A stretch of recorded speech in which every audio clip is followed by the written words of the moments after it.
Good evening. 30 million of you had the right to vote today. From Barnsley to Bangor, from Lanark to London.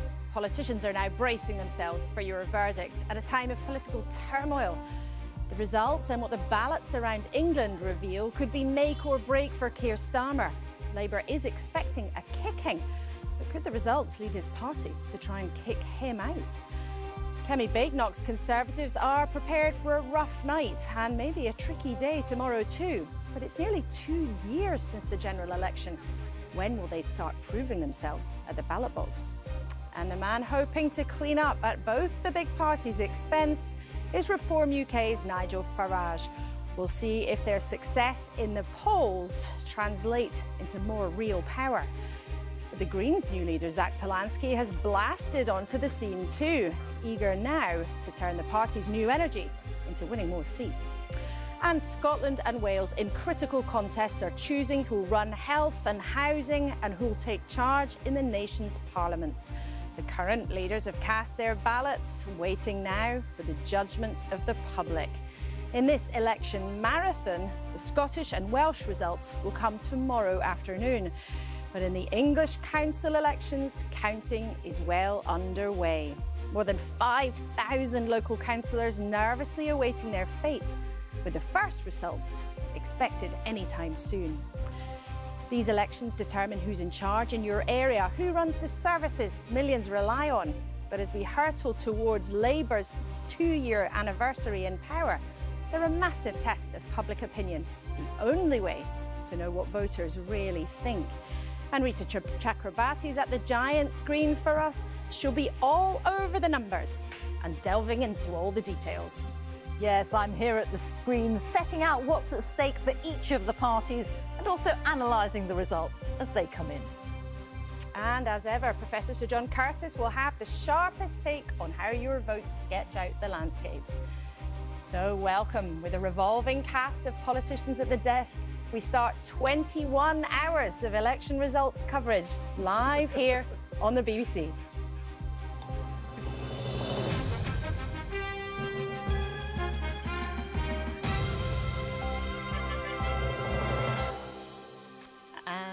Welcome to Elections 2026, a trio of critical contests in Scotland, Wales and around England. And to kick us off, we're joined by the Deputy Prime Minister, David Lammy, Richard Holden, the Shadow Transport Secretary for the Conservatives, and Rachel Millward for the Greens. Welcome to all of them. We'll be joined through the night too by Reform and the Liberal Democrats too. The first results will start coming in soon, and we're going to see it unfold live. Let's show you what's happening right now. This is Newcastle-under-Lyme in Staffordshire. Of course, Reform hoping to do well there. Hull counting is getting underway. You can see the pictures there. Still quite a lot of standing around, and that's unusual tonight. It's a battle between the Liberal Democrats and the Labour Party, although Reform hoping to take some seats there too, perhaps. Then let's go to London. Wandsworth, a totemic council in inner London, held currently by Labour, but where the Conservatives hope perhaps to snatch it back. And then we'll take you to Tameside in the northwest, Angela Rayner's backyard, held currently by Labour, but another part of the country where Reform will be hoping to put pressure on the two big traditional tribes. So we'll spend much of tonight right around the country talking to our people on the ground and politicians around the country. But before we speak to our politicians who are here in the studio with us, let's have this overall take on what's at stake with our political editor, Chris Mason. I think there's the real sense, isn't there, Laura, tonight of it being the starter of what is going to be this banquet of results going on throughout Friday and then into Saturday. But a real sense in these 40-odd councils that we're going to get results for between now and breakfast time of what is likely to be at least a snapshot of the emerging picture, certainly in England. So as we look ahead to the next couple of hours, you look at just a handful of councils expected in the early hours: Halton in Cheshire, Broxbourne in Hertfordshire, Harlow in Essex. You know, you look at Halton.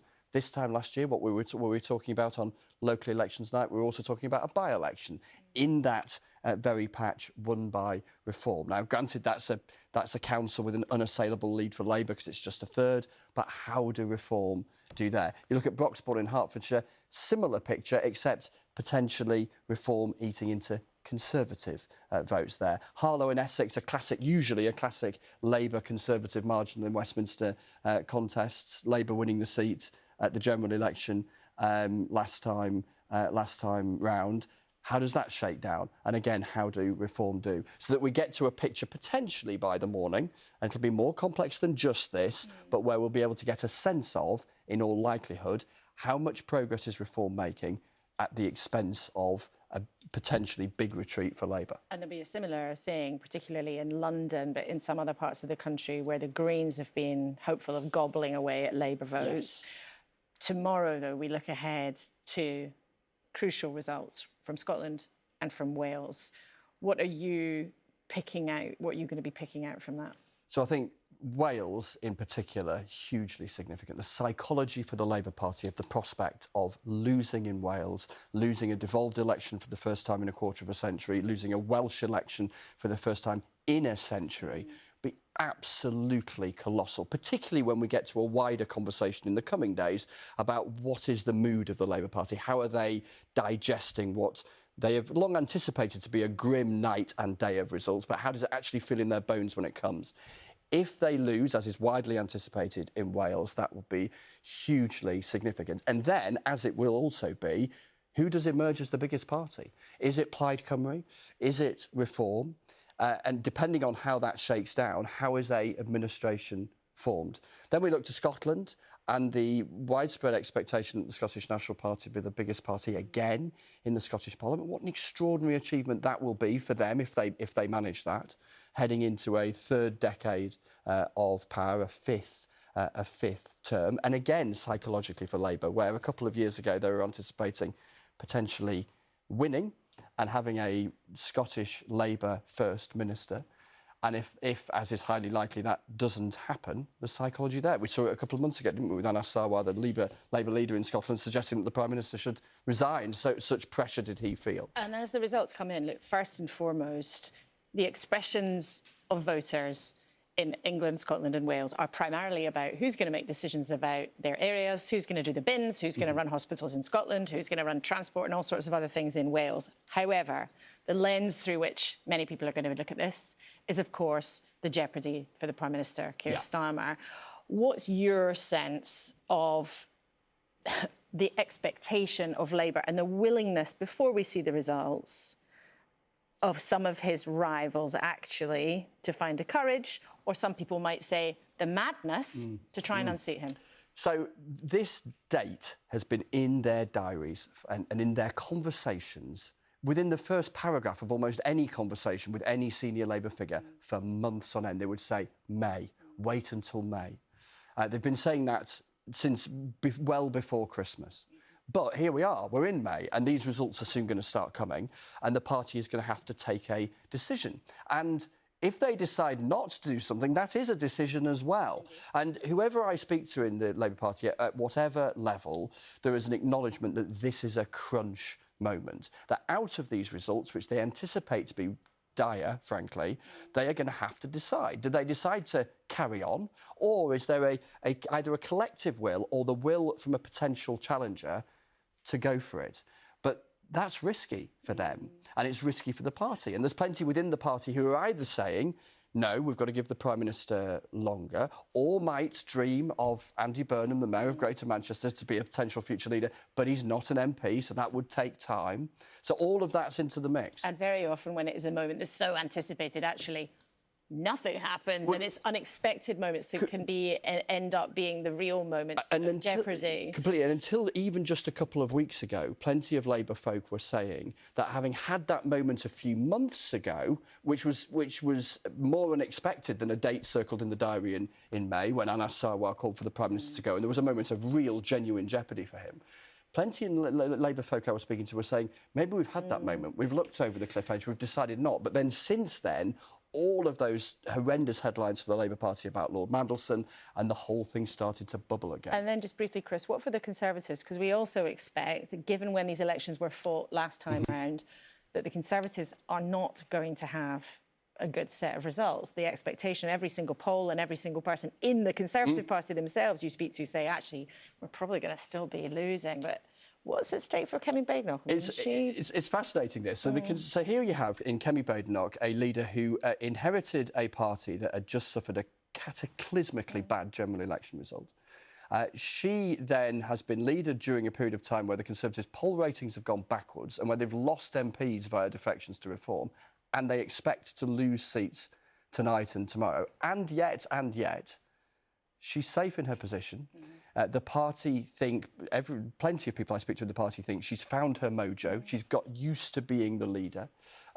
She's out-polling her own party in terms of popularity, but they are in all likelihood going to go backwards in these results. From their perspective, they have the good fortune of going backwards in a set of elections where the governing party is likely to take an even greater step backwards and therefore dominate the headlines. But it doesn't take away from the fact that into the medium term, the next couple of years, the challenges for the Conservatives with a rising Reform at a time when opposition parties ought to be going forwards, not backwards, are still profound. A very brief word of the Liberal Democrats. They expect to make some gains, some modest gains in the next hours and days in those pockets where they made gains at the Conservatives' expense at the general election, places like Surrey and Hampshire. So I think there'll be places where Ed Davey can head along to and smile, but I think they are aware that in this set of results, they're not going to be the sort of national headline makers that plenty of others will be. Oh, there are going to be plenty of headlines, that's for sure. Yes. Chris, thanks so much. Well, we can we can show you what's happening in all sorts of parts of England tonight. There you can see Newcastle-under-Lyme, Lincoln and Basildon, but just a snippet of intelligence that is reaching us from our reporter who's on the ground there in Basildon in Essex. A senior Conservative councillor in Basildon has told the BBC on the ground they believe that Reform might have won all 14 seats being counted tonight in Basildon in Essex. Now, as things stand, no one party is in charge of that council, and because not the whole council is actually up for election tonight, it's not possible for any one party to actually have a majority. But on the ground in Basildon, it sounds like Reform have absolutely stormed it. But of course, once there is a result, we can still see people standing anxiously around. Once there's actually a result, we'll bring you that as soon as we can. And as the election unfolds, we'll be putting together all the small jigsaw pieces into the overall picture. But that overall picture will not actually be clear until the second half of tomorrow. So remember, tonight we are looking at about 40 English council results that will be coming in between now and 6 a.m. And Rita is keeping an eye on all of them. But before we get into any of the detail, we've had a snippet there, but the kind of overall big picture is looking very worrying for the two big traditional tribes, isn't it? Completely, Laura. In fact, let me show you how the opinion polls have changed since the last time these seats were fought, which was 4 years ago in 2022.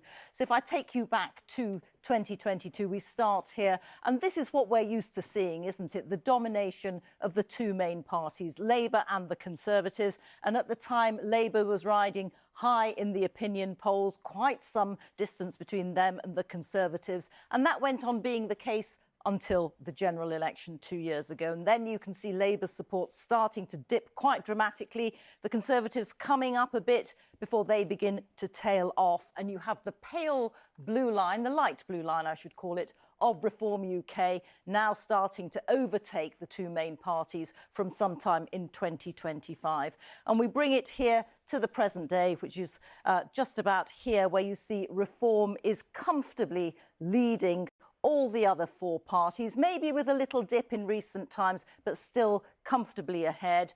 Labour and the Conservatives just sort of bumping along here. And a word for the Greens, who've also seen a rise in recent months. Now, let's take a look at some of the councils that we're going to be watching closely.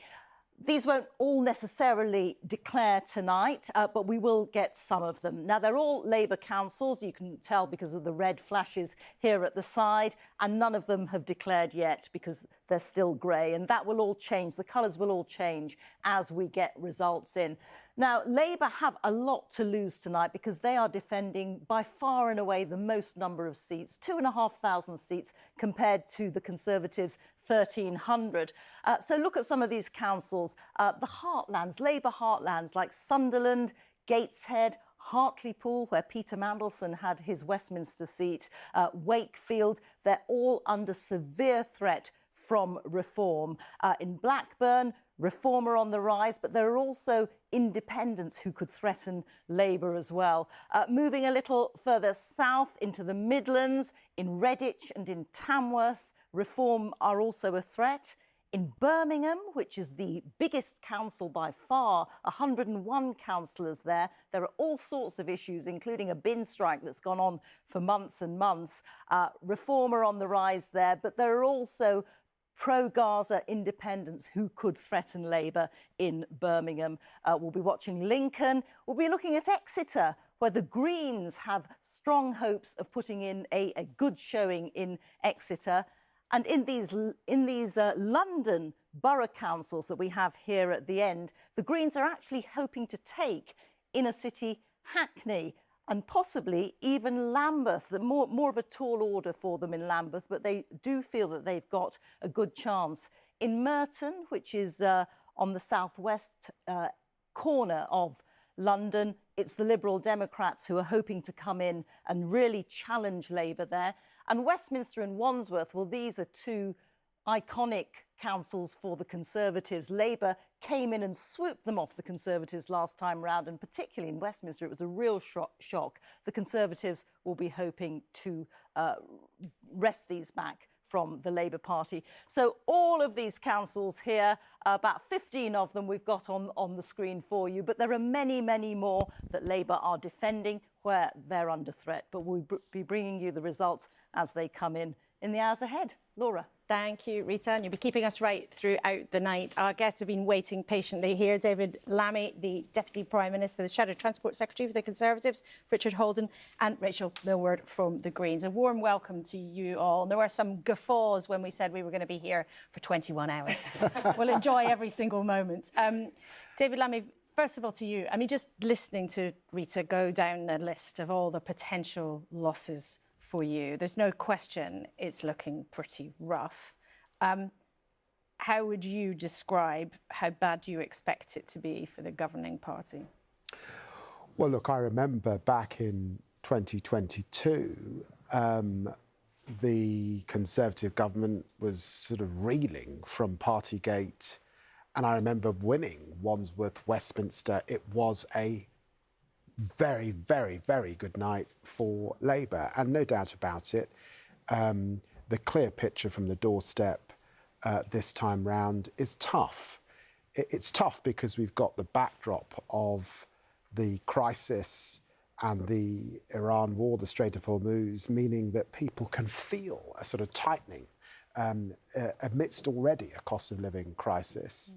And of course, there's been the Peter Mandelson issue. So for lots of reasons, good Labour councillors, good Labour members, volunteers, knocking on doors, delivering leaflets, delivering local messages, you know, waiting lists down, public services improving, communities brought together, pride of place. But notwithstanding that, the picture is tough. But you were already significantly unpopular in the polls before the latest conflict in the Middle East, before the latest saga, mess and embarrassments over Peter Mandelson.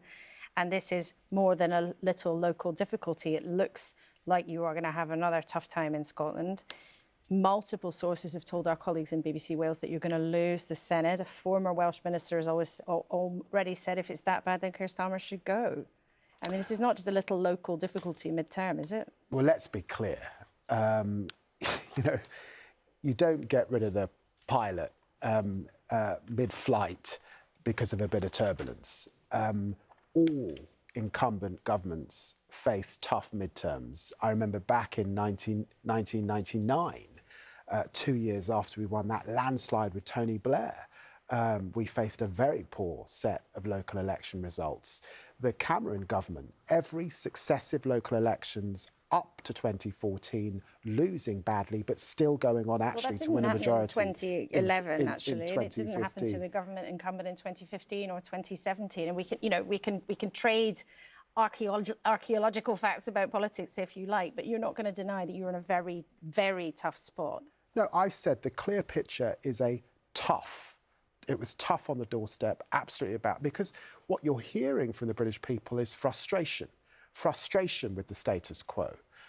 They want change. Many of them are experiencing falling living standards since 2008. And in 2024, and they voted for change, they and they thought want you it could now. give them it, and now it looks like they're going to tell you that you can't. I think people recognise we're 20 months in, but having said that, it is true that sometimes the achievements have been eclipsed by the mistakes, and we do need to address that in the coming months. OK, I'm going to ask you how you'll address that a little bit later. I just want to welcome David Bull from Reform UK, who's joined us, who's smuggled in during our first chat with David Lammy.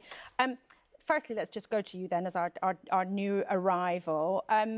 We've heard from our reporter on the ground, it sounds like in Basildon you're going to win all of the seats. Do you think, is that true? Is that what you... I mean, look, I think it's worth remembering the rise of this party has been nothing more than meteoric, actually. We're 4 years old. It's worth remembering that. And just in terms of that, we're now the largest party, the fastest growing party, the most talked about party. We only have 8 MPs. And yet I've been campaigning around the country. I've seen 30,000 people in Hull, the Isle of Wight, in Liverpool. It doesn't matter, Wales, Scotland, across the United Kingdom. And what people are saying is two-party politics are dead. The Labour Party is in serious trouble. The Conservatives, I think, are in trouble as well.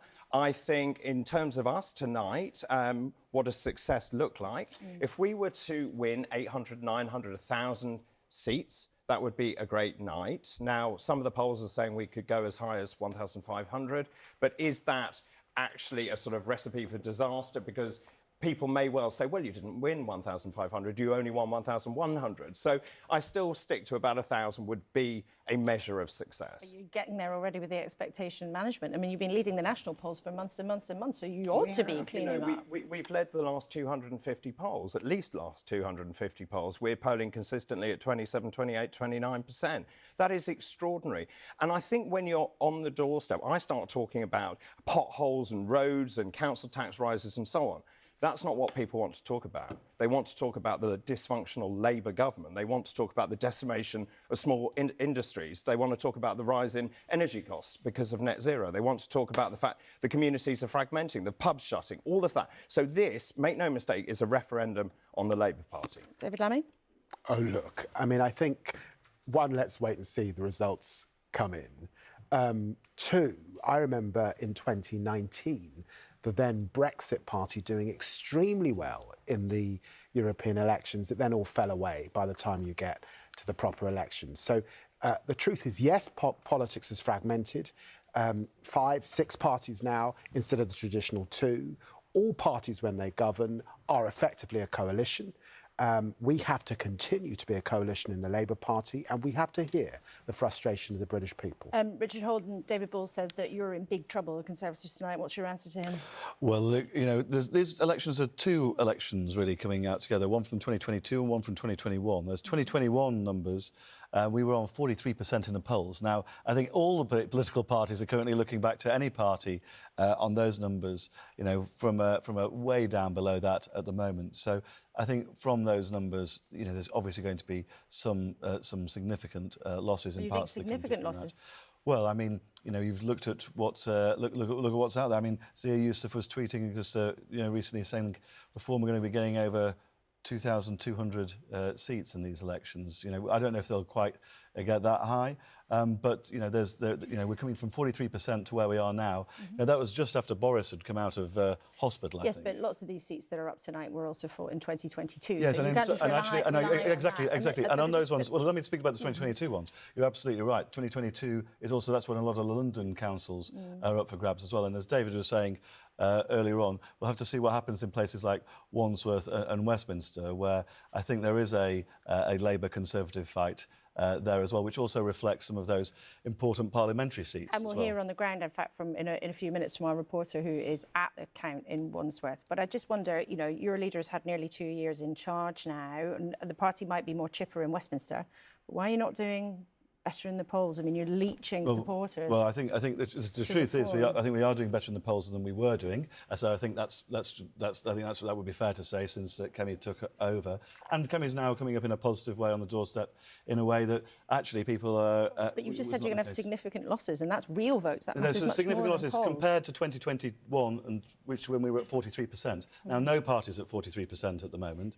So that's going to be seen in that context. OK, well, David Bull's put a number on the seats that he's given us his seat range. How many do you expect to lose? I wouldn't want to put a number on it at this stage. We'll have to start to see some real results coming through. OK, Richard Millward from the Greens. I mean, your party has had a huge sort of fizz in the polls in the last couple of months, but a very tricky couple of days in terms of your leader, Zach Plansky. What's your expectation as polls have closed tonight? Well, I think this is an exciting election for us. We're coming into it, say, with more membership than we've ever had, but I mean, pretty much quadrupled over 8 months. We've gone from about 60,000 in September, October to 230,000 now. And we have gone up in the polls, and you can see in the graph we saw earlier that it's a more recent rise than Reform. They started to dip, we started to come up, and I think people who are feeling such dissatisfaction and anger in the status quo, and it is a lot to do with the horrifying cost of living and this kind of raging inequality. And I think people have felt angry, felt dissatisfied, and some people have turned to Reform. And I think other people, once we kind of have come on the scene with much stronger leadership and messaging, people have realised that actually there's an alternative that's hope-based.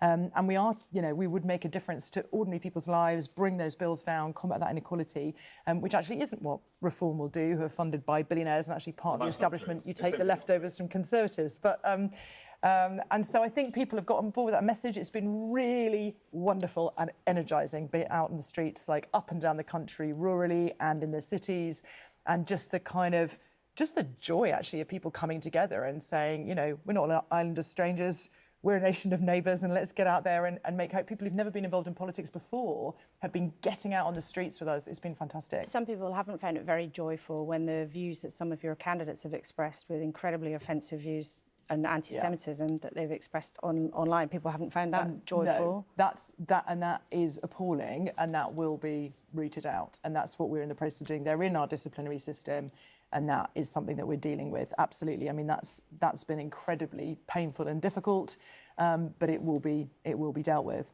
OK. Well, there's going to be plenty more debate around the table in the next couple of hours, but let's take you, as promised, straight to Counts. Let's talk to Simon Dedman, our reporter, who is in Basildon. Simon, thanks for joining us. Now, we had a snippet earlier that a senior Conservative on the ground said that Reform appears to have won all 14 seats there. Fill us in.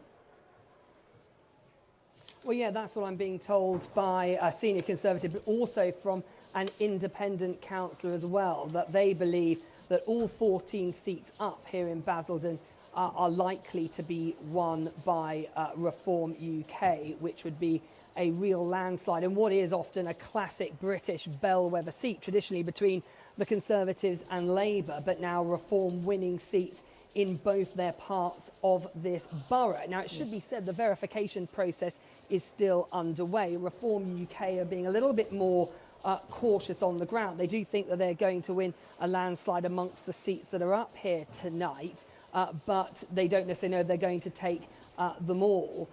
If they did win all 14 seats that are up here in Basildon, it would make them the largest party. But of course, as it's only a third of the seats that are up, they're then going to have to, if they can form an administration, do so with others. And that could be very, very tricky. Think about the sort of hung parliament that we had at the end of the last decade. That's what's going to happen here at the local level. And it has been quite a fraught campaign here on the ground. And this is going to be a big test, of course, for, in particular, two National Party leaders who are Essex MPs, Nigel Farage and Kemi Badenoch. Kemi Badenoch just this week, in the last days of this campaign, manning a station in Billericay within this borough, trying to bolster support for her Conservative Party, which, she's described Essex as her home. And Nigel Farage has also been out in this county as well. Just one other bit of intel to bring you so far. What I am hearing across Essex tonight is actually turnout looks like it is higher up compared to other local elections. And some people here in Basildon are saying in some parts of this borough, it's actually looking more like a turnout in a general election. And that is what has caused quite a few surprises here so far. Simon, thank you so much. And turnout's often a bit of a mystery ingredient when it comes to elections because it can affect different parties in different ways, whether it is low or high. Just before we go to Wandsworth in London, as it happens, Richard Holden, Basildon is in your constituency, isn't it? Well, actually, the Basildon Borough covers my constituency and also a large part of the South Basildon and East Thurrock constituency. Yes. So if Reform wins either all of or nearly all of the seats up for grabs in Basildon tonight, well, what does that say about how your local area have a view of you? Well, I think, as I said, there's already a former Reform MP there, but I think he left the party after some issues in the south of the borough as well. UKIP did very well in the council elections in 2014 as well, I think, in the Basildon borough, where they won, I think, most of the seats in that election well, and then obviously went on to lose at the next round of elections as well. So I think let's not take anything for granted. Also, these are very early reports with no votes being counted. So, let's just, I think we should take all of these reports at this stage with a pinch of course, and salt. It is early in the evening. However, I think some voters, and we know when election watchers have got long memories, and people might remember we all watched the pictures of you pacing around up and down at your general election count. I'm sure it's not a happy memory for you, but it was one of the very interesting. Well, you did, but only with a majority of 20. Well, 20 is plenty. As some of those speed limits in those London boroughs, which I'm not always a big fan of. I was going to say, I thought you were campaigning against them, but it is pretty. I mean, that would be a big deal, would it not? I mean, well, as I said, in 2014, UKIP did a huge sweep of a lot of these seats, and then they went back a year or two later. Let's just see what happens. The turnout, I think the turnout question is very interesting, because that's something I noticed as well. There was also a very big turnout early doors in the postal votes earlier in the campaign, which we noticed a couple of weeks ago. And that was before some of these newest, more recent stories like the £5 million that Mr Farage has been took before the general election, but from this crypto billionaire, before that sort of story started to play into the campaign. So you think that might have damaged Reform in the last few days? Well, it certainly was being brought up in the last few days, but wasn't a few weeks ago. It hasn't come up at all on the doorstep. This is a Westminster bubble story. Nigel is probably the best-known politician in this country, I would say. One of the best-known politicians. I will correct that slightly. But he. Well, do you think no member of the public is bothered that a politician took £5 million from somebody? No, what I was going to say was that nobody cares about that. He wasn't an MP at the time. Well, he was an MP very shortly after. He was, but let me just explain that. So £5 million was so £5 million was given to Nigel for his personal security. Remember, Nigel's house was. Hang on a minute. Nigel's house was firebombed. All of us have had threats of various levels, and that was a donation to him as a friend. He was not standing at that time. He did not intend to stand at that time. And our understanding is that he didn't have to declare that. And if it is an issue, then IPSA can investigate. And that, as far as I'm concerned, is the end of that matter. Just to be clear, you just said it was a donation. He had originally, the party said it was a personal gift. It was a gift. And anyone who stands as an MP are meant to declare things that they've received in the run-up to becoming an MP, not just from the moment they're elected. So, that's why this is important. So we believe that it's not an issue, but it is a matter for IPSA, and if IPSA decides for the parliamentary authorities, and if they decide to investigate, that's for them to do. You were guffawing on the other side of the table, you three. £5 million for security. Yeah. I mean, what is it? Brinks-Matt? I mean, what? Well, have you seen the threats levelled at Nigel? I mean, they are extraordinary. This is an extraordinary. Most of us would declare a gift over 150, let me just take you a step back. On the doorstep, not one person has mentioned That's it just not me. true, David. They did it to me today. Well, I'm just saying to me. And I've seen 30,000 people. I've been around this country for 10 months. I've done more campaigning than anyone else that I know. In fairness, it was only the last week and a bit that we've known about this story. And we all know Nigel should have declared it, well over a year ago. But, so obviously they wouldn't have mentioned it to you at any point until the last few days. But the issues that matter to people in this country, the fact the country is falling apart, it's far too difficult I think they want for businesses I think they want all politicians to follow the same rules. I think is a problem. And that is what people are saying on the doorstep. And this will be a referendum on Keir Starmer. You know you're in trouble. You know you're in trouble. And I think that Labour could lose 2,000 seats tonight. I think the Tories could lose something like 600, 700 seats. And I think that those two main parties are in big trouble. All right. We will continue this debate with this bunch of wallflowers in a couple of minutes' time. Let's take you to Wandsworth. My colleague Adina Campbell is there for us now. Wandsworth is an interesting place for us to check in on, held by Labour now. But the Conservatives have had hopes of snatching it back. Adina, what's the atmosphere where you are? Are there any Tory smiles, or is it just too early to tell? Well, I have to say, Laura, it does feel really tense here inside Wandsworth Town Hall because, as you say, so many people are watching closely to see what happens. This is a council that could change by tomorrow morning. Now, there are 400 people packed inside this space. As you can see, the postal votes are already being counted. Many more ballot boxes are expected in the coming hours. It's important to say that the result of the Wandsworth Borough isn't expected until about 6 a.m, so we do have quite a few hours to wait. Now, we keep hearing, don't we, the words fractured, fragmented, multi-party politics, that phrase. But here, it is expected to be a two-horse race between Labour and the Conservatives. And to understand why, we have to look back at what's happened here in this borough over the last 50 years. For most of the 1970s, this council was under Labour control. But from 1978 all the way through until 2022, this council was run by the Conservatives. It was seen as a flagship council, described as one of Margaret Thatcher's favourite boroughs. But in 2022, Labour took control of this council, a symbolic defeat for Boris Johnson's government. So we are hearing that we could expect a very tight race between the Labour Party and the Conservatives tonight. We do have a few more hours to go. Labour will be bitterly disappointed if they do manage to,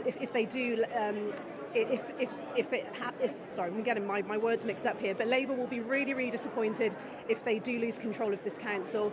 If the Conservatives manage to win this council, they will be delighted. So we have to watch this space. Many people will be glued to find out exactly what happens here. OK, Adina, thank you. Give us a holler when there's any news that we can update people watching. And that will be certainly one of the races that people are looking at very carefully in London. And there are, of course, lots of different council races in London. So that will be a big part of the story.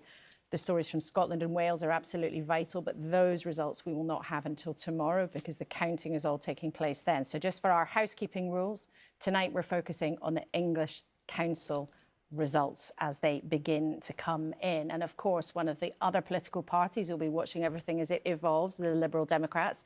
Sarah Olney, just South West London MP, can join us from the newsroom, Liberal Democrat. Thank you very much indeed for joining us. So the other four have been all giving us their expectations of the kind of night they're looking at. What's the Liberal Democrats' forecast for how you're going to do? Well, we're looking forward to a really good set of results, in our 8th year, a record-breaking 8th year of making gains in local elections. We're looking to do well, make gains across London. We're looking to do well in places like Stockport and Portsmouth and Hampshire. Yes, we're very confident of making gains. And why do you think that you will do well, Sarah? What messages have been working for you? Well, to be honest, I think the debate in the studio there really does show some of it, because I think people are getting really frustrated with the traditional two parties, with the Conservatives and with Labour. And yet what we get from Reform and the Greens, it's sort of populist, it's quite extremist. People just want a group of politicians in their local council who are going to listen to their communities, who are going to focus on fixing the problems, people who are looking to build things up rather than blow it all apart. And that's what the Liberal Democrats offer. We already run successfully lots of councils across the UK, and people can see that we work hard, we listen to communities, and we do what we say we're going to do. But if you are so confident that your message has really been cutting through tonight, why aren't you expecting to make, very significant strides and, maybe a transformative night in the way that Reform's incredibly hopeful and also the Greens are feeling incredibly hopeful? If you're looking at picking up, 100 or 150 seats or something like that, that's quite modest, isn't it? I don't think it's modest. I think it's partly, we've been out knocking doors. We've knocked 3.5 million doors in this campaign. We've spoken to 1 million voters. But as I say, it is partly that we are listening to communities and we are thinking carefully about what we can offer. But we're making gains in some of those places where we won that record-breaking 72 MPs in 2024, and also in the places that we look forward to making gains at the next general election. So we are really, taking our time to make sure that we are delivering delivering for those people. And what's going to happen in Hull, do you think? It's one of the places we've already been watching the race on the ground. You run it now, but Labour's hoping to maybe take a bite out of your control there. Yeah, well, I mean, it's obviously, we run it now, but only on a very, very small margin. So obviously a small change in the vote there could potentially flip it one way or the other. So we'll just have to wait and see, I think, in Hull. Sarah Olney, thank you very much indeed for being with us for now. Right, let's unpick some of this party spin with the nation's favourite pundit, Professor Sir John Curtice, who's been listening carefully, of course, and will be giving us the numbers that we need to know through the night. Welcome, Sir John. Here we go. Great to have you with us as ever. So nice all of the parties have been giving us their sort of expectations. Yeah. Oh, it's going to be tough or it's going to be wonderful. What is your, I know you'll tell me off if I say prediction, but what are you looking out for? Oh, well, the question that's facing us in these elections is the message of the opinion polls, which is that the challenge to the Conservative-Labour duopoly that has dominated British politics since 1945, whether indeed the challenge that those two parties jointly now face is indeed something that threatens their continuation as dominant parties. According to the opinion polls now, they have the support between them of fewer than 2 in 5 people, and the opinion polls have never registered that level. It's been running at that level ever since the autumn of last year. And the question, however, is, well, will indeed Reform do as well as some of the polls anticipate, given that the polls have weakened a little bit for Reform? So maybe, will we see signs that maybe it's tailed off a bit? The Greens, yes, clearly risen according to the opinion polls. But the challenge for them as a party that perhaps is still running fourth is how do they turn votes gained into seats gained? And even in London, where clearly their best prospects seem to lie for the most part, the polls have been saying that while Labour is way, way down on where it was 4 years ago when these seats were last fought, that the Greens are still running behind Labour in London, and that therefore, they might be ahead of Labour in the odd council here, borough council here or there. But I don't think necessarily, well, put it like this, if the Greens do make sweeping gains in London, it will be a much more substantial success for them than we're currently anticipating. And in terms of the numbers that our politicians were bandying around, let's just sort of go in turn. So David Bull for Reform was saying, oh, well, if we get 900, 1,000, that would be amazing. But quite a few estimates I've seen have put them far higher than that. Well, I'm going to say to you, Laura, that in many years' experience, the road to hell is paved with attempts to try to set expectations about local government elections in terms of seats won or lost. And indeed, actually, we've already heard a little bit of that this evening. There's been the suggestion that because the Labour Party lost 1,000 seats or so back in 1999 in Tony Blair's second term, that this is just demonstrates that second year into term that you're going to lose a lot of seats. What's perhaps forgotten when that point is made is that the seats that were up for grabs that year, 1999, were previously fought over in 1995, when, according to the projected national share, which we'll talk a lot more about tomorrow, but a summary measure of how well the parties were doing in the local elections as a whole, Labour had a record 21-point lead.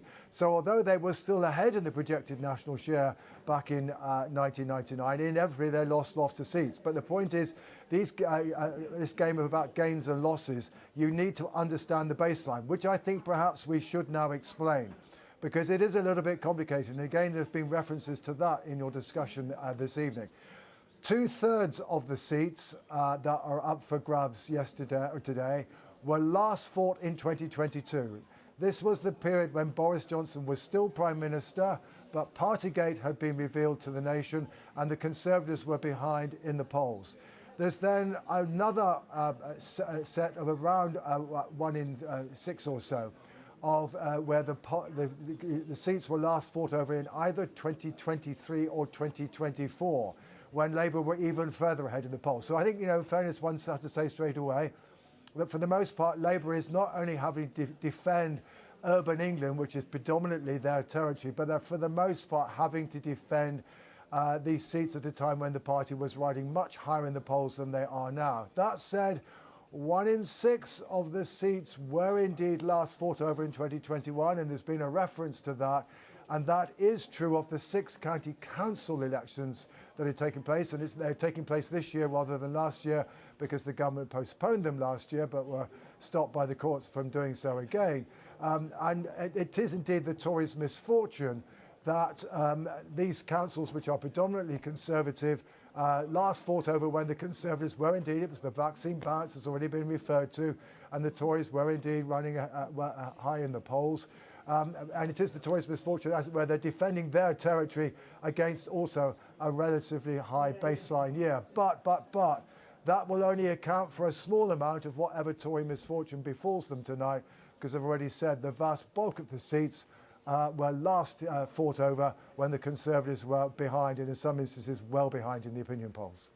John, thank you very much indeed for now, and of course we'll be back with you right throughout the night. David Lammy, Professor Sir John, very clear there that, well, at this stage talking about any precise numbers is a bit of a fool's errand. There's a massive challenge to you as a party to show that you are not going to be swept away.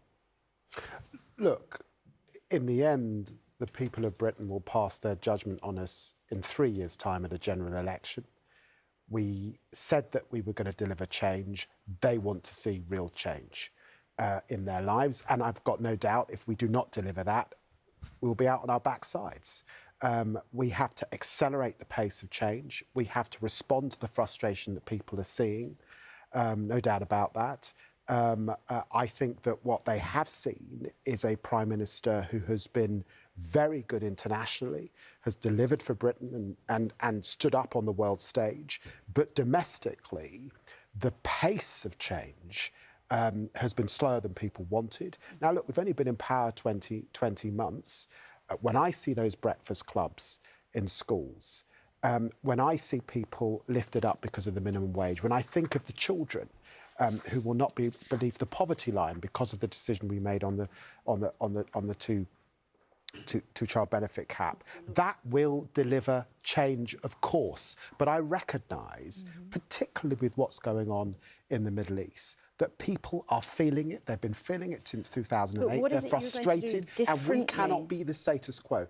We have to be the insurgents. But what is it you're going to do differently? Well, we have the King's speech next week, and I know that the Prime Minister will be saying more about this in the coming days and setting out that bold vision that's required. Well, what is it? Because I've heard in this studio, and our watchers have heard many times, Labour politicians say, almost since the moment that you walked into Downing Street and things started to go wrong, time and again you've heard people say, we must accelerate the pace of change, we must do things a bit differently. Everyone's already lost count of the number of resets that you have, and already you're sitting here tonight before we've got any results saying, well, the Prime Minister is going to set out more, we must accelerate things. Look, what does that mean in brass tacks? I want to balance that. I don't think the 3,000 neighbourhood police officers is things going wrong. I don't think waiting lists falling in the NHS, coming down in A&E 3 years now.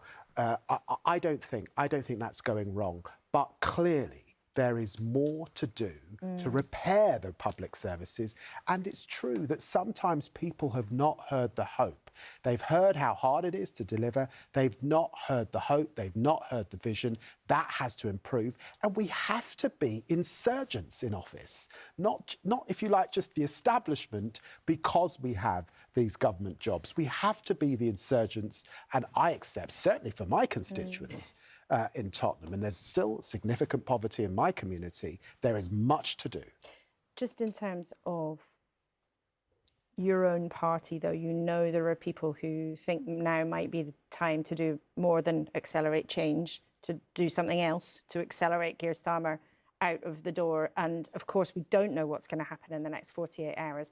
But there are reports that there are even some people in the Cabinet who think that Keir Starmer might have to set out a timetable for his departure. There's a report in the Times newspaper that Ed Miliband actually thinks Keir Starmer should set out a timetable for his departure.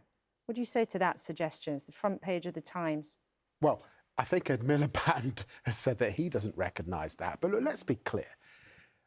Keir Starmer ran a mandate for 5 years to deliver for the British people. And now some people are suggesting that we should go away and play pass the parcel. The Tories did that with leader after leader after leader. And yes, there are questions that we have to answer. But there is no circumstances in which the answer to the questions that the British people are raising is to change the leader yet again. That is not what is coming up on the doorstep. What they want is delivery. What they want is hope. What they want is change. And that's what we've got to deliver for. David, I think, in fairness, Keir Starmer comes up on a lot of doorsteps, right?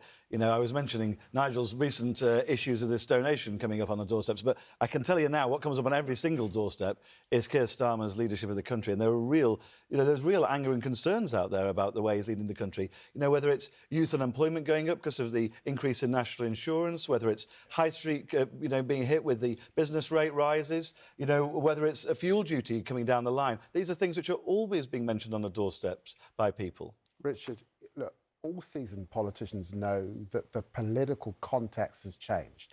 Now, if you're a fringe party that's not really running anything, and when they are running things, they're doing it badly. By the way, I would disagree with that. The politics of grievance is very attractive, but the truth is, particularly with where people get their news and how it works, you can't expect a popularity contest when people are feeling it in the way that they are. So I accept, of course... But there does need to be fundamental change, isn't there? There's things like housing. We have a housing crisis. It's astonishing. And this is, almost all doorsteps Why are will you talk about opposing this. council houses? Why are the Greens opposing council houses? We're not. We're delivering... Bristol is a Green-led council that delivers more council housing than anywhere else outside London.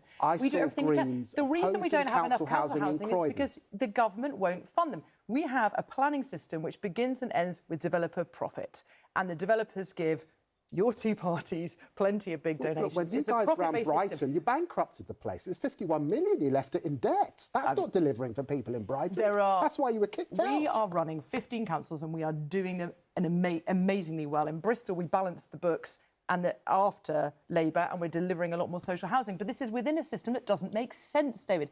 You cannot solve a housing crisis with a planning system that literally begins and ends with developer profit. There's hardly any affordable, let alone social, being built. And one of the first things we set about changing is the planning system. A response. That's what we're doing. Well, it's not happening because you're getting luxury housing built everywhere that is unbelievably out of reach for ordinary people. It is shocking that people kind of accept a narrative. Not in Haringey, not in Southwark, not in Lewisham. Oh, absolutely. I don't recognise that. These are councils building council housing once again, often being opposed by NIMBYist Greens.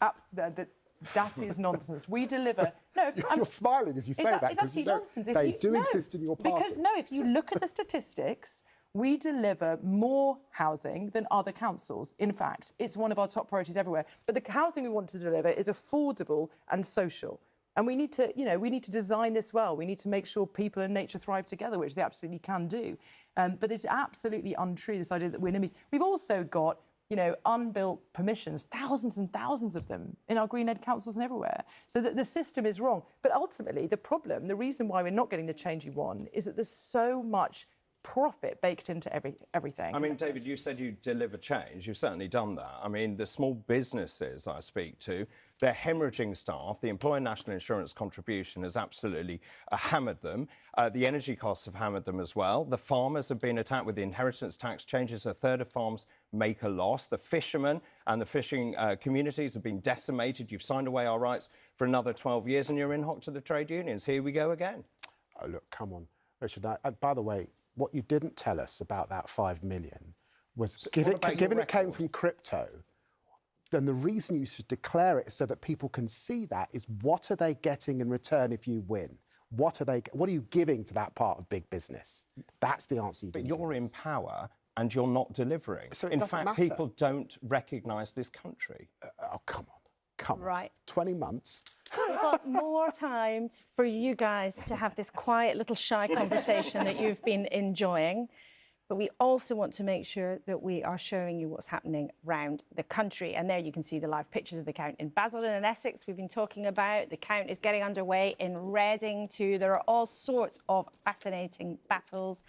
Rita, some of them could be really quite painful for the Conservatives. You've given us a close-up look of the Labour councils at stake, but what about the Conservative ones? And, you've got a lovely big total of everybody. I've got a big total first, and then I'll get to the Conservatives, Laura. I just wanted to show you what is at stake for each of the main parties.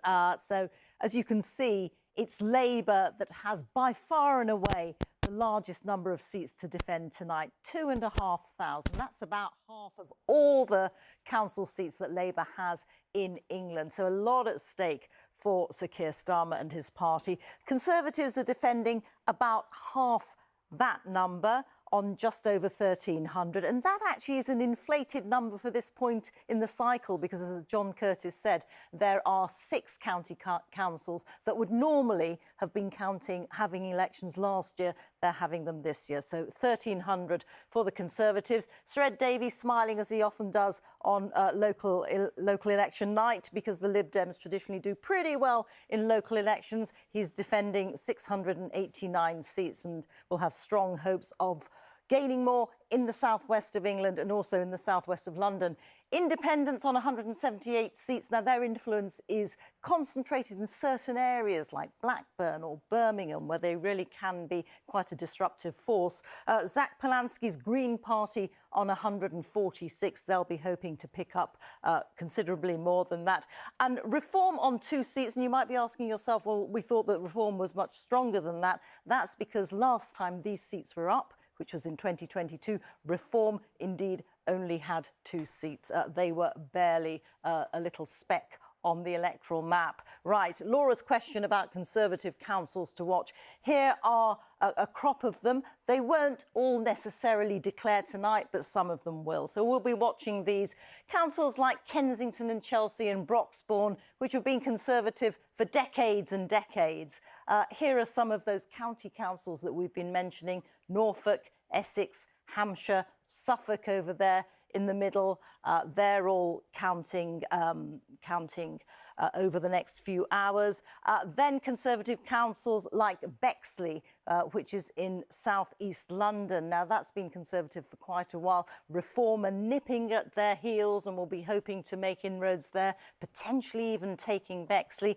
Council like West Sussex, Reform are also a threat to the Conservatives, as are the Liberal Democrats. So a whole host of different contests going on in all of these Conservative councils. And we will, of course, bring you the results as soon as they come dribbling in. And just one more thing to show you. Lots more on the BBC News website. And you can type in your postcode if you want to find out what's going on in your area. And it'll come up with the website address. But I'm sure you all know that address by now. Surely, Laura. Thank you, Rita. Well, let's go straight to then one of those Conservative-held councils. That is where Reform hope to make some progress. Let's talk to Jenny Aiken, who's in Newcastle under Lyme in Staffordshire for us tonight. Hi, Jenny. Thank you for being with us. What's the atmosphere there? What's going on? Well, speaking of Reform making progress, Laura, what you've got here is verification underway and lots of noses pressed against the glass, quite frankly, as people are watching closely all kinds of candidates on what could be a long night. Now, Newcastle under Lyme is typically seen as a bit of a barometer for how people are feeling, and that's because traditionally it's been quite neck and neck. The council has often been hung. You mentioned there the Tories lead the council, have done since 2022. And a Labour MP currently serves Newcastle under Lyme. But of course, tonight was ever thus set to be a drubbing for Labour and the Conservatives, and that is because Reform are pushing for power. The party took Staffordshire County Council with a whopping majority just 12 months ago. That's sending almost 50 brand new elected councillors into the council chamber there, a real historic result. And while we could be looking at history being made here tonight as a borough council looks likely to change hands, of course, there's 44 seats up for grabs, and Reform are looking confident as well. They're saying that Richard Tice is on the guest list, so he may or may not appear a bit later on. And also they're saying that turnout was particularly good, and they feel like that could be certainly have worked in their favour. Now, I just also thought I'd mention there is 2 former Tory MPs here. One of them is Jeremy Lefroy, so he's standing, he's on the ballot, and the other is Jonathan Gullis. He is also on the ballot wearing a teal rosette, so he's clearly hoping to cut through as a Reform candidate. It'd be interesting to see where he goes from there. Now, one thing all the parties can roughly agree on here is that all of the data, all of these references to safe and marginal wards and seats, feels irrelevant in this political climate, and all of this uncertainty means it's essentially all up in the air. But the talk is that Reform particularly could have done well here, and Tories and Labour have been saying less of a drubbing and more of a disaster. But we'll wait to see what the scores on the doors show. Jenny, thank you very much indeed. We'll be back with you later in the night. And Jenny mentioned there that Richard Tice might be making an appearance at the count in Newcastle-under-Lyme, and he's been busy online. He's posted early positive vibes through the day, reinforced by early indicators as counting is underway. We are making history. So Richard Tice on the guest list for the Staffordshire count in Newcastle-under-Lyme there. And if the boss class of a political party is on the guest list, it means it's somewhere they think they're going to do well, because it's worth their while turning up to be seen on the cameras. But we will see. Let's take you further north then, to the northeast, to Hartlepool. And David McMillan is there for us tonight. I mean, Hartlepool is always the scene and backdrop for big political news. You know, recently, actually, David, the Labour MP there was one of the small number who's gone over the top and said Keir Starmer should be on his way. But what do you think is going to happen in the council there tonight? Well, Laura, I can tell you that the Labour MP here, Jonathan Brash, is definitely still very much of the opinion that Keir Starmer should stand down and set out a timetable for his departure. You're right, Hartlepool is an area where there's been lots of political drama over the years. If you remember the by-election a few years ago, and there was when the Conservatives won the seat for the first time since 1974, and there was an inflatable Boris Johnson flying over the town. Before that, of course, it was the scene of the famous victory of Stuart Drummond, the Hartlepool Football Club mascot, who became the mayor here and then defended that position for 3 years. So 1/3 of the council is being contested tonight, so that's only 12 of 36 seats, but despite that, there's a good likelihood now that Labour will lose its majority on the council. They're defending 6 seats, and the feeling is that they're going to do very, very badly indeed. As you may expect, Reform are likely to be the big winners. Now, they can't take control of the council, they can't get a majority tonight due to the maths involved here in Hartlepool, but they could become the biggest party if things really go their way, and it would be a big achievement if they could do that, because they come into this election with only 4 of those 36 councillors at Hartlepool Borough Council. Now, as you say, Jonathan Brash had called for Keir Starmer to resign. There had actually been a battle between the council and the government. Prior to that, they had a problem over funding. They said the government should have given them a better deal. There was at one stage even the threat that 21 councillors might do a mass resignation. Now, that didn't come to pass, but clearly the ill feeling between Hartlepool Council, the Hartlepool Labour Group and the government is still there. I've been speaking to Jonathan Brash in the last few minutes. He's renewed his call, as I said, for Keir Starmer to stand down. He said that, in fact, tomorrow morning the Prime Minister should go out and set out a timetable for his departure. He said lots of good, hard-working Labour councillors are going to lose their seat tonight, and he wants a big open contest with lots of candidates to see who the next leader should be. So that's the scene here in Hartlepool. We expect Reform to do very well, we expect Labour to do very badly. We should find out what the results are at around 1:30 this morning. David, thank you very much indeed, and give us a shout when we are getting close to a result there in Hartlepool, the northeast of England. So much political history has unfolded there, and undoubtedly lots of drama tonight. There will, though, also be lots and lots of drama tomorrow, and I can show you these pictures. This is democracy in action. Ballot boxes being taken out of the boot in Glasgow into the counting centre. Very important to remember that counting in Scotland and Wales will not begin until tomorrow. So you can see there Glasgow Central ballots being delivered. It'll all be secure overnight because the counting is not going to begin until tomorrow. But this is the business of your votes mattering. This is democracy in action, boxes being taken in, and the races in Glasgow and right around Scotland as well as across Wales could well make history. And here is a different way of getting the ballot boxes across. That are ballots coming off the ferry in Lerwick in Shetland. Organising elections are no mean logistical feat. I think there'll be a few more ballot boxes than that coming off Shetland, but turnout, as always, is difficult to predict. So much going on in the next couple of days. But remember, tonight we are focusing on results from 40 or so, 46, I think it is, English councils. It shouldn't be too long till our first result comes in. The first result might be from Broxbourne in Hertfordshire. I can just show you the scene there, I hope, where the tellers have been busy. Broxbourne and Hertfordshire, one of those places where Reform are hoping to chip away at the Conservative vote. And, it looks like some people have finished counting, but you never quite know. This is where we get into a bit of sports commentary, really. We're wondering whether or not, trying to read these pictures, are they waiting for more ballot boxes to be emptied onto the tables? Or have they already finished counting the bundles that they have been given? So who knows, but plenty to talk about.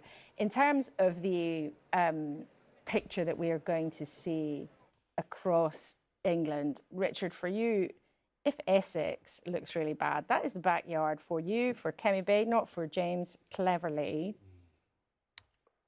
Do you think Kemi Badenoch might reflect on having to change her approach if the results are bad, or is it just a question of waiting? Well, and as we've mentioned already, when these elections in Essex were held, and that sixth of the county councils up, 43% versus today's polling. We've still got a long way to go from the general election result. There's still a lot of listening that my party needs to do. We've already started to set out some of the plans for the future, like our cheap energy plan, our plan for drivers, countering a lot of what Labour's been doing, Chagos plan. We've seen some of those good U-turns from the government.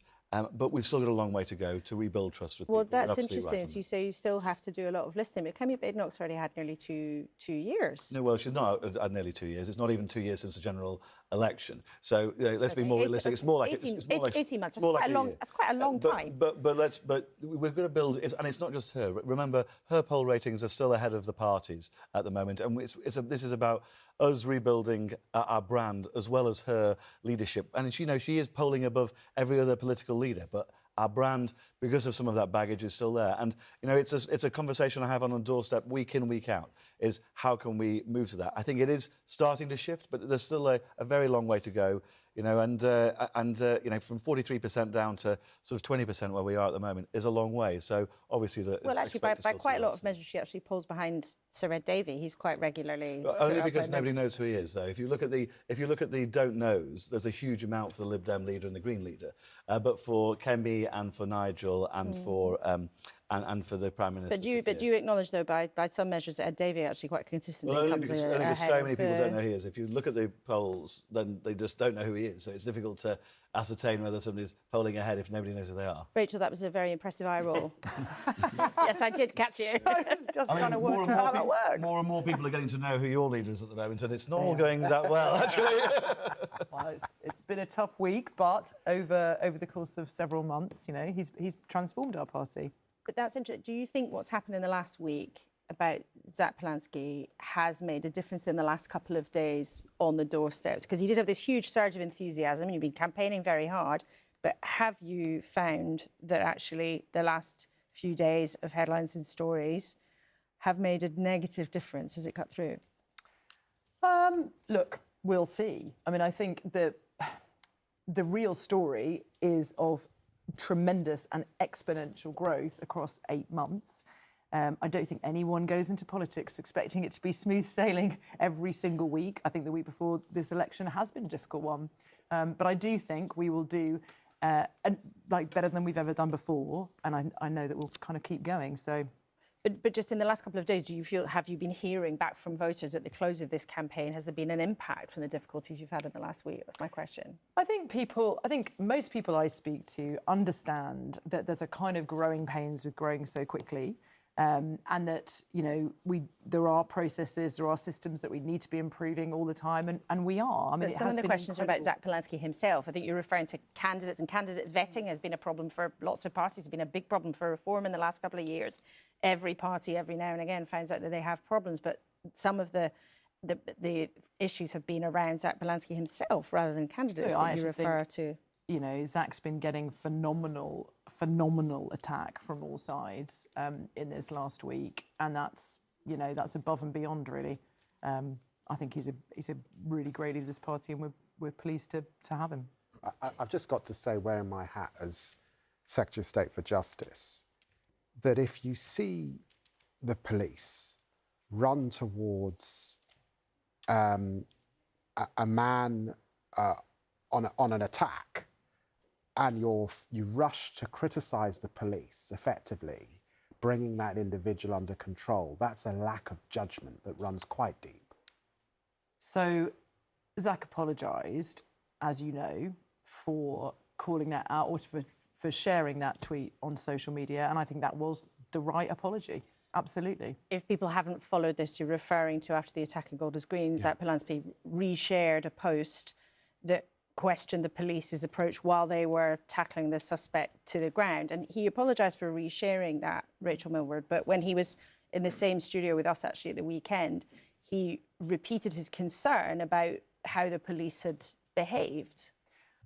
I think everyone agrees that nobody's above scrutiny. It is important that we scrutinise the police. It was wrong. Just a second. This person had just stabbed 2 people. Oh, no, I'm not. Right. Right. I'm saying it is always valid to ask questions. What wasn't valid, and which the apology is clear on, is it wasn't... I hate to say I agree with David on this one, but I agree with David on this one. Now, David and I might disagree on his proposals for jury trials and other things, but we very much agree that there's some really crazy stuff coming out of the Green leader at the moment. We've seen recently him trying to take credit for some form of job with the Red Cross, which it turns out he never had. Obviously, there's those historic issues. Sorry, I think that is... He said that's true, isn't it? No, well, the Red Cross, he was a fundraiser so that, you know, he used to compare big fundraising events and that kind of thing. That's not a job. It's not a job, is it? But it is, he was often on the stage representing the Red Cross and raising a lot of money. So that was... You know. And obviously there was also all those issues that he had around those claims he'd made when he was a hypnotist as well, and which he's apologised for about 1 million. I mean, people are fed up. But he did say at the time that he'd never actually said those comments, didn't he? And then it was found out that he'd actually admitted to it later as well. So it's not just a question of whether he said it or not, but he was dishonest about it as well. I mean, I honestly think I've heard him apologise for that incident, which was 12 years ago, so many times and so thoroughly. I mean, what's striking is that he doesn't really apologise, does he? Because he didn't apologise about the Golders Green thing. You know, he said he shouldn't have tweeted about it, but he didn't actually apologise for saying not backing up our police officers. We're hearing about Nigel Farage. We're dealing with terrorists. Well, he has apologised, I think, and it was the correct apology. He has not apologised for having a go at the police, who in split-second decisions are trying to take out a terrorist who's literally been stabbing people on the streets of our capital city. I think he did apologise for resharing that.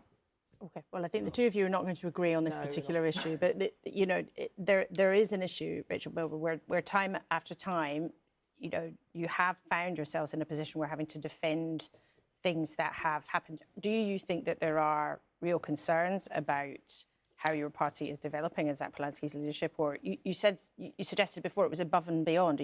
Are you suggesting that somehow he's being treated unfairly because you're enjoying new success? I think he would be the first person to say scrutinise me is the right thing to do. I guess it's also worth pointing out, you know, you were bringing in the scrutiny about Nigel Farage's unclaimed £5 million donation. We all know the Mandelson, you know, controversy. That's more than a controversy. That's like somebody connected to the world's most notorious paedophile was appointed to one of the highest positions of state. Like, the magnitude of those mistakes really puts anything Zach's done into pale, and it does seem disproportionate, I suppose. That's what I'm saying. Okay. I'm not defending the mistakes, and they've been apologised for, but they're not of the scale and of the significance to the nation that the mistakes that have been made by our Prime Minister and indeed by Nigel Farage. OK, well, let's get right back out round the nation. Kevin Fitzpatrick, our political reporter in Tameside. Now, Tameside's Angela Rayner's backyard, also the territory of Jonathan Reynolds, Labour's chief whip. And it's somewhere, Kevin, where Labour were a bit nervy about maybe losing to Reform. What are you picking up? Well, all the indications are that those fears are going to be certainly realised to some tune. This has been a Labour-controlled council since 1979, but all the signs were there, weren't they, at the Gorton and Denton by-election. 3 of the council wards in that constituency are in this Tameside area. Greens won the by-election, of course. Reform were in second, and they pushed Labour into third. And that set alarm bells ringing right across Labour circles in Greater Manchester. Reform have made it clear that Tameside was their big target, and I've just spoken to a pretty shell-shocked Labour senior figure here who thinks they've lost every single one of their Labour councillors who were up for re-election to Reform, and potentially Reform may have taken 18 out of the 19 seats up for grabs here. That would mean that Labour lose control of this council for the first time in nearly 50 years. And if this is the result here in Tameside, well, the indications are that right across the north of Greater Manchester, in Oldham, in Bolton, and in Labour strongholds of Wigan and Salford, they could be in real trouble too. And if that comes to pass, Kevin, it's very notable what you're picking up. What do you think the reasons will be? You'll have been talking to people in the last few weeks as the campaigns have progressed. Yeah, well, it's just incredible frustration with the status quo. It's national issues of cost of living feeding into a frustration that nothing really seems to be improving in life. And Labour has dominated this area for decades. 9 out of the 10 councils in Greater Manchester are currently Labour-led, although 2 of them in Oldham and Bolton are minority administrations. Clearly, there's lots of senior Labour figures here. Angela Rayner, as you say, in this constituency, and Johnny Reynolds. We're told both of them aren't intending to come tonight, which probably tells its own story, doesn't it? Of course, Andy Burnham is the Metro Mayor around this area, and Labour's had a vice-like grip on it for decades and decades. But if Reform are able to make those indents in places like Tameside, in Wigan and Salford, potentially Manchester as well, where they're counting tomorrow, the Greens are hoping to have more of an impact there as well, then it really will shake the party to its core in one of its long-term heartlands. Kevin, thank you so much. We'll be back with you later through the night as we start to get the results coming in, which hopefully the first ones won't be too long. Indications there in the northwest of England and Greater Manchester of potential real progress for reform, perhaps also in a different part of the country. Let's go to Jonathan Joseph, who's in Havering on the kind of outer edge of London for us. Jonathan, what's the picture you're hearing there? Laura, this is one of the top targets for reform, certainly in London, if not the country, and they are in a buoyant mood here at the Havering count. Votes are well underway in terms of being counted behind me there. One well-placed reform source telling me we are smashing it all over the place and we are very confident of taking control. This is the easternmost borough of London's 32 boroughs. It is on the borders of the M25 on one side and the River Thames on another, on the south, and it is a place where we've seen an influx of people moving from further into London, trying to find more affordable housing in this part of London. And that may change the political map here. It may change the way people vote. It looks like there's going to be a lot more split across the different parties. Look, at the moment, it's a minority administration run by the Havering Residents Associations. But they are quite despondent. It doesn't look like it's going to be a very good evening for them. On the other hand, we have Labour, who won 9 seats last time. They suffered a defection, so they're down to 8 coming into tonight, and they're not in a very good mood here. The question for them will be, will we be wiped out or not? So they are having not a good evening by all accounts. One Conservative source that I spoke to a few minutes ago was actually telling me that this could be a really good night for reform, that they may win 52 out of the 55 seats that are up for grabs. I think that it's a long way until we know the answer to that. I'm not sure if it would be quite that good, but it certainly seems that they are in contention to take control of this council and have a London borough under their charge for the first time. But whoever wins, it's been described by sources across all the political parties as something of a poison chalice, because the financial situation here in Havering is rather dire. In the last few years, the council has had to borrow more than £230 million from central government. Now that is mainly because they've had to spend a lot of money on housing, on adult social care, these issues that have been cropping up all over the country. Councils have statutory obligations to fund these things, and they just don't have the money. So the council has had to make all sorts of cuts, closing libraries and cancelling Christmas lights in town centres. So really having to find as many savings as they can. It's going to be a difficult challenge for whoever wins this. Andrew Rosindale is one of the local MPs here. In January, he defected from the Conservatives to Reform, and he seems to have taken a lot of that support with him amongst the local population. It seems like they've turned out in good numbers for Reform today, and we're expecting a declaration at around 6 a.m. But because there are so many candidates, there were more than 300 standing this time, compared to just over 150 in 2022. So that means the votes are more spread out. It may mean there are more split votes. It could mean that it takes a little bit longer to get the final results here, but it will probably be sometime after 6 a.m. and it looks very likely that Reform are going to win as things stand now from what we know so far. Jonathan, thank you very much indeed. And as Jonathan has been speaking, we can actually bring you our first 2 results of the night, and we'll take our first look at our giant tower tally. Only 2 seats, but 2 seats have gone to Reform. Reform has taken a seat from the Conservatives in Brentwood in Essex and a seat from Labour in Chorley in Lancashire. So there they are, the first 2 seats on the scoreboard.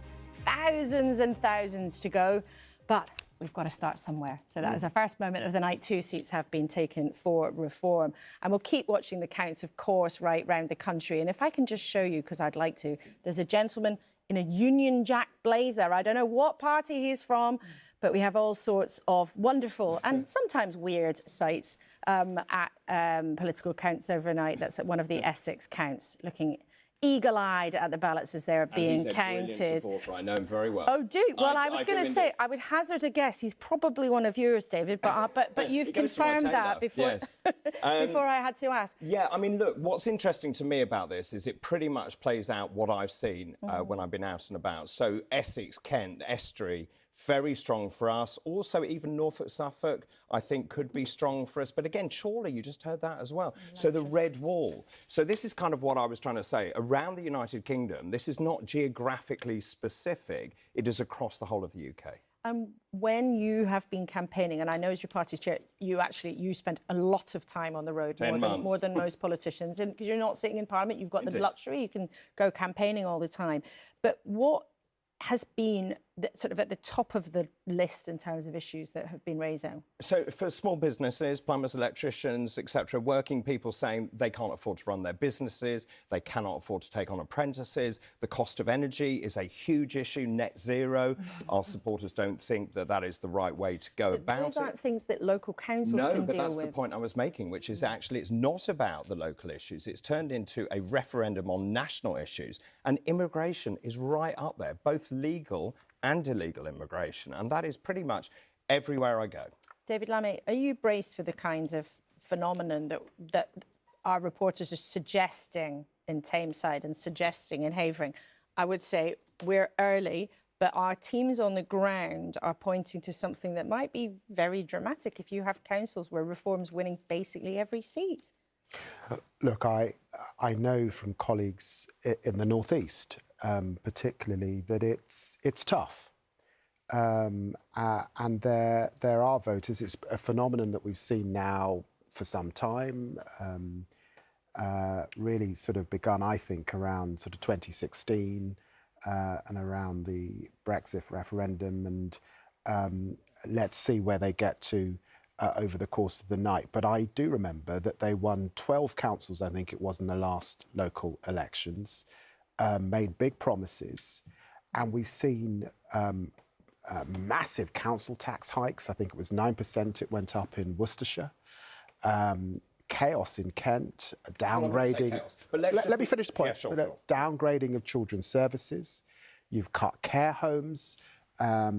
So Reform in office is very different to the sort of promise, isn't it? And in a sense, if you take more councils, it will be interesting to see if it's the same pattern we've seen over the last 12. We have completely removed the pothole backlog of 17,500 in Derbyshire. We have identified £700 million worth of savings, and also in terms of our council tax increases, they're lower 9%. Than every other political party across the board. 9%? Across the board. I don't think so. I don't believe that to be true. That's not true. It's 9%. The average is under 5%. So the point is that we are delivering. The one point I would make about this is that lots of people came into Reform. We're growing, we're professionalising. But the point is the voters are rejecting you. But you've had 3 leaders.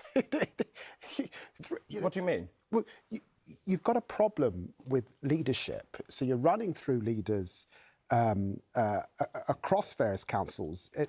And by the way, in Derbyshire, you've closed 8 care homes, several adult education centres. Yes, you have. That isn't true. And also, just in terms of Kent, we inherited £750 million of deficit. And when you take over a council, which have been run very, very badly, you have to look at the balance sheet. And what we've done is made £67 million worth of savings, which we've put back into the things that people matter about, which is potholes. Every party loses councillors, and that is the nature of the churn. As well, you know. David, just for the record, you denied taking up council tax 9% in Worcestershire. You seem not to understand that you've burnt through 3 leaders in Staffordshire. You've closed 8 care homes in Derbyshire. You said you didn't. Is there a problem here with the truth? No, not at all. But the point is that what people are doing is they're looking at our record and they're voting for us. You can see that by the results already coming in tonight. I think if you win the councils you're predicting, not I'm predicting, you're predicting, they're going to see your record. And then we really will have something to talk about in the next general election. But there has to be a reason they're not voting for you.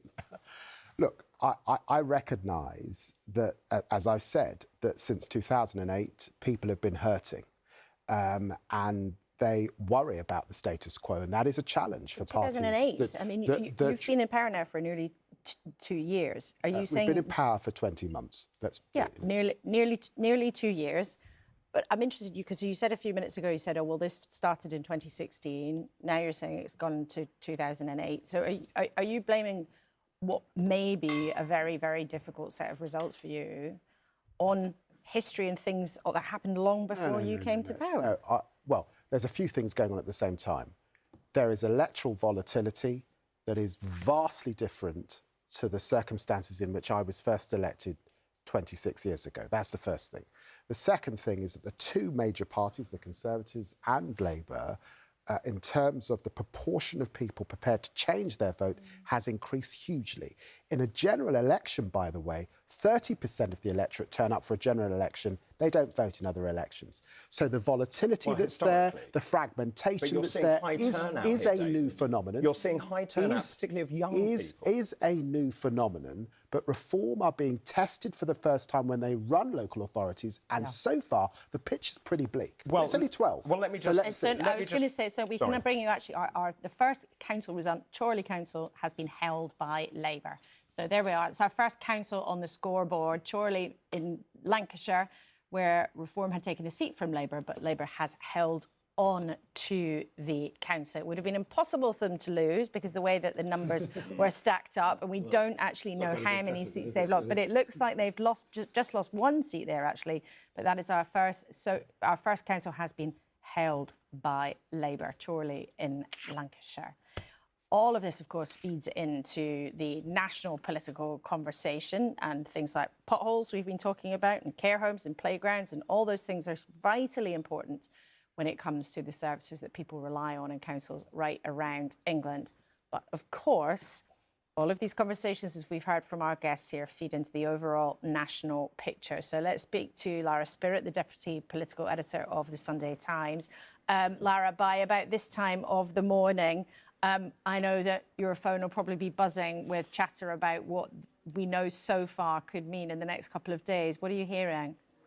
Yeah, exactly. I mean, I think at this point, Laura, we are still in a very indecisive spot when it comes to what the full picture could look like. I think it could take some hours, possibly even into the weekend, before we can say with any real certainty how Labour MPs in particular and those in Sir Keir Starmer's cabinet are feeling about the future of his leadership. I think we will, by tomorrow morning, though, have a good sense about how some of the parties are feeling, particularly into the later hours of Friday, whether or not Reform is performing in line perhaps with last year, but also whether or not they're just as elated as many of those predictions would expect them to be, but also whether or not, you know, the Liberal Democrats are able to outperform expectations in some of those key formerly Tory heartlands, whether or not Labour can hold on in London across multiple fronts, from both the Greens, but also, of course, from the Conservatives in places like Wandsworth and Westminster, and also, of course, from Reform in that kind of so-called outer donut where Labour are under quite significant threat. So at this point, still, of course, far too early to tell, but I'm sure in the next few hours, of course, my phone will be going perhaps slightly more crazy. But what's your instinct as whether or not the Labour Party is sort of in the mood to do something drastic. You know, David Lammy has sat here and told his colleagues on national television that now is not the time to change the pilot, and in fact suggesting it would be crackers to do so. What's your instinct about where Labour really is tonight?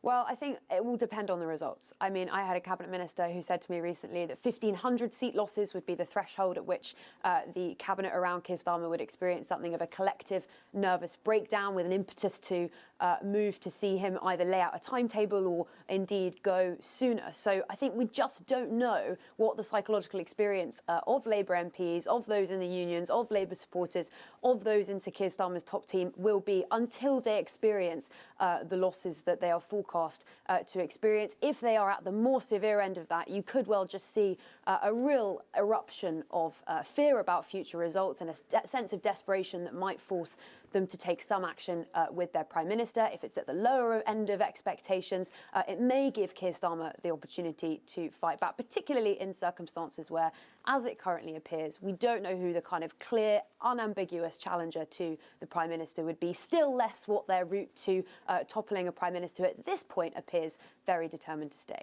Lara, thank you very much indeed. And it could be a very frantic couple of days. But sometimes with big political moments when parties are sort of all preparing themselves for plots, actually they pull themselves back from the brink. So who knows, this weekend might end up being a bit of a limbo moment after all the months and months and months of expectation. But what we're waiting for are the results that really count, because that will inform the political debate and make those big decisions about who is going to run the services that you rely on. Let's show you. There's the scene in Westminster where the count is underway. That's held currently by Labour, but the Conservatives, well, I felt slightly cheery about having a go at taking it back. That's Wandsworth.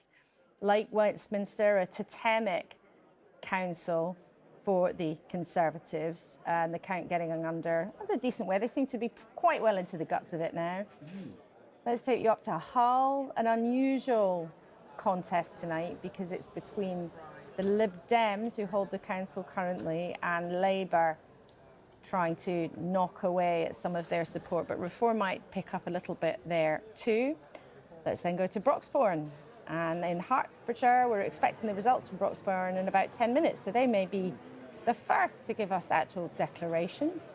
And Broxbourne in Hertfordshire, where the Conservatives might well be bracing themselves to lose some of their seats to Reform. You've just gained one, actually. Oh, you've just gained one. Richard Holden, tell us what we've just gained a county found out. council by-election in Hertfordshire, in Broxbourne, off Reform. There we go. Well, live reporting from our guests here at the desk. We like that. All of that to be encouraged. And there, the scene in Tameside, where my colleague on the ground in Tameside was telling us a few minutes ago that Reform looks to be making significant gains from the Labour Party. But we're at a very early stage of the night. We really, really are. The numbers of seats that have come in so far are in single figures. Before too long, we may be thick and fast in the results. But while we are still waiting for the results to begin coming in earnest, we've got time to understand more of the big picture, to look at the context.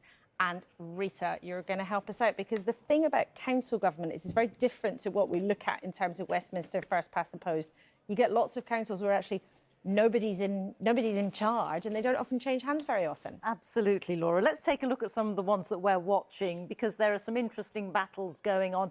And of course, the parties are targeting them all. Let's start at this side of the screen. And these four here are all Reform targets, so they're under no overall control. There's no one party that has sole management of any of these councils. But Havering, which is on the east edge of London, Walsall in the Midlands, South Tyneside in the northeast, and the Isle of Wight, of course, right down in the south, all Reform targets. And you can see from the geographical spread how far they are hoping to really sort of embed themselves as a party of local government. Others to watch are some interesting councils here, which are Lib Dem targets. Stockport, Portsmouth, Gosport in Hampshire, Three Rivers in Hertfordshire, and also West Oxfordshire, David Cameron's older territory, of course. They're all areas where the Lib Dems have a presence and will hope to be advancing further. Brentwood, is Lib Dem and also Reform have hopes there. East Sussex and Norwich. The Greens are actually running Norwich as a minority party, leading the council, and they will be hoping, of course, to be able to come in and take it directly and become the biggest party on the council. Let's move actually from the councils back to the leaders, because of course on nights like this we talk a great deal about the leaders who of course shape exactly what voters think about the parties and where they're going to put their cross. And we're going to look here at opinion polls favourability. Let's start with Keir Starmer and Labour, and let's see how his fortunes have changed in the last 2 years. So essentially since the general election. And you can see at the general election roughly the same numbers thought of him favourably as unfavourably. But see how far those lines have diverged over time up to April of this year, where 24% had a favourable opinion of Keir Starmer, 69% had an unfavourable opinion. And that gives a net figure of -45 to Sir Keir Starmer.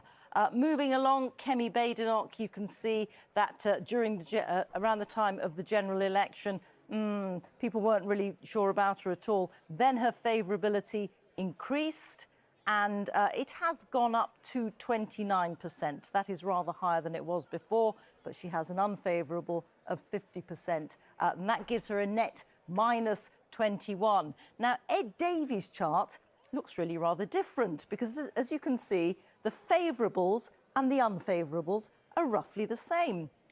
Haven't changed very much in the last 2 years. Favourable 30%, unfavourable 33%. So that gives Sir Ed Davey a -3 rating. Now you might think, oh, that makes him popular, but it might also suggest that he suffers from a lack of visibility, that people aren't really quite sure what to think. And now to Nigel Farage, whose graph looks very singular, because as you can see, he is a Marmite politician. People who like him really like him, and his line has stayed stable at roughly 25 to 30%, and unfavourable at roughly 60 to 65%, and that gives him a net of -38. So this is where the leaders stand in terms of opinion polls. Let's see what difference tonight's results will make. Thank you very much indeed, Rita. Let's just talk about those favourability ratings in some detail. And just as we do that, we could say the Greens have taken their first seat in Chorley and Lancashire. So we now have 3 seats in. The Greens have taken 1 in Chorley, but that council is still a Labour council. David Lammy, when you look at that, Keir Starmer's sort of crash in personal popularity since he's been in charge, do you have any sympathy with the people in your party who say he's just not going to be able to fix it? Look, I've got to tell you, and you were talking about a timetable. There is a timetable. The timetable's about 40 months to the next general election. That's the timetable we have. That's the timetable we got from the British people. And this kind of hokey-cokey with leaders was done by the Conservatives and roundly rejected at the last election. So you have to hold the course and wait for the British people in the general election to deliver their verdict on the Labour Party. I've got to say, the Labour Party is not just about the leader. It's about all of us that sit around the cabinet table. It's about our movement. It's much bigger than just the leader. And the truth is that what I see on a day-to-day basis is tremendous resilience, fortitude, application, dedication. The hard work is considerable. But I do accept, you know, the environment has changed dramatically since I first came into politics. The social media environment is different, where people get their news is different, the expectations are different, and frankly, the frustration in the public is very different. But that's the same. All politicians have to deal with a different environment. I suppose what people will be wanting to hear from you about is what is it that you think has gone wrong when people's opinion of Keir Starmer, you can see it, we saw it there on that chart, it has changed so much. And I know how close you are. You know, I think he started his leadership campaign sitting around your kitchen table. So what is it that you see that people aren't seeing? No, I've seen this two ends. I've been in opposition and I've been in government. And the truth is, when you're opposing and objecting, but you have no power, it is possible to be very popular. And it's certainly just before you win an election or just after you win an election, usually are very popular. When you have to start to deliver, people don't like you. It gets tougher. And the truth is, let's look around the world. In Australia, they were behind the polls significantly, but went on to win. Albanese doing very badly after a referendum they had on Aboriginal rights, initially in office, but going on to win. In Norway, they were 20 points behind in the polls, but went on to win. In Canada, they were behind in the polls, but went on to win. The truth is, progressive governments can struggle in the midterms, but then go on to win elections. And that's why you have to hold your nerve and demonstrate delivery. Have you talked to Keir Starmer about what he might do differently after these sets of elections? Well, I sit around the cabinet table. We all talk about what we have to do, what we have to accelerate, what we go back to our departments and deliver. So, of course, we're on that. And clearly, on defence, on our relationship with Europe over the coming years, how we get growth in the economy in tough times, how we stand by people as things get harder as a result of Iran. All of that we will be judged against, and we will have to deliver for the British people. OK, well, Labour's just held another council. They couldn't lose it, Halton in Lancashire, but that we can now confirm that Labour's held Halton in Lancashire, but Reform have been making gains in taking seats 6 so far. And also, just in terms of that, I'm just hearing that we have gone up 53%, Labour down 50% in Halton, Merseyside. That should be a stronghold for you. Well, I haven't heard that. You're telling me that. I don't know if I need. I don't know if I should trust you. OK. Well, what I can tell you is we've got the first 6 seats in from Halton, which is in the northwest in Lancashire. All 6 seats are Reform gains from Labour. So we're not going to get into what the percentages may or may not be, but we can confirm what you've been talking about, and it's Labour has lost 6 seats there. Reform has gained 6 of those seats.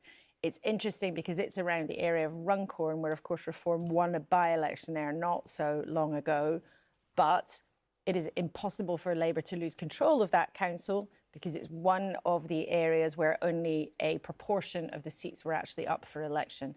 So Labour have held that council. They couldn't lose it. But Reform, you can see they're clearly making gains. 6 seats to them, Labour down 6. Counting is not complete there, but you can already see in that small sliver of the result that's already come in, Reform is gaining from Labour very significantly. Let's get back out round the country where the counts are underway. Let's talk to Emily Hudson, who's in Hampshire. Now that, Emily, has been a Conservative council since 1997. It's one of the places where the election was postponed from last year. What's the atmosphere? What are the whispers? Well, the Conservative leader is here in Andover this evening. He said he's feeling nervous. He thinks it's going to be a tough night. And he's worried about some of his hard-working colleagues who look likely to lose their jobs this evening. Now, the question is, where are those Conservative votes going? Are they going to Reform or are they going to the Liberal Democrats? And support for the Liberal Democrats in Hampshire has been rising over the last few years. They've been taking district and borough councils from the Conservatives. They got some MPs from the Conservatives at the last general election. So will people flip to the Liberal Democrats? Will they flip to Reform for Hampshire County Council?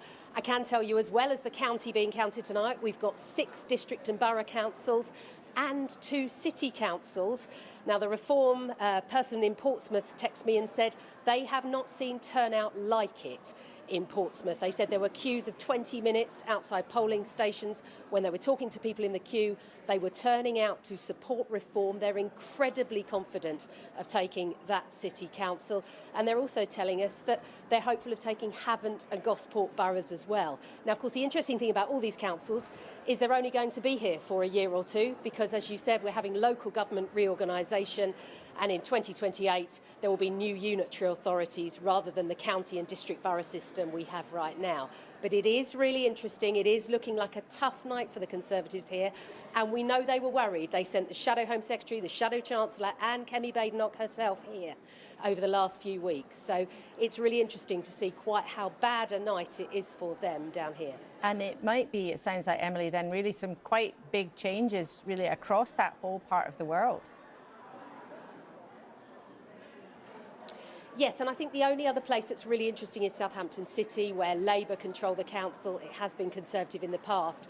But what we've seen there in recent years is the Greens and also the Liberal Democrats taking seats. Now, not really necessarily expecting a change in leadership there, but it could sort of upset the apple cart if what is really a Labour stronghold city is affected.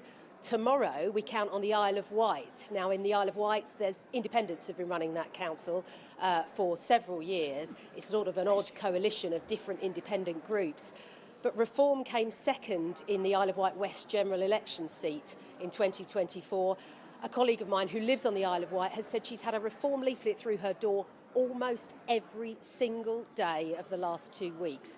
And so Reform are really hoping that they will push through on the Isle of Wight as well. Emily, thank you so much. Even in 2026, the leaflet is still king. It's still people's barometer of whether or not election is really getting going. And a good reminder there from Emily that some councils are counting tomorrow. That's also, of course, when Scotland and Wales are counting. Counting tonight, though, in Westminster in London, that iconic council, currently Labour held. But Barry Caffrey's there for us. The Conservatives, you know, they've been trying to be a place where they'd be delighted to take it back. But what are you hearing on the ground? Yes, Laura, absolutely. Westminster Council is a top target for the Tories. As you said, they controlled the council from its formation in 1965 up until 2022 when Labour took control, and the Conservative Party will be hoping tonight or in the early hours to take it back from Labour. Back in 2022, Labour gained 12 seats and the Conservatives lost 18 seats. But since then, one Labour councillor has defected to the Conservatives and 2 councillors have defected from the Conservatives to Reform UK. Now, one of the main local issues here, Laura, is the pedestrianisation of Oxford Street. And indeed, London's Mayor, Sir Sadiq Khan, wants that to go ahead. He's hoping that it will go ahead by the end of the summer. The scheme was actually only approved after he obtained government permission to take over the powers by creating something known as a mayoral development corporation. That's a statutory body to help deliver these regeneration projects. Now, the pedestrianisation of Oxford Street is something that the Conservatives are dead against. They say local people just don't want it. And indeed, some Labour councillors that I was speaking to tonight who are also against these plans, saying that that could potentially be one issue that could mean the Conservatives may regain control of Westminster City Council. As I say, in 2022, Labour took control of the council here from the Conservative Party.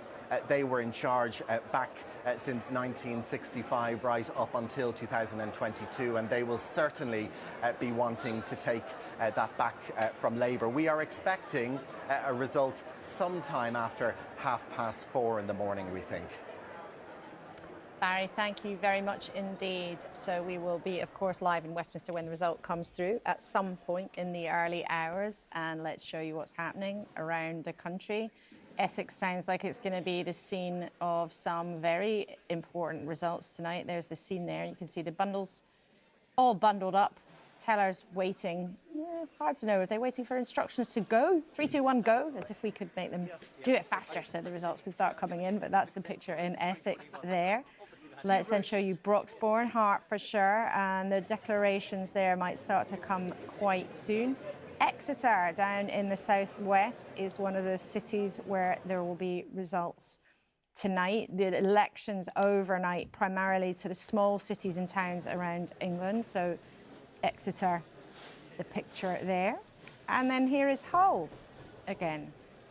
Labour, Lib Dem battle there, where the counting is well underway.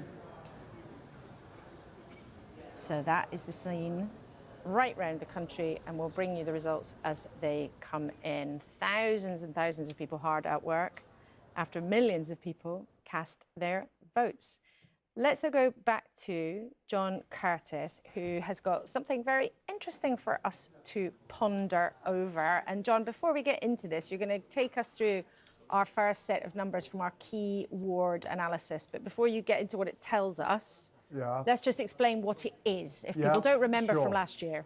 So what we have done is we've collected the detailed voting figures from we are collecting from over 1,000 of the wards that are being contested yesterday. That's just a little under half of all the wards that are up for grabs. It's difficult to collect all of them at the same time, but we've got all of these wards. So we're going to be able to talk to you as we go along about how the votes are changing in these council elections, and not just who has managed to win and lose seats. And the truth is that that first result that we've had of that kind just underlines the need to be aware that underneath the story about who manages to gain a seat from whom, there may be a rather more complicated picture in terms of votes. And this is a classic example. So it's a ward in Peterborough, and the Liberal Democrats have made a gain from the Conservatives. Okay, congratulations to them. However, whose vote's gone up most? Well, it's Reform, because they didn't fight the seat last time, but they've got 26% of the vote, which is kind of roughly what you'd expect given the opinion polls. The Greens are also up. They're up by 11 points on what they got back in 2022. That means they've got 17%. So who's lost out? Well, as you can see there, the Conservative vote is way down, badly squeezed. So also is Labour.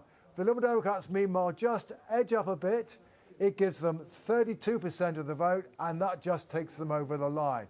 And I think, 2 points to make. Number one is this result, together what we've been hearing about seats won and lost so far, the expectation from the opinion polls that this was going to be a difficult night for both Conservative and Labour, and that Reform and the Greens were going to be making ground, making gains, and the Liberal Democrats were also going to profit from some of the Conservative and Labour difficulties. There's nothing so far in these early results to gainsay that expectation.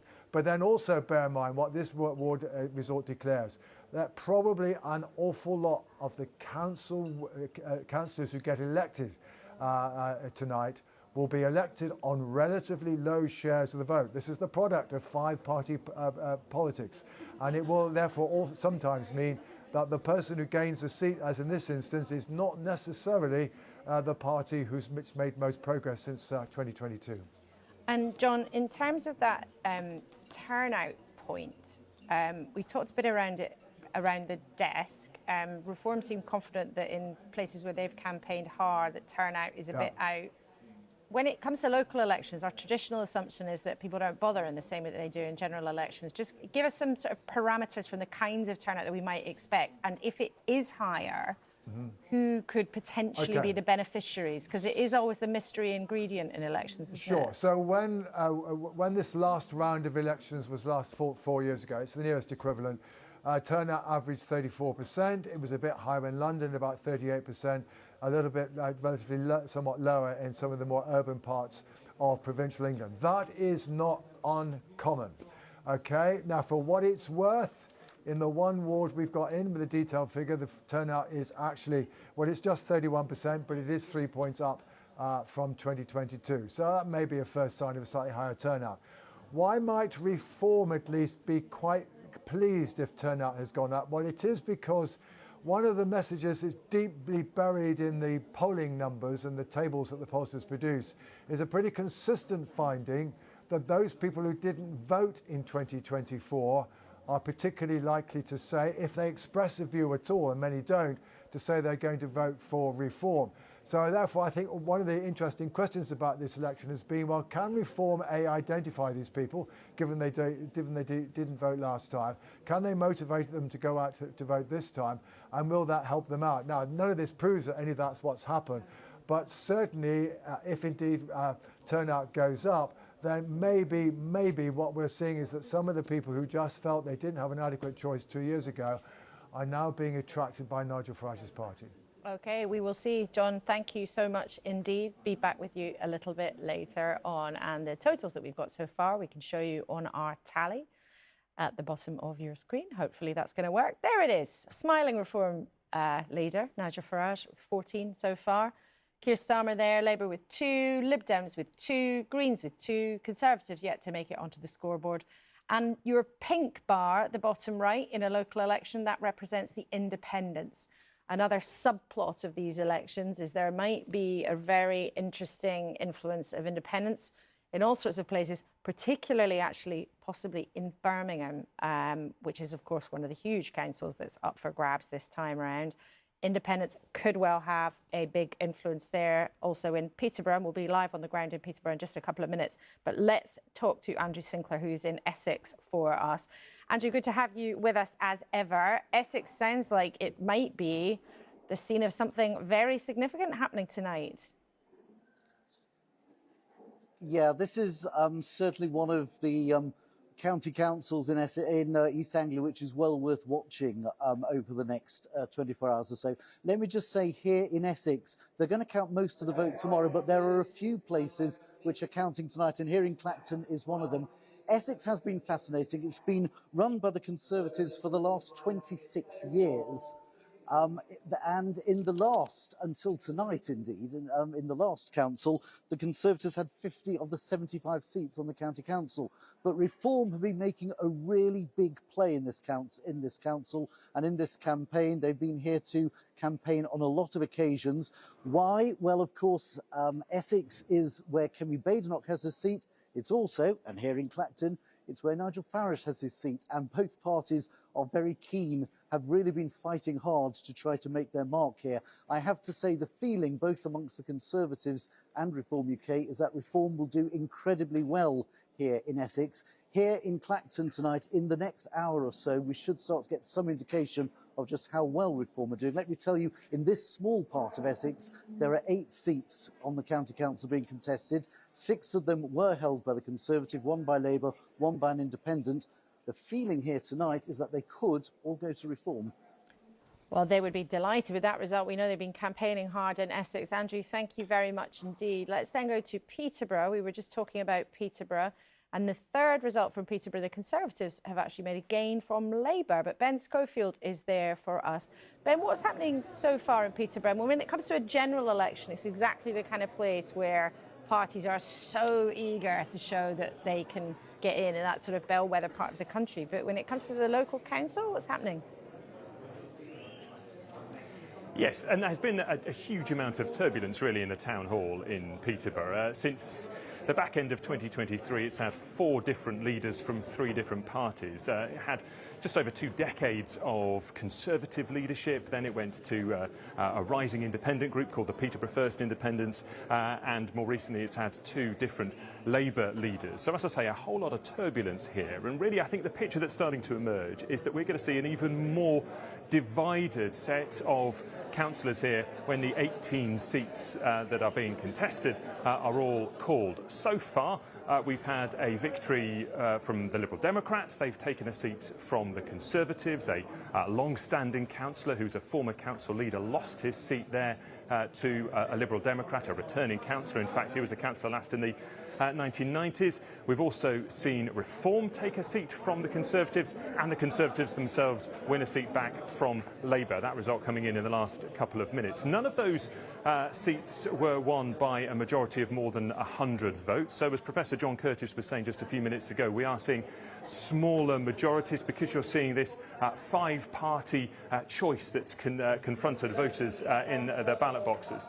Reform were heading into these polls quite buoyant. They were potentially saying that they were going to win something like 10 seats or so. Actually talking to their leading councillor here, they've got 1 seat on the council at the moment. He said maybe they'll get 4 or 5 gains tonight. The difficulty they say they're facing is, unlike a by-election in February where they won a seat, they could focus all their resources on that 1 seat. This time round, they've had a much wider ground game to play, and that may have meant that they've not made the gains that they might have done here in Peterborough. And Ben, in terms of the independents there, they've taken a big role in the council, but because of where the seats are up, they might not necessarily sort of figure tonight. Just explain that to us. Yeah, that's right. So we've got 18 seats being contested in Peterborough. The Peterborough First Independent Party are only seeking candidates in 2 of those seats. They're stronghold areas, really. So they're not going to make huge gains tonight. They have been part of the administration. So Labour, the Liberal Democrats and Peterborough First Independents were running the council up until election day. I think they're going to play a role. Certainly, they'll still be a big force on the council, but they're not going to make any big gains tonight. They're not going to be a much bigger force than they have been. Most of those councillors have been Conservatives who defected from the party and joined what they saw as like-minded fellow councillors who were standing up for Peterborough. They wanted to be local voices for Peterborough and not be distracted, I suppose, by national politics from the Conservatives. All politics is local, they say. Ben, thank you so much. Rita, let's take a look at Halton in Lancashire. Labour hold, but tell us what's happened under the bonnet. Absolutely. You've been talking about this, Laura. Let's have a look at it. So it's a Labour hold because Labour's lead was unassailable. It was always going to stay Labour. This is a council that is counting in thirds, which means only a third of the seats in the council are up for election, which holds back any advance by a challenger to Labour. But just look at this. This is the change since last time these seats were fought. Labour's lost 11 seats and Reform's gained 11 seats. Labour has lost every single seat so far to Reform. It's defending 17 of the 19 seats that are up. We've got 12 of those 19 seats counted. So let's see what the next few minutes bring. But, you know, although they are still counting here, it's a Labour hold. But they will be very, very worried looking at this surge by Reform in their own heartlands. This has been a Labour council for several decades. Let's take a quick look at the scoreboard just before I hand you back to Laura. Night's young, but here we go. Reform on 15 seats, gained 15 seats. Labour's lost 15 seats, they're on 3. Ed Davies' party is up 1 on 2. The Conservatives down 2 on 1 seat. And the Greens have gained 1. We'll be refreshing that continually throughout the night. Laura. Thank you very much indeed, Rita. Halton, and I should say in Cheshire, not Lancashire. And if you're watching at Halton and you've been screaming at the telly, one of the wonderful things about election nights is they refresh all of us on our geography. Let's go then to a part of the country I think I can safely say is in the southwest of England. Let's go to Martin Oates in Exeter. Exeter, one of the cities where power is on the table tonight. Martin, what are you hearing so far? That's right, only a third of Exeter City Council up for grabs. Labour's small majority means, as you say, they could lose control. Now, just a little bit of context. The South West doesn't have many Labour strongholds. Exeter is it, really. Over the last few decades, since Ben Bradshaw became only the second Labour MP for the city, they've controlled it since 2012. A year ago, in the County Council, the Devon County Council elections, Labour lost all 7 of its seats to a mixture of Reform and the Greens. So that's the scene setter for tonight. And I was talking to one senior Labour figure earlier on who was drawing comparisons with Labour's performance nationally in 1983, which of course was not a great performance. But he was making the point that they managed to rebuild and was talking in terms of seeing whether there would be a core vote left here to rebuild from. Now, having said that, counting is well underway, but looking around the room, it looks as if there are a lot of tight contests, but clearly a lot of apprehension, particularly based on the performance of the party's performance in last year's county council elections. And in terms of the things that have come up during the campaign, Martin, you've given us the political backdrop, but what are the issues have been? I mean, it's been very locally focused, or, as we've heard tonight already, has been a lot of national frustration coming up on the doors? I think, you know, it's always very difficult to gauge that, but I think absolutely the national picture is overshadowing this. I mean, we had a by-election next door in Cornwall, a council by-election. So Cornwall, the dynamic is traditionally Conservative and Lib Dem. There we saw a Reform victor. I mean, the seat had been Reform in the county elections the year before. The councillor had sadly died, but it was basically a carve-up between Reform and the Greens. So the picture that we're seeing we've seen in Gorton, we're seeing in other parts of the country, seems, on a small level at least, on the evidence available so far, to be manifesting itself down here in the southwest as well. OK, Martin, thank you so much. We'll be back with you later in the night. In a few minutes' time, we're going to say goodbye and thank you to Rachel Milward for the Greens, Richard Holden from the Conservatives, and the Deputy Prime Minister, David Lammy. So let's have a final word with you three before you go off either to bed or to the rest of your duties. I don't know what you're what you're going to be doing. Richard, we've heard, particularly from Essex, but from other parts of the country, that it sounds so far like you are having a tough time. Yeah, I get a funny feeling, having spoken now to a couple of the guys at the Basildon Count, one of our senior councillors might have got a touch of candidate-itis earlier on in the evening. That sounds painful. And Broxbourne, I think I've just had a text from one of my MP colleagues who says that we have lost 2 seats, but we've held control of the council and held 7 seats. So I think actually some of those results might be a bit more mixed. As we see. Broxbourne, I think you couldn't have lost actually. If but even the seats, I think we had 9 up for grabs and we held 7 of them. So which isn't a bad result on an evening like tonight. And in terms of your overall expectation, though, at the beginning of our conversations, you said you were expecting significant losses. I think we'll still be in that ballpark because of that spread of when these elections last happened. I think will be interesting as the individual results. We'll see, Broxbourne being held looks like it's being held well, and we'll have to see some of those London results later in the night. Rachel, you getting any intelligence from your colleagues in Green HQ? We've only had a few seats in, so most of the areas where we're looking to make the biggest breakthroughs are coming in later tomorrow.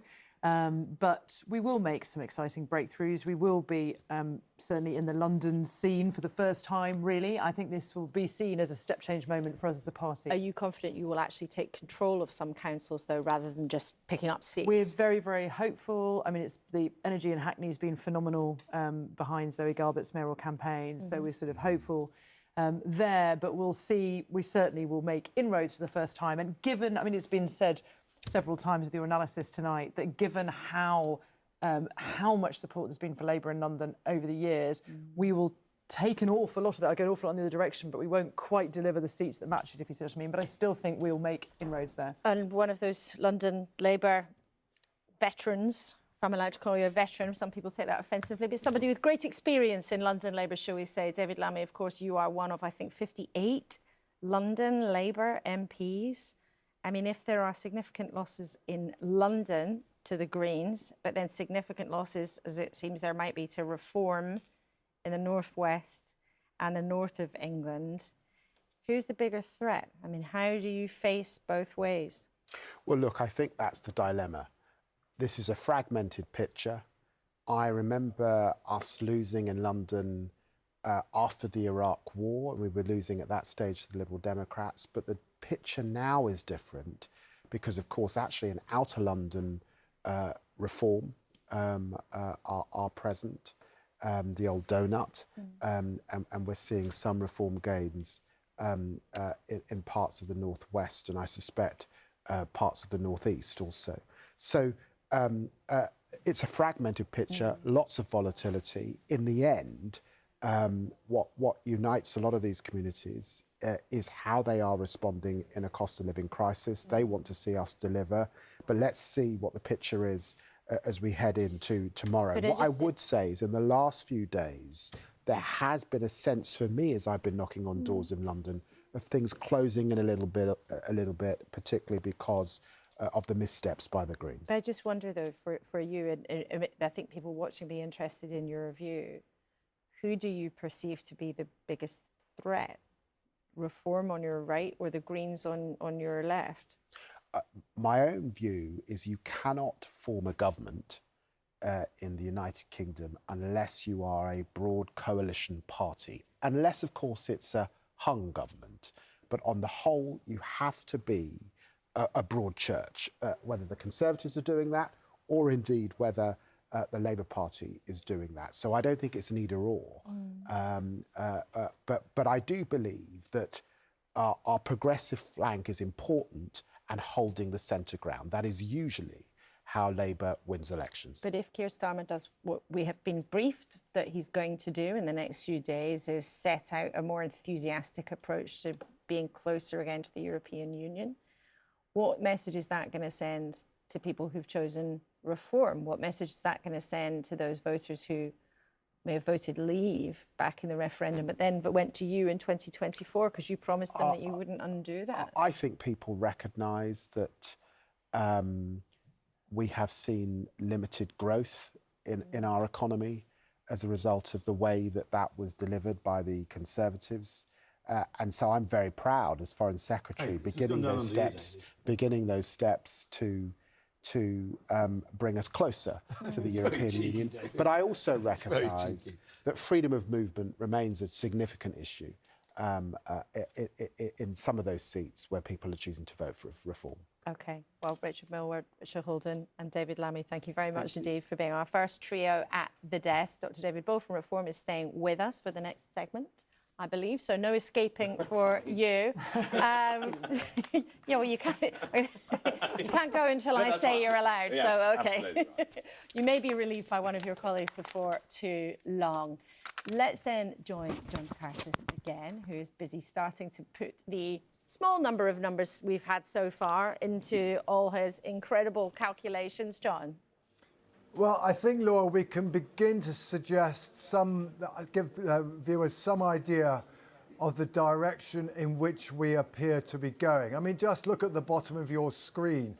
Of the just over 30 or so results that have been declared so far in individual wards, Reform have won 25 of them. They are all gains. We are certainly looking at figures in the 5 places where wards we've got the individual results. Reform running at about 27-28%. That is more or less in line with what you would expect, given that's where they are at the moment inside the opinion polls. We're also certainly seeing evidence of Labour's vote falling away quite heavily, particularly in places where they were previously strong, on average down by 21 points on 2022. Oh, and by the way, doing particularly badly in one ward which has a very substantial Muslim population. And of course, we know that in 2024, Labour's vote fell very heavily in such places. And here's the first indication that that result may well be replicated. So far, not quite so bad for the Conservatives, only down by 5 points. But, you know, it's down 5 points on what not a particularly good result back in 2022. We'll have to see more about that. Too early to say too much about the Greens, except, you know, basically wherever they're fighting, their vote is up. They're putting in a credible performance, but it's kind of a good second or a good third. And I think it's still going to be the question of how much they can turn votes into seats. Oh, by the way, we've also had one ward where the U Party stood. You know, that's the party that's now been founded by Jeremy Corbyn, 3% of the vote. John, thank you so much indeed. And I want to show you what's happening around the country, because this is where the numbers will come. And John will, over the night, be able to put together the jigsaw for us. Those are the pictures in Essex, where Reform are feeling very hopeful and very cheerful. You can see people applauding there, the first applause of the night, perhaps, in Peterborough. Looked like the Greens were very happy in Peterborough, just down in the corner of your screen. Then we can show you... Oh, they've stopped clapping now. We're showing you the pictures, but a matter of moments away, they were applauding. Although Peterborough is still a council where no one party is in charge. But the Greens looked very happy a few moments ago. Perhaps they'd taken a seat, or maybe two. Let's then go to Wandsworth, an iconic council in London. We were hearing from our reporter there a couple of minutes ago that it was going to be very, very tight. Labour hopeful of holding, the Conservatives trying to grab it off them. And there, the Greens, oh, they started applauding again, and now they've stopped again. Let's just keep the pictures up, because you never know, they might applaud again. But then let's show you Merton, southwest London, where that is somewhere with the Liberal Democrats. Were telling us earlier in the night they'll be hoping to make progress in southwest London. And there is Merton, people getting very busy in the count. And then another bottom right of your screen, Labour, red rosette, and a look of concern. on the activist there who is surveying the scene. So that gives you a flavour of what's happening around the country, and we will be giving you the results as they come in. But working with the small amount of data that we've got so far, the direction of travel at this stage appears to be very clear, which is a big increase in support for reform, a big drop in support for Labour. Not quite as a dramatic drop in support for the Conservatives, but that is our analysis so far with only a small fraction of the data. Let's welcome our new panellists with us tonight. The Shadow Home Secretary, Chris Philp, MP for the Conservatives, Al Pinkerton, MP, the Liberal Democrats, and the Government Minister, Chris Bryant. Welcome to all of you. Chris, when you look at those numbers, and you were taking your seat as John Curtis was explaining to us, so far, Labour down 23%, Reform up 28%. And I'd stress we've only got a fraction of the data, but it is looking You're doing bleak. this, Chris. This Sorry, Chris. there's two Chris's. So Well, I think this Chris might be quite happy about Labour support dropping by 23%. I'm not sure that you No, I would just be wasn't very sure which happy. one you were talking to, that's Forgive me, Chris Bryant, we're all Government Minister. men. How could you not get any women on the panel? Well, we will be joined by plenty of women. You've just taken a seat from Rachel Wilward from the Greens, and there's a woman in this seat. So Labour, if they're down by 23% across the country, that is bleak, isn't it? It's grim, yeah. And for me, you know, I've been an MP since 2001, and I've seen, you know, results ebb and flow, and I've seen good colleagues lose seats in council elections and sometimes in Senate elections as well. We lost it twice in my time to Plaid in my seat in South Wales. And it's miserable because, you know, you've got friends and people who've worked hard and tried to get things over the line and tried to make a difference for people. And so all of that is miserable. And of course, it looks like it's going to be a grim night, grim weekend for Labour. And the key thing, therefore, for us is, and this is my experience, that how you respond to defeat is what really shows the character of a party. And so, obviously, I mean, I'm a minister, as you just referred. I'm endlessly wanting to get things done faster. A classic instance for me was the additional rights, workers' rights that we were introducing, including, you know, statutory sick pay from day one and things like that, and maternity pay, paternity pay, all of that changing. Biggest transformation of workers' rights in a generation, something I passionately believed in, and lots of people in the Labour Party did. I wanted to get it done in a week. I didn't want it to take 2 years. And of course, that is one of the things that I think people feel very strongly, a sense of frustration about how long it takes to change things. And then there's another bit for me, which is if you look at the last 20 years, I represent one of the poorest areas, not just in the UK, but in the whole of Europe. Ordinary people 30, 40 years ago, my parents' generation, expected that they would be wealthier than their parents and that my generation will be wealthier than them, and probably the next generation will be wealthier again and would feel that sense of wealth. And of course, there are lots of things that are better today than they were 30, 40 years ago. But basically, for the last 20 years, living standards have been rock bottom. And I know people in my patch who may work 40 hours a week or more, taking on several jobs on minimum wage, and I'm glad that we've increased the minimum wage, so that's putting more money in people's pockets. And I know that others disagree with that, but I think it was the right thing to do. And yet they still can't afford to pay the mortgage and put food on the table and make sure that their kids have got a new school uniform. And that's the real challenge, I think, I mean, for the Labour Party, obviously, with the government, we need to be able to transform people's lives, and I wish we could do all of that much faster. And you promised people that you would. I mean, that's the issue. That you know, David Lammy suggested some of the same things. He was talking about the fact that lots of people for many, many years have had a really hard time. And yes, that is absolutely the case in this country's recent history. But almost 2 years ago, you promised people that you would be able to do things differently and that you would bring change and hope. And people from what we see so far just aren't buying it. Sorry, I didn't mean to interrupt you, Laura, but actually in the last general election, we made very, very modest promises because we knew that there were problems in the country, and some of the long-term problems that the UK has had were writ large already for us, and we knew that.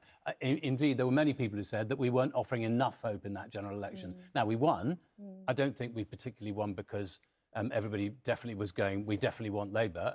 A lot of that was because they rejected what has happened in the last few years. And, you know, I think austerity maybe in that's the 2010, problem, 11, then. 12... You didn't really have contributed to it. people behind you. I mean, one of your colleagues said to me recently, the thing is, we had a majority, but we didn't really have a mandate. So your promises were modest and people just kind of wanted the Tories out. You're admitting that. I think we said that pretty clearly at the time. And I think you're absolutely right that at a moment like this, what people want is a sense of hope. They want to feel... they don't want promises that really can't be fulfilled. And I think they're very, very cynical and sceptical about politicians who make promises that simply can't be fulfilled. You know, if you go into local elections and say you're going to cut taxes, local elections, and say you're going to cut the council tax and then you put it up by 9%, then I think, as happened in Worcestershire, then under reform over the last year, then I think people get very, very cynical and sceptical about that. But you're right, we've got to do things better. We've got to be faster. We've got to be more fleet of foot. We've got to make more of a difference to people's lives. There are additional challenges this year. The war in Iran, where I think Keir Starmer has made the right decision, not just to jump on that bandwagon and not to drag us into a war which had no defined aims before it. But that is going to provide significant additional challenges for the whole of the UK. And I think that we need to double down on making sure that we make that difference for people's lives. And I do also want to talk to you about the situation in Wales, because you are one of Labour's Welsh MPs, but we'll get to that in a few minutes' time. And just a reminder that multiple sources have told the BBC, our colleagues in Wales, that they believe they've lost the Senedd election. That counting won't actually take place till tomorrow. However, there is a very strong expectation that history will be made for Labour for all the wrong reasons after a century of winning elections. But David Bull, we're going to say goodbye to you shortly. Actually, we are going to let you go. You'll be replaced, I think, by one of your colleagues shortly. Just as we end our conversation with you, in terms of what the other parties would say about you, is that you're taking advantage of a moment where people feel distressed for all sorts of different reasons. I don't buy that, actually. The sense of passion and drive that I see around the country, people saying, and I said this at the beginning, which is the two parties, the main parties, have consistently failed, and Chris talks about things are tough. Yeah, inflation is high, the cost of living is high, and yet energy bills are high. That's because of the decisions made by your government. That's what people are saying. I've never seen anything quite like it. So, as Lee Anderson calls it, the People's Army being mobilised. People are saying this country is in terminal decline. We need to do something about it, and that's why they're coming to us. And yet, if you mention energy prices there, you know, the UK government decided not to go full boots into a war with Donald Trump and Benjamin Netanyahu, which has created an extra round of conflict in the Middle East that has recently put petrol prices and energy prices Sure, but we're sitting up. on £3 trillion worth of energy, so we need to frack. We need to get out that treasure underneath our feet, and that's what people want to see. They want cheaper bills, and when you have cheaper bills, you can then afford to run your company. But do you think, from your track record in local government so far, where some things have gone wrong, that people are really convinced by what you could do, or your critics would say that you're benefiting from stirring up what a lot of people feel, which is frustration and So that despair? 9% is one council, but across the board, the average council rise has been lower than all the other parties put together. So actually, in terms of the result that we're seeing tonight, clearly people still think that Reform UK is the right way to vote. So as we bid farewell, one last prediction, David? Well, I said at the beginning, didn't I, a good night was 1,000 seats. It's going our way, I think. 1,000 seats would be good. It could be a lot higher. OK. Well, David Bull, thank you very much indeed for your time. Chair of Reform UK, thank you for being with us here on Election 26. Let's just stop for a second and think about the evolving politics of all of this. Let's speak to James Heal, who's the Deputy Political Editor of The Spectator. Used to be called the Tory Bible, a magazine with a fine history. I'm not sure if we call it the Tory Bible anymore, with a very fast evolving political situation. James, what's your take on what we know so far? Well, what we know so far is that Reform have replicated the success last year at the councils. All signs point to them winning a similar number of votes 1 year on in very different territory to last year. And I think that does show that the argument that some Conservatives have made over the past 18 months or so was that, sort of like the SDP in the early 1980s, Reform was simply going to fade away. It was going to be a sort of 1 year blip. Actually, they've now replicated Lightning twice, and I think that really does pose some very fundamental and existential questions to the Conservatives as being the preeminent party of the right across the United Kingdom. And James, in terms of any whispers from party HQs, what's arriving on your phone so far? Well, it's a very upbeat atmosphere at Reform HQ, Millbank Tower.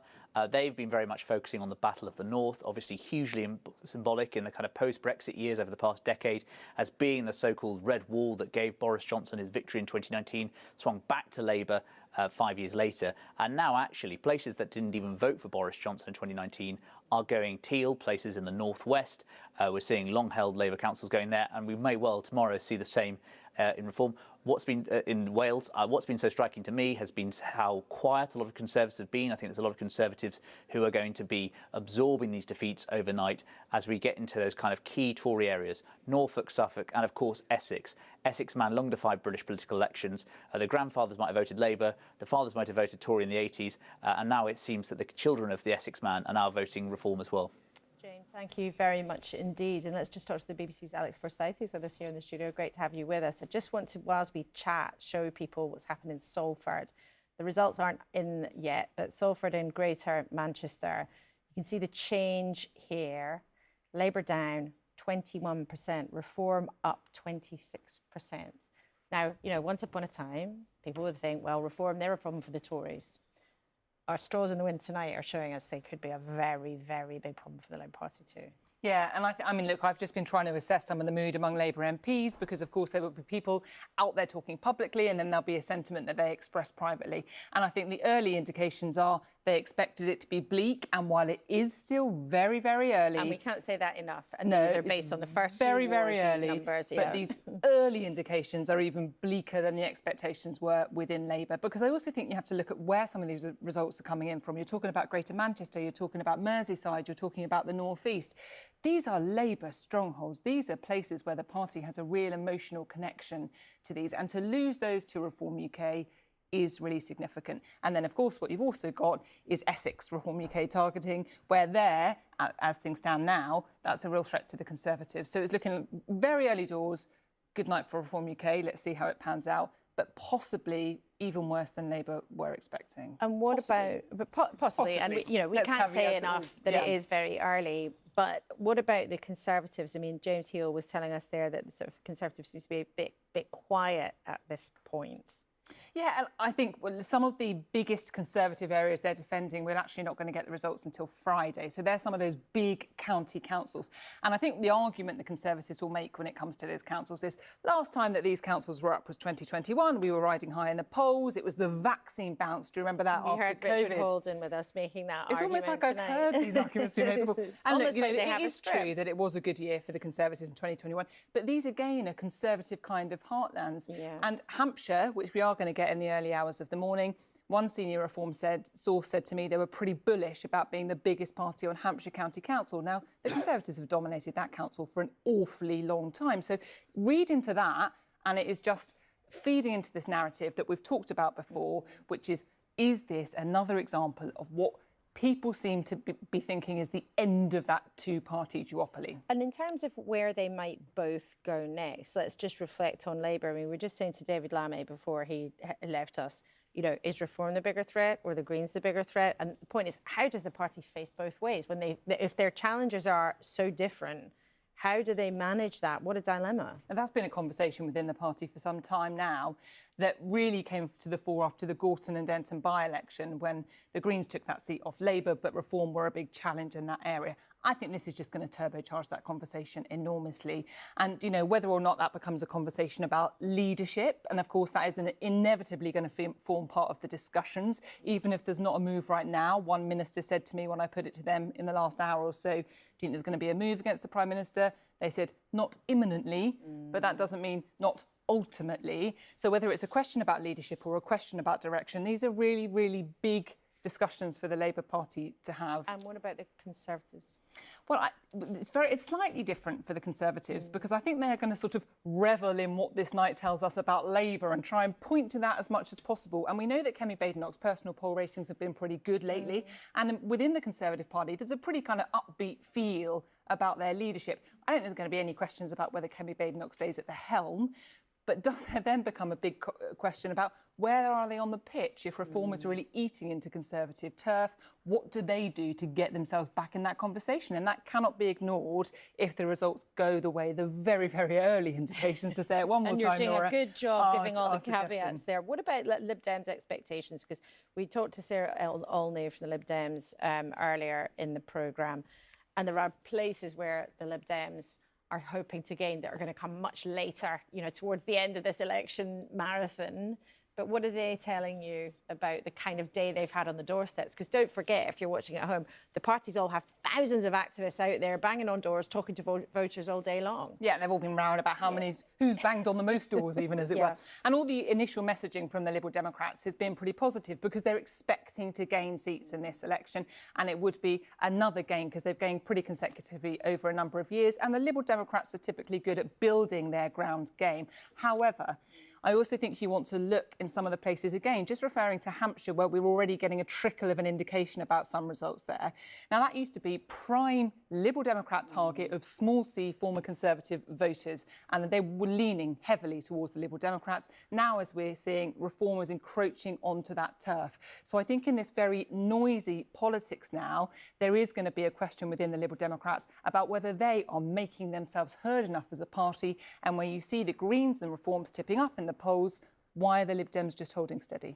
Alex, thank you so much. We'll check in with you later. Well, let's take you straight to one of those places where the Lib Dems built support over a long period of time, eventually taking charge of Hull Council. Tim Iredale is there for us tonight. Now, it's interesting, Tim, isn't it? This is one of the parts of the country there's a Lib Dem Labour battle. What are the straws in the wind there on the ground?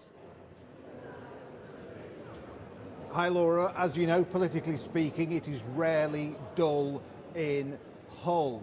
Now, the Lib Dems have Hull City Council to lose tonight because they are defending a slender one-seat majority. Lib Dems say they are hopeful that their vote is holding up, but all eyes are on Reform UK here because Reform believe they've made significant inroads, certainly into the Labour vote in Hull and possibly into the Lib Dem vote as well. So if Reform do start eating into the Lib Dem vote, then it could potentially deprive the Lib Dems of a majority on the City Council. And that would be a big disappointment for them, wouldn't it, Tim? Candidates and agents for... Well, it would, yeah. The Lib Dems have controlled Hull for the past 4 years.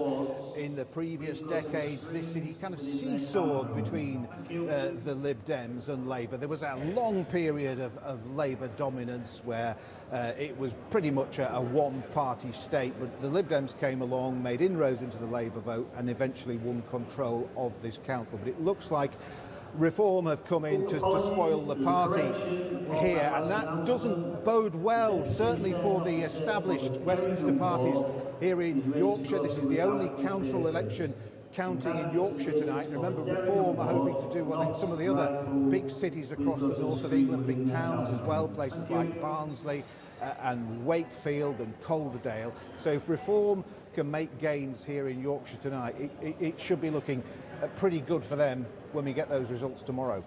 Tim, thank you very much indeed for joining us, and some kind of declaration happening there in the background. We can say welcome to Zia Youssef for Reform, who has just joined us here in the studio, and we'll talk to you in a minute. Let's talk then to Al Pinkerton, though, Liberal Democrat MP. If you lose Hull, where you worked so hard for years to be able to take charge, what would that say about whether the Lib Dems are able to compete in this moment of political turmoil if you're actually losing? I mean, let's see what the result ultimately is, of course, and of course it wouldn't take many losses for us to lose overall control of that council. We heard there from your colleague that all it would take is a loss of one. I mean, clearly, if that happened, that would be a real symbolic disappointment for us because we want to see ourselves as a party that can represent the whole of the United Kingdom, including the north of England. We are, I think, on very safe ground in large parts of the southeast. We heard Hampshire being talked about before. I've been on the doors in Surrey, West Surrey, all day, where we have the first elections for the new West Surrey Unitary Authority. And I'm hopeful that in this particular area of Surrey, where I became the MP in 2024, but where we currently have almost a clean sweep, of Conservative county councillors, that we might, in fact, take a clean sweep of Liberal Democrats tonight. So I think what we're hearing from all of your reporters is that it's a mixed and febrile picture across the country. And of course, I think what that exposes is the very variable nature of the UK. Every constituency will have, in effect, its own kind of red wall, the areas of definitely more socioeconomic strain. I think that's where Reform seem to be targeting quite heavily. But I think what we'll find by the end of the night is that where you have really hard-working, locally grounded Lib Dem MPs, I think we are the greatest resistance to the rise of Reform. Chris Philp, if the seems from our early results, and we said it, we can't say it enough, it's early doors, but it does seem as if you are losing out to Reform. What's your sentiment as we are at this point? It's about half one in the morning. Oh, no, it's 1:45 already. What's your feeling about why this is going wrong? Well, as you say, Laura, let's wait and see what actually happens as these seats get counted. I think only 7 what were Conservative seats have declared so far out of several thousand, so we don't really know what's happening. A couple of points to make, though. One is that, as your correspondent said, many of these seats were last contested in 2021, which was a high watermark. It was the height of the vaccine rollout. So we are defending a very high starting point. I'm just going to make it clear to the audience, most of the seats that are being contested were fought in 2022. So yes, some were fought in 2021, but most of them were fought in 2022. So I want everyone watching to know that when they hear Conservatives saying time and again, well, you have to remember they were fought in 2021. Well, most were 2022. Very fair clarification, Laura, but those, I think many of those counties that people keep referring to were contested in 2021. The thing I'll be looking for is progress compared to last year, when we had, I think, a national equivalent vote share of about 15%. I'll be looking for us to move forward from there. But we should also keep in mind, we are only 18 months or so, just under 2 years, from what was a very bad election defeat, and the rebuilding process takes time. But I think what people, fair-minded people, would say is that Kemi Badenoch is performing with increasing confidence, and people I've met on the doorstep are very impressed by the way Kemi is performing. And as an opposition, we are the only party in Parliament who are holding the government, this terrible, failing Labour government, to account. 16 U-turns we forced, including things like getting rid of the cut to the winter fuel payment, or the family farm tax, which Labour tried to introduce, even delaying the shameful surrender of the Chagos Islands, which bought time during which Trump appears to have changed his mind. So we've saved pensioners money from opposition. We've saved many of the country's farmers from opposition. We're the only party in Parliament who are a serious party of opposition. I think there were quite a lot of Labour MPs who had something to do with forcing the government to get rid of the winter fuel allowance. Well, I was waiting for you to chip. I was being far too polite to interrupt my colleague on my right hand side. So I was waiting for you to chip in there. But would you not, though, Chris Philp, expect as the main opposition party, if you have what every poll suggests is an unpopular government, what every focus group suggests is an unpopular government, what many Labour MPs would acknowledge privately as a Labour government, as the main opposition, would you not acknowledge that you ought to be making more impact?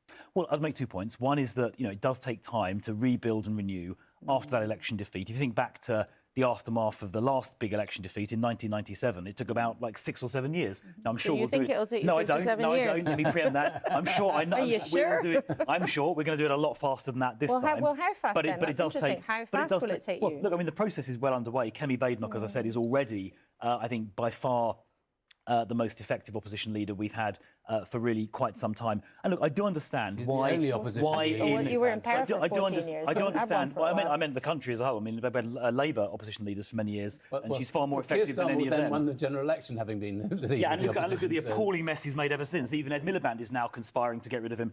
But look, if you take the fact that the public are very concerned about quite a few things, the cost of living, very high levels of immigration, these sort of issues. And if there's a party, Reform, offering superficial-sounding solutions to those problems, people will get tempted by them. But I think as a general election approaches, obviously it's 3 years away, and policies get properly scrutinised, then the credibility deficit will get exposed. You ought to be doing much better at this point. This is the classic kind of moment when you should be doing phenomenally well. You've even tried to pretend that you are Reform, so as to try and steal some of their votes. and you've failed. Chris, you will not even be a major player at the next general election. Chris, I think even by your standards, that is a piece of flagrant cheek. Your party, the Labour Party, is about to get eviscerated across the country. Your own cabinet colleagues are conspiring as we speak. Understandably, to kick out Keir Starmer. You're about to lose Wales for the first time in 100 years. So I think, to be honest, you should concentrate on defending your own appalling track record. It's not going to be a good night for us. Well, I think that understates it magnificently. I've made the point, and I hate losing seats, and I hate that we're going to have a bad night tonight. Well, are you going to lose Wales? My point is, the Conservative Party. I'll answer that in 1 sec, Laura. But at this point, the opposition should be making gains, not losing significant number of seats. Just on Wales, because you were just going to ask about Wales. Well, yes. So multiple sources have told our colleagues in BBC Wales that you are going to lose the Senate election, and a former Welsh government minister has also told the BBC that means that Keir Starmer should go if that happens. So are you going to lose Wales? We're in exactly the same position. I don't know, but it seems likely if you look at all the opinion polls, and I've been knocking doors, and that my local team have been knocking doors for weeks and weeks and weeks. I think it will be very difficult for us to hold the place that we've held. I think the two things that came up most on the door. One was a Welsh government issue, which was 20 miles an hour, which was, actually was a good policy. I think it was introduced in a way that felt very heavy-handed to a lot of voters in Wales. There was some objection as well to increasing the size of the Senedd. And then the other one was about winter fuel. And now we've, as Chris has already pointed out, we've gone back on the winter fuel allowance. We've made sure that it's gone to the vast majority of people. But I think it is, as I say, it is likely, if the polls prove to be right, that it's not going to be a very good night for us in Wales. I should just say, though, Laura... Well, I just want to tell people what they're seeing, because we are showing people some pictures of Newport, so where the ballot boxes from Wales are all being verified. You can see the party representatives, they're all lined up with their rosettes and their clipboards, carefully checking those boxes are being secured. The count will actually happen tomorrow, but just that is the pictures. Yes, and they're not verifying Newport. Everywhere in Wales tonight. I think it's only in a few places. But and there's been talk about being higher turnout in Wales. If that's the case, I hope that's great. Higher turnout is always good for democracy. I don't know what the end result will be. I think one of the things that may have played into this as well is a bit like the Caerphilly by-election. Plaid managed to make the case that the best way to defeat Reform was to vote for them. And that undoubtedly affected some of our vote. I heard that on the door as well. Now, I think I've been through many elections. I've been an MP for 25 years. I remember moments when we lost the seat to Plaid in the Senedd elections. I remember in 2017, we lost more than half the council seats to Plaid in my own constituency. And 6 weeks later, I had one of my biggest majorities. My only thing is that, and I also remember when Joe Swinson was going to be Prime Minister. And then that never happened, and Chuck O'Mara was going to be the Chancellor of the Exchequer. Well, a lot of things happen in politics, but one thing that has not happened in 100 years is Labour not being on top in an election in Wales. So if it comes to pass, that would be an absolutely enormous moment. It will be a big and I want to bring in Zia Youssef from Reform, because Wales is one of those places you believe that you've been in contention with Plaid Cymru to be top of the poll.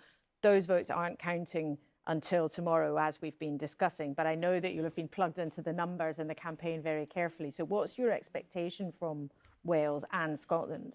Well, I think we're going to see history being made tonight, Laura. I think, look, Reform had a tremendous set of local elections last year. We swept the board, obviously tripled the number of seats up this time, and, of course, national elections in Scotland and Wales. I think we're going to see the absolute decimation, once again, of what we call the Uni Party, the Tory and Labour Party, that are basically stand for the same things. The British public, the British voters finally have a real alternative, and I think they are, it's early days and I don't want to preempt too much, but what I will say is the energy that we have seen on the campaign trail. I mean, Nigel's been all across the country to the top and the bottom of it, and what we have seen is just millions of people who I think are sick and tired of the status quo. And it's 100 years, actually, that Labour and the Tories have had this duopoly. It was broken last year, and some people said, well, maybe that's just a one-time thing. Maybe it's a flash in the pan. Fair enough. I think we're going to follow it up. I'm confident we're going to follow it up and show it wasn't a one-time thing. We're going to grow and expand on it. In terms of Wales, look, Labour are going to lose control of the Senedd for sure. It's not a surprise to me. I've spoken to a lot of Welsh people who, and you can talk about the 20-mile-an-hour speed limit. Yeah, I mean that was a catastrophe. But let's also talk about. Let's also talk about. Well, I think the voters. I think the voters are. Well, if you banned cars completely and forced people to stay in their homes for the rest of their lives and banned airplanes, you'd also save lives. The point is, Welsh voters have cast their view on that. But there's lots of other issues beyond that. You know, people talk about how terrified they are of getting sick. I mean, wait lists in Wales are 30 to 50% higher for elective surgeries than they are in England, and England is already a catastrophe. Then we can talk about the fact that Welsh 15-year-olds in Wales have a lower level of educational attainment than the OECD average, lower than a country like Turkey, to whom British taxpayers, including Welsh taxpayers, have been forced under Tory and Labour governments to send hundreds of millions of pounds of foreign aid. And I think the other thing we're going to see, Laura, is we're going to see Reform making enormous gains in Labour heartlands. So obviously early days, but we can see some interesting results already. You've already talked about in Halton and in places like Chorley, where Labour vote down 50 points, Reform straight in with 50%. Extraordinary result. And then you can look at a place like Brentwood, where the Tories are down 30 points, and Reform have come in and won that seat. So we are defeating those two parties in their heartlands already. Just some news just in the last couple of minutes. Redditch Council, of course, a council in the Midlands. Labour has lost control of Redditch Council in the Midlands. No one party is now in control of it, but they have lost control. And I think that's because Reform has taken a number of seats. So that's Redditch in the West Midlands. And in a couple of minutes, Rita will give us the details of that. Zia Yousaf, can you confirm that? Do you know that to be the case, or are we bringing news to you? You might well be bringing news to me in real time. But again, I think the theme that we're seeing here is Labour are being decimated in their heartlands. And look, again, when speaking to voters all around those areas, particularly in areas like the Red Wall, you know, we've talked a lot about Reform being the party for alarm clock Britain, i.e. people who set their alarm clock before they go to bed. They wake up very, very early and they go to work. And a lot of them have been asking in recent years, and this started under the Tories, continued under Labour, what's the point?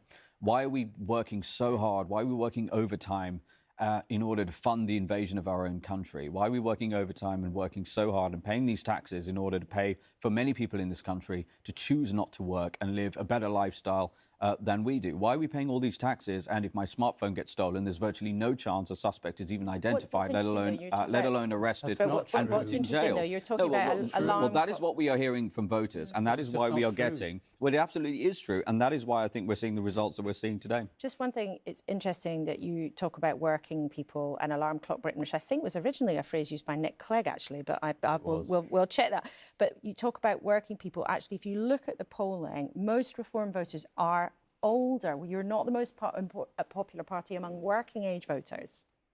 Well, the point I would make is many of the people who do vote, so to the degree there are people who are currently on pensions who vote for us, most of those people, certainly that I speak to, those people have spent a lifetime working and they have children who work. And I think that one of the most interesting things that is happening too, and we're seeing this in real time now in the elections, as opposed to polls, which are often funded by people who have an agenda, what we're seeing, as I said, in these heartlands, particularly in working class communities, who feel totally betrayed by Labour. They lent their vote to Boris and got betrayed. See what's happened in one of them. And now I think they're turning to Reform because they finally see someone who's going to stand up for them. Well, let's see in detail what's happened in one of them. Rita, Redditch. Okay. Redditch. Here it comes, Laura. I'm giving you the state of the parties first. I'm going to move it on. Here we go. There's always going to be glitches. 2 in the morning is when the first glitch happens, and it's happening again. Perhaps I can be given the Redditch details, because I don't seem to be in control anymore. There we go. This is called The Big Shout. This is because it's our breaking news, a Labour loss. This is what has happened in Redditch, which was a Labour council. They got it last time round. It was a strong performance by them last time round. They had a majority of 9 and they've lost it. And this is the change in the seats since last time these seats were fought. And it's Labour losing 6 seats, Reform gaining 8, the Conservatives losing 1, and the Greens losing 1. So Redditch in the West Midlands, of course, you can just see it over here. That is a really tough pill for them to have to a bitter pill for them to have to swallow. But this says it very clearly, a strong Reform performance here. Not strong enough to take the council. They couldn't because there weren't enough seats up. So that will have sort of stymied their advance a little bit. But the advance is very clear there. The change shows it in a very marked way. Laura. Thank you, Rita. Let's look at another council where actually Labour has held Wigan in the northwest. Lisa Nandy, of course, on the local MPs. Now, Labour has held it. There's still 12 seats to declare there. But I just want to show you what's changed hands. If we can go on to the next graphic, you can see Labour's lost 12 seats. Reform has gained 12 seats. So in Wigan, Labour's held the council. No surprise there. Yet, a big change of hands, seats appearing to go from Labour into Reform's hands. News next. Hartlepool Council in the northeast has been lost by the Labour Party. And let's show you what's happened. Labour with 15 seats, Reform with 15 seats. So Labour loses control of Hartlepool Council. And let's show you why that's happened. It's happened because Reform gained 12 seats. Labour fell away by 7 and the Conservatives fell away by 4. So it seems that Labour has lost all of the seats that they were defending in Hartlepool, one of the parts of the country where the local MP had been one of the few Labour MPs to put its head above the parapet and say that Keir Starmer ought to go. The state of the parties so far, let's just bring you our totals. We are early in the night, but the results are starting to pick up. Reform has gained 72 council seats already. The Lib Dems lost 2. Labour losing 58, the Greens gaining 3, the Conservatives losing 10. But if you've got eagle eyes, you'll see at the bottom only 1% of the seats have been declared. So there are thousands upon thousands upon thousands to go. However, let's put those results to Chris Bryant, losing control of Hartlepool Council, losing control of Redditch Council. Awful. And these are, I mean, I would like us to have held every single one of these seats. And I feel... for all the people who I know, because my phone today has been full of people, with photos of themselves door knocking all the way through to 10 o'clock. And it, as I said earlier, it is gutting when you lose seats in the kind of numbers that we are doing at the moment. And we will need to do better. I think, as I probably said earlier, I think the character of a party is shown by what it does in its moments of defeat. We need to rebuild and reinforce our efforts to try and transform this country as fast as we can. Can I just say one thing about the uniparty argument? Because I really object to this, and I think it's a terrible, terrible lie. If you look at just 3 major policy issues that we've had over the last year, one is the Renters' Rights Bill, the other is the Workers' Rights Bill, and the third is the war in Iran. On all of those 3 issues, Reform and the Tory party were the uniparty. They've passionately opposed everything that we were doing, giving workers' rights to people, maternity, paternity pay, getting rid of fire and rehire and so on, making sure that renters had proper rights when it came to their housing, and on the war in Iran. There is a uniparty, and it's those two. What's happened to unemployment since you guys came to power? What's happened to unemployment since you guys came to power? It's gone up or down? The number of people in employment has risen. What's happened to unemployment? What's happened to youth unemployment since you guys came to power? I'm making a specific point. You and you accept both of those things. You are a uniparty. Both of those things have rocketed as a direct result You're a bunch of failed Tories. You're the people who ran the country and ran it into the ground running up to the last election. That's the people you've recruited. I've never served in any government in this country, so I don't know where that's coming from. But I want to ask the point again. You know perfectly well what I'm saying. Unemployment is at 5%. Unemployment is at 5-year highs.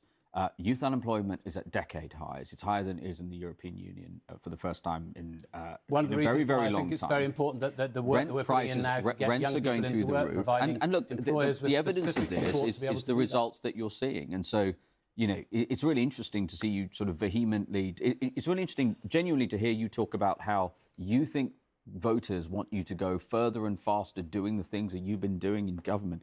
Voters want you to do the opposite of the things that you've been doing. That's why you are receiving. That's why you're on the receiving end of biblically horrendous election results. So tell us why you voted against the Workers' Rights Bill. The Workers' Rights Bill. Okay.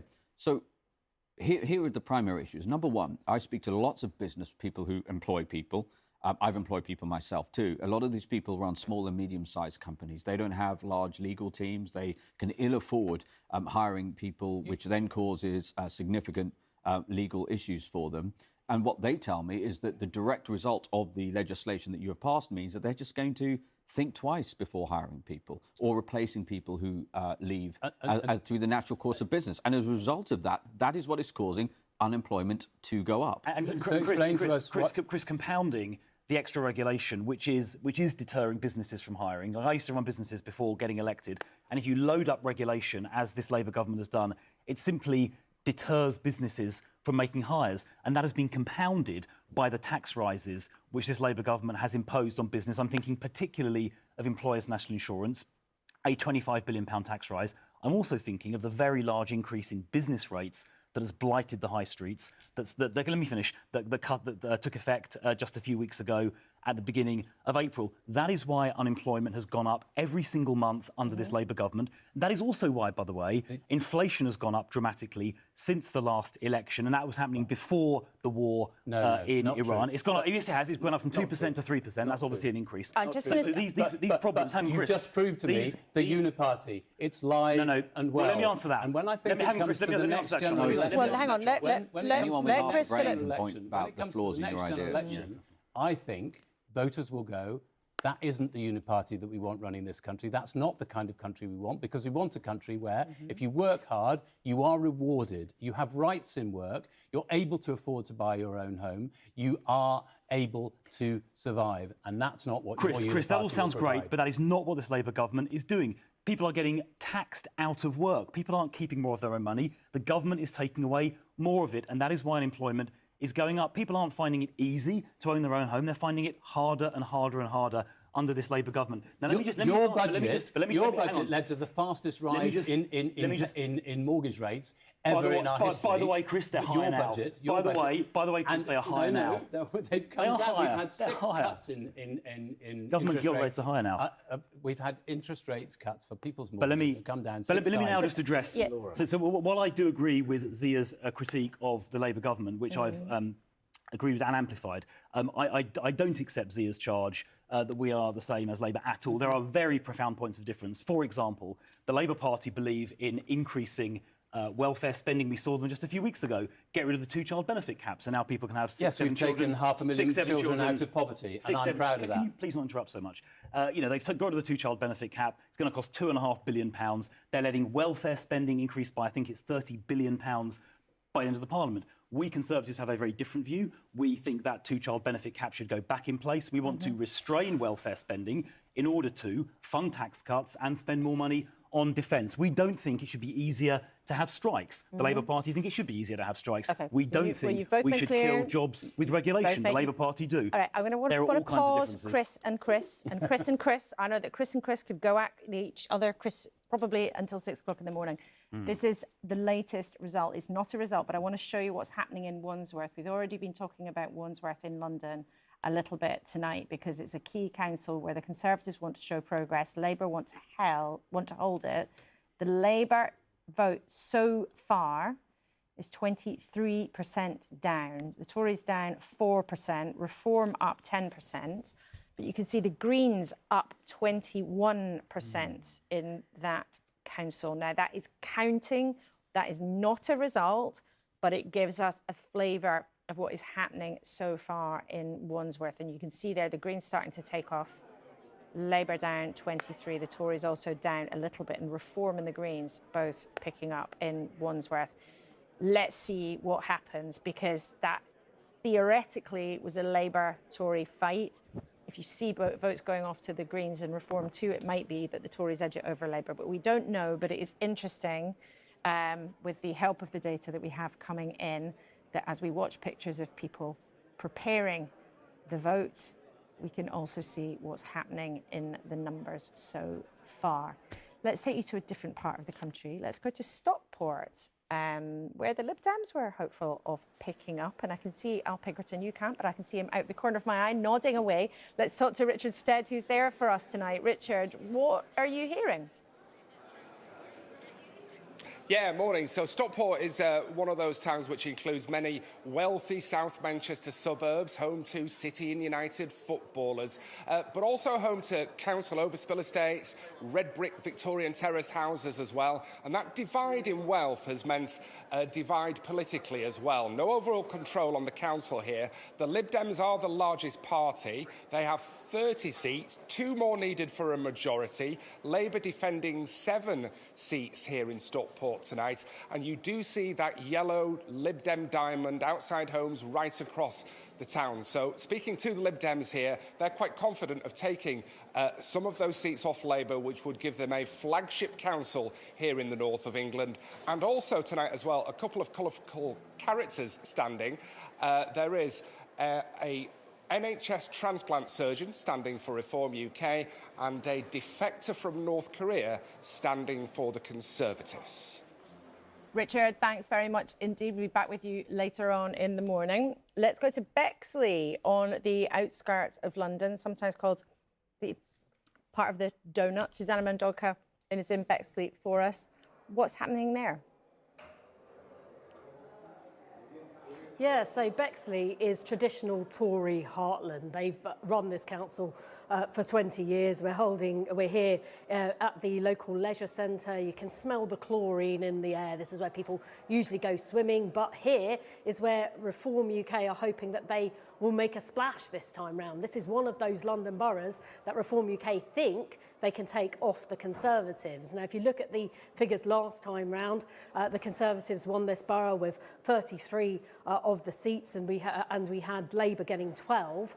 So Reform have got quite a long way to go in order to take control of this council. I've been speaking to senior Conservatives in the last kind of 20 minutes or so, telling me that they think that they're going to be able to hold off Reform here, but Reform have been telling me that they think that they're going to take it. So it's one that's really very much at a kind of knife edge, really. And this is an area of London that borders Kent. Of course, that was a place where Reform UK won last time round in the local elections last year. So they think that this is a place that they can take. It's a place that back in 2016 voted to leave the European Union. When you speak to people, issues like immigration certainly do come up when you talk to people out and about. So Reform UK think that they've got a real chance here. Labour are just hoping that they'll be able to hold on to what they've got. In terms of Labour, at the general election, they managed to actually pick up one of the parliamentary seats here, which was a surprise for them. This time round, of course, things have changed in terms of the national polls, and so it's really a case of wait and see. We haven't got any counting that's started yet. They're still doing verification, so we'll see what happens in the coming hours. But the Conservatives hoping to hold on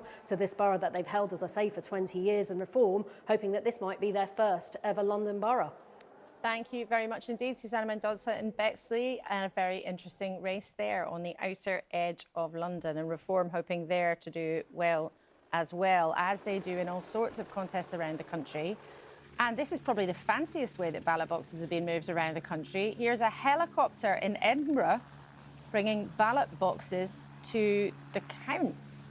Now, remember, the contests in Scotland and Wales are not going to be determined until tomorrow. Of course, millions of people have already cast their ballots, but the counting in Scotland and Wales is not until tomorrow, as is also the case with many other English councils. So remember, tonight what we're getting are some smaller cities and lots of towns around England where there may well be a continuation of lots of dramatic results. But there's still going to be a huge way to go before the end of the day tomorrow, when we'll have clarity about all the different contests around the country. But you can see there, I've never seen ballot boxes coming out of a helicopter before, and all the many times I've sat talking about elections. And presumably those ballot boxes will have come from constituencies far flung. Maybe it was Naheela Nanyar, the Western Isles, who knows, or Shetland, who knows. But those ballot boxes arriving there in Edinburgh, where the counting will begin in Scotland tomorrow. So we've had quite a good tour around different parts of the country. Let's go to Peterborough. Now, we were talking about Peterborough and independent councillors there and all the things that have happened with Ben Schofield a bit earlier on. But it is one of those parts of the country, isn't it, where we monitor the big picture a lot. Absolutely, Laura. And I want to show you the big picture, actually historically, because this is a big graph of the vote share in Peterborough going back over 20 years. So let's start at this end 2002. And you can see this is a sort of line graph we're used to in a way, isn't it? You know, 3 main parties, and you can see there's one party in the ascendant, in this case, the Conservatives, over many years were the main party in Peterborough. And then you're getting towards the Johnson Truss, Sunak years, where the Conservatives start to dip. And then the pale blue line of Reform comes here, and you're getting this sort of slightly mad graph in a way. I mean, we're very unused to seeing this sort of thing, aren't we? You know, this precipitous rise of Reform and this bunching together of the other parties, the Conservatives still a little ahead, Labour, Green and the Lib Dems, all just sort of crowding in together. So this is what has happened to the vote share in Peterborough. They're still counting. There are 12 of the 18 seats declared. It's in no overall control. It was before, it still is. But behind that appearance of stasis, you can see what a different sort of situation we're in now in Peterborough. So I wonder how often, Laura, we're going to see that sort of graph during the course of the night. I don't know, maybe quite a few times. Let's see. Rita, thank you very much indeed. And we can bring you another couple of results. So Tamworth Council in Staffordshire. Labour has lost control of the council in Tamworth. These are the seat numbers. Labour has 14, Reform has 10, the Tories way back on 3. So Labour has lost control of Tamworth Council, and the all-important numbers of what has changed hands. You can see there Labour has lost 2 seats, but Reform has gained 9. So there in Staffordshire, Labour won both the council and the parliamentary seat in 2024. They only had a tiny majority, but courtesy of 9 extra seats going to Reform and the Tories falling back, Labour has lost control of the council there. Broxbourne in Hertfordshire, the Tories have held it. Conservative hold there. Now, that is rock solid, true blue territory, theoretically, but the Conservatives have held it there. But we can look at how the seats changed hands. So, look, the Tories have dropped 2 seats, Reform up 2. So, modest gains in Broxbourne for Reforms. The Conservatives have kept control of Broxbourne in Hertfordshire. And that brings our overall total as we are at 2:15 in the morning. Reform is not far off the century mark. Smiling Nigel Farage on your bottom left of your screen with 94 seats tonight. Kemi Badenoch with 13. Labour's Keir Starmer with 12. The Lib Dems with 12 too. The Greens have picked up 6 seats. The results for them, the way the timetable's designed, might come later on in this election cycle, and 3 seats to the Independents. So let's take a look at some of the other counts that are underway. Tameside, now we were hearing from our reporter on the ground there that Reform is very hopeful of doing some significant damage to Labour in Tameside too. Backyard of Angela Rayner and Jonathan Reynolds, Labour's chief whip. Let's then show you Wandsworth, which could be a very close result. Labour and the Tories fighting it out. But these London councils can be so totemic. The next one is Wandsworth. Oh, Westminster. I just showed you Wandsworth. Let's go on to Westminster. And the scene there. So counting well underway. And all of these results will add up to what is a very complicated political jigsaw picture that we live in nowadays. Merton here in the southwest of London, where the Lib Dems hope to be picking up seats. But just in the last couple of minutes, we can remind ourselves there's been another Labour loss of Tamworth Council. Just while we say of those pictures, Chris Bryant, that's another disappointment for you. Sorry, I think I might have misheard your numbers. I thought you said that it was 14, 10, 3. Well, wasn't it? In Tamworth, well, we can get the numbers back up. Labour has lost. That would still be a majority. Overall control. Or is that just the change of seats? Well, we'll just get those numbers back up. I think that's the change of seats. This is the change. All right, the change of seats. So yes, in Tamworth you've lost to no overall control. We'll try and bring those numbers and see if we can resuscitate them. There we are. Yes.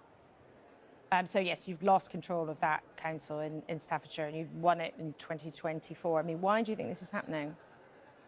For the same reasons that I said earlier, that we're not impressing enough voters. Voters don't have confidence that I don't think we're offering them enough hope and a sense that things will be better for them that next year and the year after.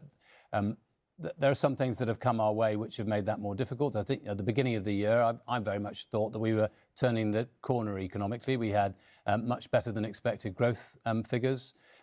We had inflation going in the right direction, and then the war in Iran has made things much more difficult for that. And I think people are already predicting what that will feel like in 6 and 9 months' time, even if we manage to get the de-escalation that we've been arguing for some time as fast as possible and the Straits of Hormuz. But how do you offer someone hope in a political sense? I mean, what does that actually mean in brass tacks? Does that just mean that your messaging has been wrong? No, well, maybe sometimes it has been. I think maybe we've not conveyed our what we're doing with sufficient passion and conviction. But I think, and undoubtedly, we've made some mistakes. The biggest thing on the doorstep has undoubtedly been winter fuel. Still, even in this campaign? Even in this campaign, I think it's one of the policies that has been most popular, which again has been opposed by others around this table, is the increase in the national minimum wage. But because that has actually put money in people's pockets. But one of the problems is that and that's a very popular policy, but people know a lot about it. One of the very unpopular policies that lots of people know about was the winter fuel payment. And I think lots of us felt from the very beginning that really we would have been better off.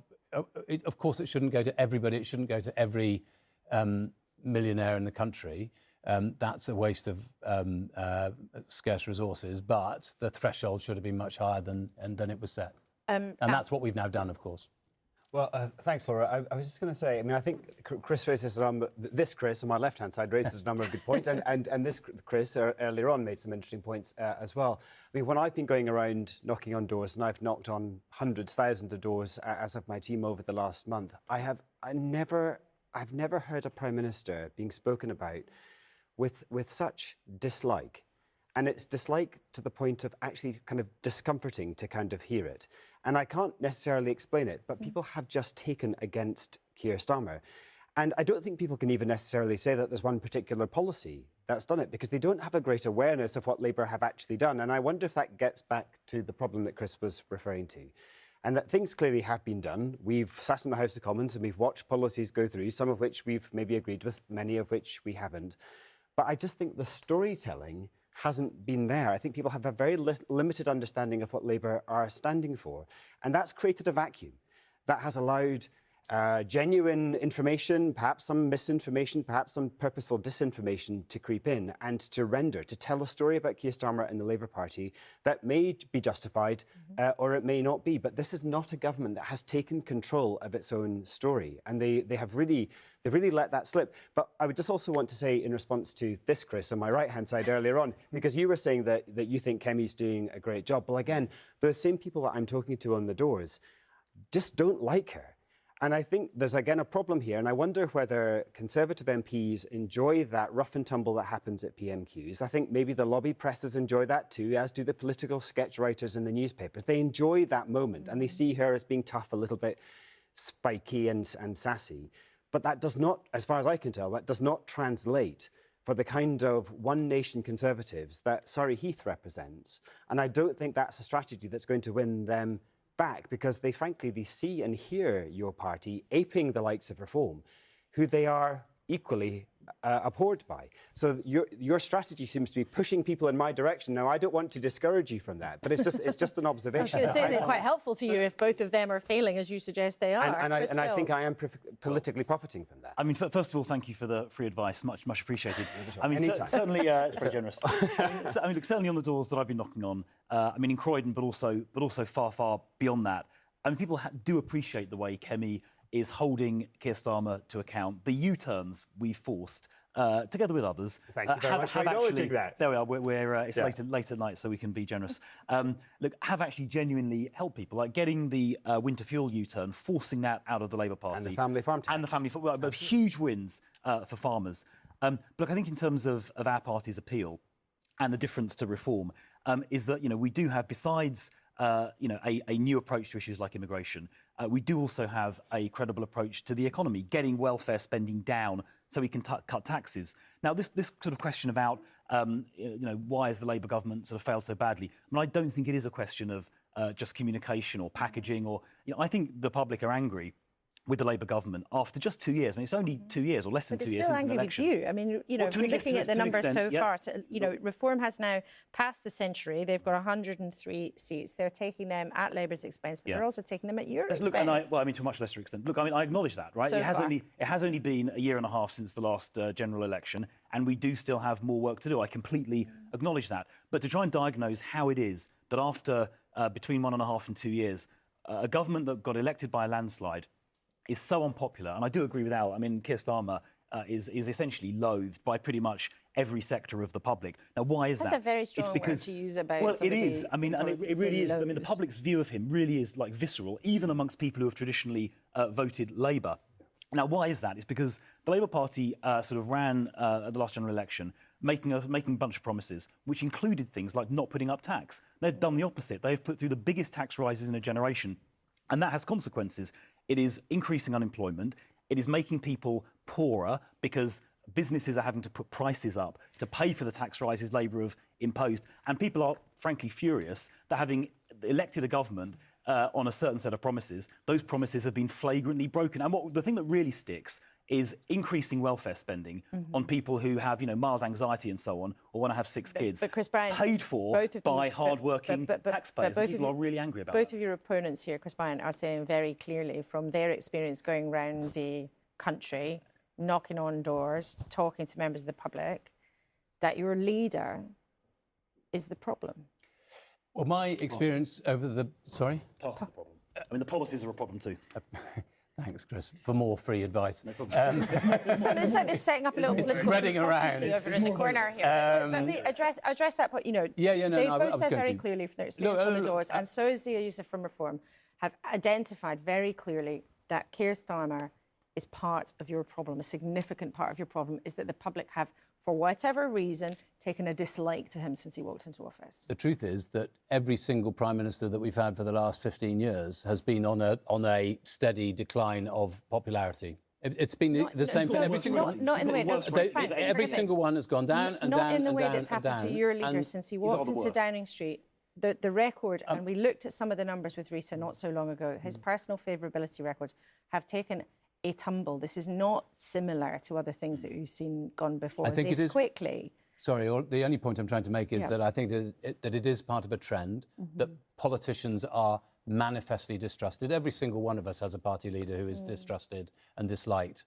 None of us has a positive rating for any of their political leaders. But let him answer it. Do you acknowledge it? Is he misunderstood? Is it unfair? I think it's what do you think? completely out of proportion to anything that faces any kind of reality about Keir Starmer. The Keir Starmer that I know, I had a meeting with him. I'm a relatively junior minister. I had a meeting with him about my area of responsibility 2 weeks ago. He was completely on top of all the detail. He knew exactly what was happening in my work, and he was driving forward decisions. So my experience of Keir Starmer is, I think, very different. I have heard the word loathe, but it's interesting, isn't it? We as politicians now, we're all happy to chuck around that word hate and loathe and stuff. We're all adding to this vituperative, viscerally hateful political discourse in the UK. And one of the things that I grew up really detesting was sectarianism in politics. You all know from Glasgow that it used to be, Catholic, Protestant, did you support Celtic or Rangers and all that kind of stuff. And I just hoped that was a thing of the past. But I think one of the things that social media and today's modern political discourse has done is it's created a new form of sectarianism and actually atomized us. It's not just two sides. It's into tiny groups, and everybody hates everybody else. That isn't a way for us. That's not the British way. I think there's a better way of us being a nation, which is where we are more generous. We do want to support those when they need support. We want to make sure that we have strong public services. And I know everybody attacks the tax rises that we've done. But how do you get the NHS back on its feet if you don't put money in to make sure that it succeeds? The problem with that is that you told people you wouldn't put taxes up. So that may or may not be the right thing we wouldn't put up, to raise tax. But many people felt that you were not candid about what you were going to do in the election campaign. and then you made a tax change that was in the small print. But we've all discussed that on many, many occasions. Just before we go to Rita with some more analysis, Zia, Chris and Chris have been locking horns over here, but do you agree with what Chris Bryant was saying, that we have come to a bad place in politics where there's an awful lot of nastiness right across the board? I think it's remarkable that the representative from Labour is whinging about people saying that Keir Starmer is loathed on the doorstep when that is demonstrable by any poll. He's the most unpopular Prime Minister on record in poll after poll. And this is also, by the way, Keir Starmer, last I remember, was the man who cut Nigel Farage's security and then sent cabinet minister after cabinet minister after cabinet minister to accuse Nigel Farage of being a fascist, accuse him of being a racist, and David Lammy out to claim that he was a Nazi sympathiser. I'm sorry, it was one of the most disgusting displays I've ever seen.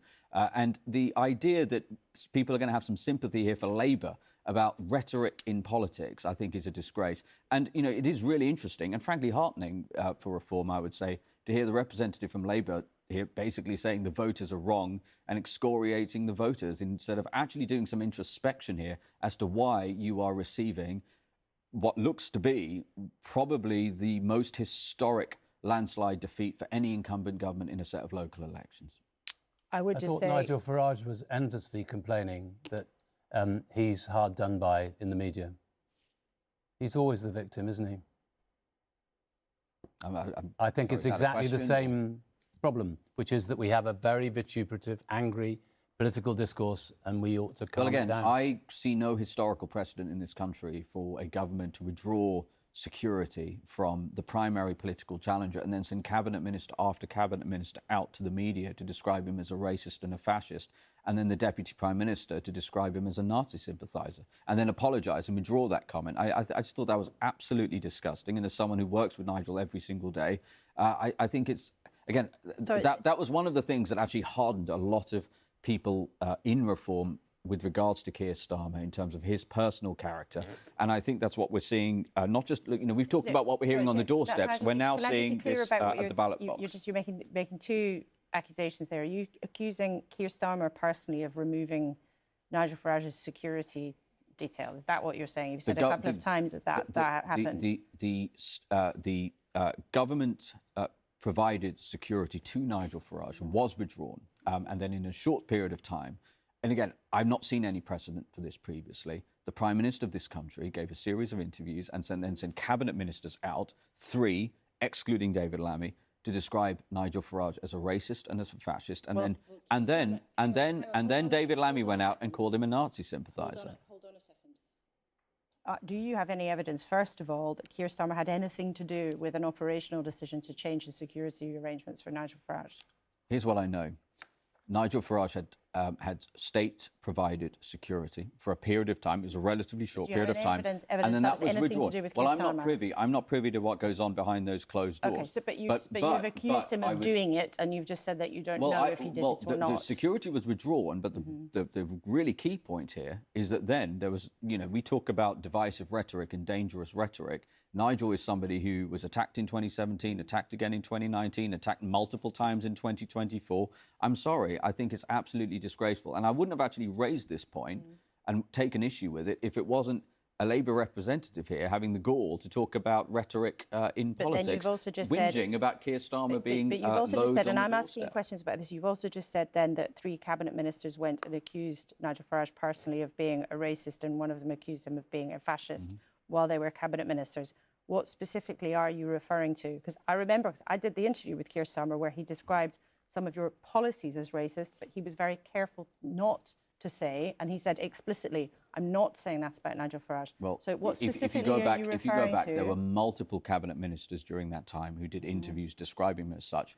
Most notably, of course, was David Lammy, who described Nigel as a Nazi sympathiser. Do you not remember that interview? I'm just asking you, you're making specific allegations. I'm asking you to be specific about exactly what you're referring to, because the sequence of events in all of these are very important. And of course, there were some occasions, I think, where you're referring to David Lammy in times gone by had said those, but you're making specific allegations claiming that the Prime Minister sent out cabinet ministers to call Nigel Farage a fascist. I would assume any cabinet minister that is speaking to the media is doing so on at least the implicit authority of the Prime Minister, And do you not remember David Lammy saying that Nigel was, part of the Hitler Youth, or would have been? Sorry, he said he would have been a part of the Hitler Youth, right? Do you not remember that? And then had to backtrack and apologise for that. And that came in the wake of his security being withdrawn. And again, I want to make the point here that that Nigel's security was withdrawn, and then these cabinet minister after cabinet minister made these points. Okay, and again, I want to emphasise the point that this is in what you were response specifically referring to,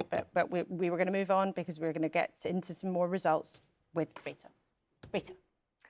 Laura, let's take a look at a couple of the councils that Labour has lost control of, that Laura has already reported, but let's see how that's happened. Tamworth in Staffordshire, which used to be Labour, is now under no overall control. That's why it's there in dark grey. Labour short by 2 with all the seats declared. And this is what has happened. Labour remains the largest party with 14 seats, but Reform have come in and taken 10 seats. The Conservatives in third place on 3, and then an independent candidate and a Green candidate, both won 1 seat. And you can see here the change since last time these seats were fought. Labour have lost 2, Reform have gained 9, and the Conservatives actually have lost 6 seats as well. And it's interesting to remember that Tamworth was actually won by Labour in 2024, as was the seat in the general election. So it does look as if enthusiasm for the Labour Party in Tamworth has really declined pretty dramatically. Let's also take a look at another of the councils that we've already reported on. Hartlepool, a Labour loss as well, also to no overall control. And here, Labour was short by 4. You can see here that in terms of the seats, this is the council now, and Labour and Reform are neck and neck on 15 seats, and independent candidates there also have 6 seats. So this is the change since 2022. Labour have lost 7 seats, Reform have gained 12, and the Independents have lost 1, and the Conservatives have lost 4. So that is what has happened in Hartlepool. There'll be a huge mix of emotions there, and our reporter David McMillan is in Hartlepool for us. Just describe how people are feeling, David.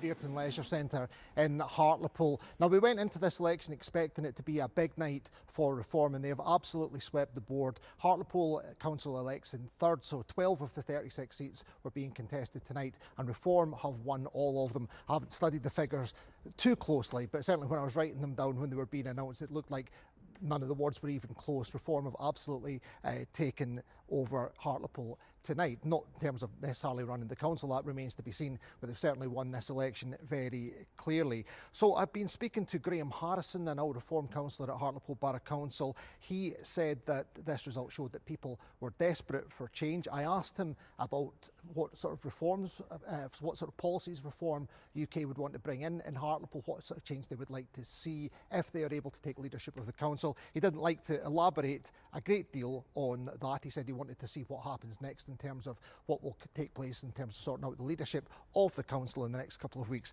But he did say that cutting costs would be a priority. Now, as we've established, it's been a great night for Reform in Hartlepool, a terrible night for Labour. They lost all 6 seats that they were defending. The council leader, Pamela Hargreaves, was amongst those Labour councillors to lose their seats. Pamela Hargreaves told me that it was obviously not a good result, that she was devastated that lots of hard-working Labour councillors who are trying to do their best for the town had lost their seats, and she said that she'd been speaking to people on the doorstep, and they'd said that they believed that the Labour councillors were doing a good job, but she said that they could not vote for you while Keir Starmer is still Prime Minister. So yes, very much a night of mixed emotions, jubilation for Reform, but despair for Labour in Hartlepool. David, thank you very much indeed for bringing us up to date on what's happening in Hartlepool. Let's go then to Wandsworth. We've shown the pictures and the scene in Wandsworth in London. We can, though, see what's happening with the numbers. Now, they are still counting. Labour so far on 4, Tories on 2, 52 seats still to declare. But here's the interesting bit. We can see the share so far. Labour on 38%, the Tories on 28%. Now, they had been feeling slightly hopeful of getting that iconic London Council back into their hands. But 38-28 and Reform on 7%. And then look, the Greens on 20%. Let's just look at the change in the share and where the counting's taken place so far. It's mainly the votes from Labour wards. So, of course, that skews what we're looking at. But Labour down 14, the Greens up 13% so far. Let's talk to Adina Campbell. She's there. Really interesting to see the numbers so far. We should emphasise they're still counting, but it looks like the Green vote has really taken off in some Labour parts of the borough. Yes, Laura, it suddenly got quite noisy here in Wandsworth Town Hall. In the last few moments, actually, another set of results has been declared, and we believe that ward has gone to Labour. So we've had 4 wards so far, which we've seen results in. 3 of them so far Labour, 1 of them Conservative. And we've heard jubilant celebrations, particularly by the Labour Party in the last few minutes, people hugging, feet stomping, sighs of relief, but also lots of anxious smiles, people not quite sure how this vote may end up, but we still have a few more hours to go. We still have another 18 wards to get through before we know the overall result of this borough. And of course, we know that many people are going to be watching closely to see what happens here, because it is expected to be a very tight race between Labour and the Conservatives. As we've been hearing, Labour took control of this council 4 years ago, back in 2022, after more than 44 years under Conservative control. If the Conservatives manage to win this council back, they will be extremely delighted. They will be relieved that they have managed to break through yet again. This council was considered to be a flagship, iconic Tory council back in the day. So Labour hoping to hang on to it, the Conservatives hoping to gain it. Let's see what happens in the coming hours. Adina, thank you very much indeed. One of the really interesting results that we're going to be looking out for. Now, we are still early on in this huge marathon of elections, even though it is 2:40 in the morning, just about. But as the data comes in, John Carterson can do some very, very interesting things with it. So, John, you've been looking at our key wards. What have you picked up in your latest round of calculations? Well, the 2 kind of interesting things we picked up. Number 1 is that, everybody thinks that the debate about Brexit's moved on, etc. But one of the things we know from the opinion polls is that support for reform is running at around 50% amongst those people who voted Leave in 2016 and less 10% amongst those who voted Remain. And this is now being reflected in the geography of the party's support. Support for reform is markedly higher in wards which voted strongly for Leave than it has been so far in wards that voted for Remain. Oh, and by the way, the converse is true for the Greens. The Greens tend to do rather better in the more Remain-inclined areas than they are in the more Leave-inclined areas. And again, you can see that there from the contrast between the 2 graphs we've just been showing. So these results, again, it's helping us to say the opinion polls are seemingly in the right place. The opinion polls have been telling us reform is very much a pro-Leave vote. And there's also a series of attitudes that are associated with that: concern about immigration, scepticism about equalities policies, all ideas that reform articulate, but that the Greens are very, very much at the opposite end of the spectrum. And to that extent, that's one of the reasons why we say that our fragmented politics is now also rather more polarised. The second thing we've picked up is this. Note that so far, Reform have won over half of the seats that have been declared. Yet they're only winning somewhere around 29-30% of the vote in the wards that have been declared so far. What's that telling us? It's telling us that Reform, who are at least ahead of everybody else, and everybody else, nobody is close to Reform. We've got a whole pack of them, all roughly around 10 points behind. But in those circumstances, the first past the post voting system, if this carries on, is going to work decisively to Reform's advantage in these elections. We've long been used to the idea that first past the post helped to keep third parties out of our politics.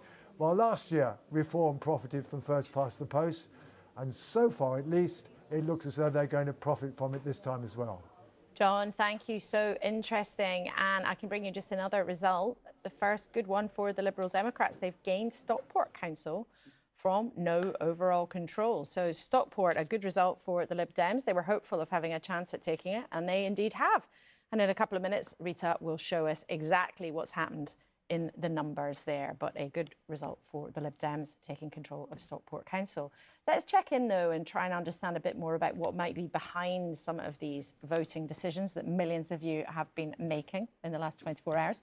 Scarlett Maguire is Director of Merlin Strategy Polling. Scarlett, thanks for joining us these early hours of the morning. For you, do you think this has been a national election or a set of local elections? More than any other local elections I can remember. I think this definitely is being seen by voters as a national election. I was picking that up very strongly in focus groups, and then when we polled it, we found that the British public was saying by more than a 2-to-1 margin that they considered their vote in the local elections to be based on national rather than local factors. And then even more strongly than that, it was to send a message. And again, when we asked them, what are you voting for? Like, why are you voting? The word that came through the biggest was change. And I think we can see that written into quite a few of the results we've had so far, even though we've got a lot more to come. And when you sit in focus groups, which can be such a valuable thing to do, just listening at length to voters talking about why they make the decisions that they make, what was the one or two things that came across most strongly to you? I think the first thing that came across the most strongly was the level of dislike for Keir Starmer, and that was true across the voting spectrum.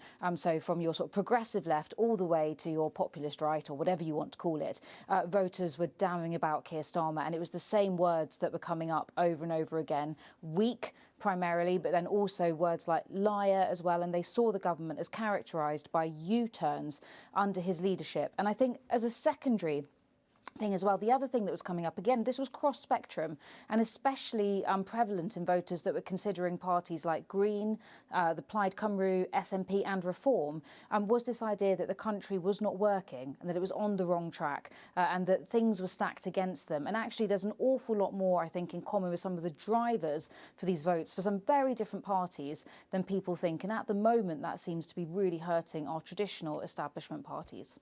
Scarlett Maguire, thank you very much indeed for joining us and staying up to the early hours of the morning. It's good to hear your thoughts. Thank you very much. Now, as promised, as we brought you the news that the Liberal Democrats have taken control of Stockport, Rita. Indeed, they have. The first council of the night for the Liberal Democrats. Here it comes. My equipment is a bit sluggish tonight, isn't it? Here it comes, finally. There you go, Stockport in glorious Lib Dem mustard. This is how they did it. They needed 32 for a majority, and there are 15 out of the 21 seats declared. The Lib Dems here, you'll see, on 32 seats, Labour on 12, and Independents on 8. And just the change here since 2023, the Lib Dems have taken 2 seats, and I can tell you that they've taken those 2 seats from Labour, and Reform up 2 as well. They've also taken 2 seats from Labour, and there you go, Labour down 4 seats. And let's have a look at the vote share. Lib Dems on the lion's share of the vote, 39% for them, but a strong performance here by Reform, 26% of the vote, and pushing Labour, you can see, into 4th place. The Greens are on 13%. Interesting to compare Stockport to another council where the Lib Dems are competitive, which is Hull. They're still counting there, still quite a lot more to get through, but I can tell you that the Lib Dems have actually lost a couple of seats there in Hull. So potentially a slightly different story going on there, but obviously we'll keep you updated as more information comes in. What the voters give with one hand, they take away with the other. Al Pinkerton, good news for you, though, in Stockport. I think this is a great result. It's a great result for Mark Roberts, Lisa Smart and Tom Morrison, my 2 MP colleagues from that area. And I think it does show that where you have a really hard-working Lib Dem MP, then you can take votes off Labour in the north, but also you can hold Reform at bay. And I think it's going to be the story of the night. I think we're just going to see Labour votes splitting in different directions depending on where we are in the country. It's interesting, though, because from the Lib Dems, the traditional thing is, we build up councillors and then we get an MP. I'm noticing you've said a couple of times, actually, where we've got a great local hardworking MP, then we might take the council. Well, Is that flipped? I think that's certainly what we're looking at in Surrey, where we did have borough councils in Surrey, but I think what we're now looking for is borough council led to an MP, and that MP can now, I think, lead to effectively unitary authorities being taken as well. So I think it is still part of a kind of gradual building, but it might be slightly different direction to the one that we've traditionally But what will it tell us if you lose control of Hull, which is an area of the country you've run the council there, people have seen your track record, and it looks like you might lose it? Yeah, I mean, it's hard to know on that one. Of course, we don't have an MP in that area, and I don't know whether you can start making inferences there. It was a very well-run council from what I understand, and clearly any losses are really disappointing for those particular councillors. But I think clearly in other areas like Stockport, where you've got Tom and Lisa working really hard nearby, I think that's where you can also show national representation and you can get things done at the national level. And that is part of the holistic picture. That is both fixing the church roof, but also being able to take that story into Parliament. OK, Ed Davey did actually, well, I'm not sure if he did actually go up on top of a church roof. But I think he did. I think he probably jumped off the top and abseiled down into a swimming pool. You're all jealous of his stunts, I'm sure. Right, we've talked about Stockport, we've talked about Hull. Let's talk again about Essex, where all the signs that we've heard so far from tonight is that Reform are very hopeful of, I think one of them said they're smashing it, I think a source told one of our reporters on the ground. Let's talk to Suparna Jenkin, experienced long-time Conservative who's joining us from Essex. Thank you very much indeed for joining us in the early hours, Sir Bernard. Hi, Laura. Hello. Great to see you, except I can't see you. Yeah, well, hopefully you can hear us clearly and you can imagine what our election 2026 studio looks like. You must be feeling pretty nervous as it appears Reform is cleaning up in your backyard. Well, we were expecting this. I'm in Clacton Leisure Centre. It's Nigel Farage's home patch. He's not here, of course, but they were always going to sweep the board around here in this election. What's been striking on the doorstep is while our candidates have been talking about the local issues, this is a big protest vote, big turnout about national issues. People are still very angry about immigration and the mishandling of the economy and all these things, where Kemi's been very clear that we made mistakes and we're learning from those mistakes and we're changing our approach as a party. But that is still very much reflected in this vote. But hang on a minute. I mean, this has been a Conservative council since 1973, apart from a couple of times when it was in Nova overall control. No, this is... Reform's been gaining in Basildon, Brentwood, Rochford, Southend, as well as Essex County Council. I mean, shouldn't you be taking this a bit more seriously rather than making jokes about Nigel Farage not being there? Well, I'm not making a joke. I'm just pointing out that he's not. But the point is that we were expecting to get wiped by Reform in this election. The really interesting comparison will be with Kent last year, where the Conservatives were left with just 5 seats. If we do a little bit better than that, there might be evidence that Reform has in fact peaked, and the national opinion polls are beginning to show that. The other thing is the kind of conversation you have on the doorstep is very much about the national issues and not the local issues. This is the politics of protest, not the politics of choice. Also, there is evidence of tactical voting. I've spoken to Liberal Democrats and even Greens who have voted Conservative in some areas to try and stop Reform. I think we're going to see more tactical voting to stop Reform as things develop, and I suspect that councils where Reform has been kept out is where tactical voting has taken place to support the challenger party against Reform, and I think we're going to be seeing more of that. But if you say this is the politics of protest rather than the politics of choice, why is it that people are not turning to the Conservatives in order to make their feelings plain about their dislike of the Labour government, if they have that? Fair question. It's obviously going to take time. Certainly, Kemi didn't get off the ground in her first year. I mean, it was partly a deliberate strategy to pace herself, but she's now the most popular leader in the country, more popular than Nigel Farage. And I can tell you, in the last few weeks, the response to Kemi herself on the doorstep has been pretty good. really very good. And I would say that people are listening to Kemi Badenoch now in the way that they weren't even a few months ago, and that will take its effect on people's voting intentions. I've even spoken to voters who said, "Oh, come on, Bernard, I'm fed up, I'm voting Reform this time, I used to vote for you." And I said, "Well, will we get you back in the end?" And they say, "Maybe you will," because I think people are aware that they're protesting. They know at a general election they'll have to make a very serious choice about who leads the country.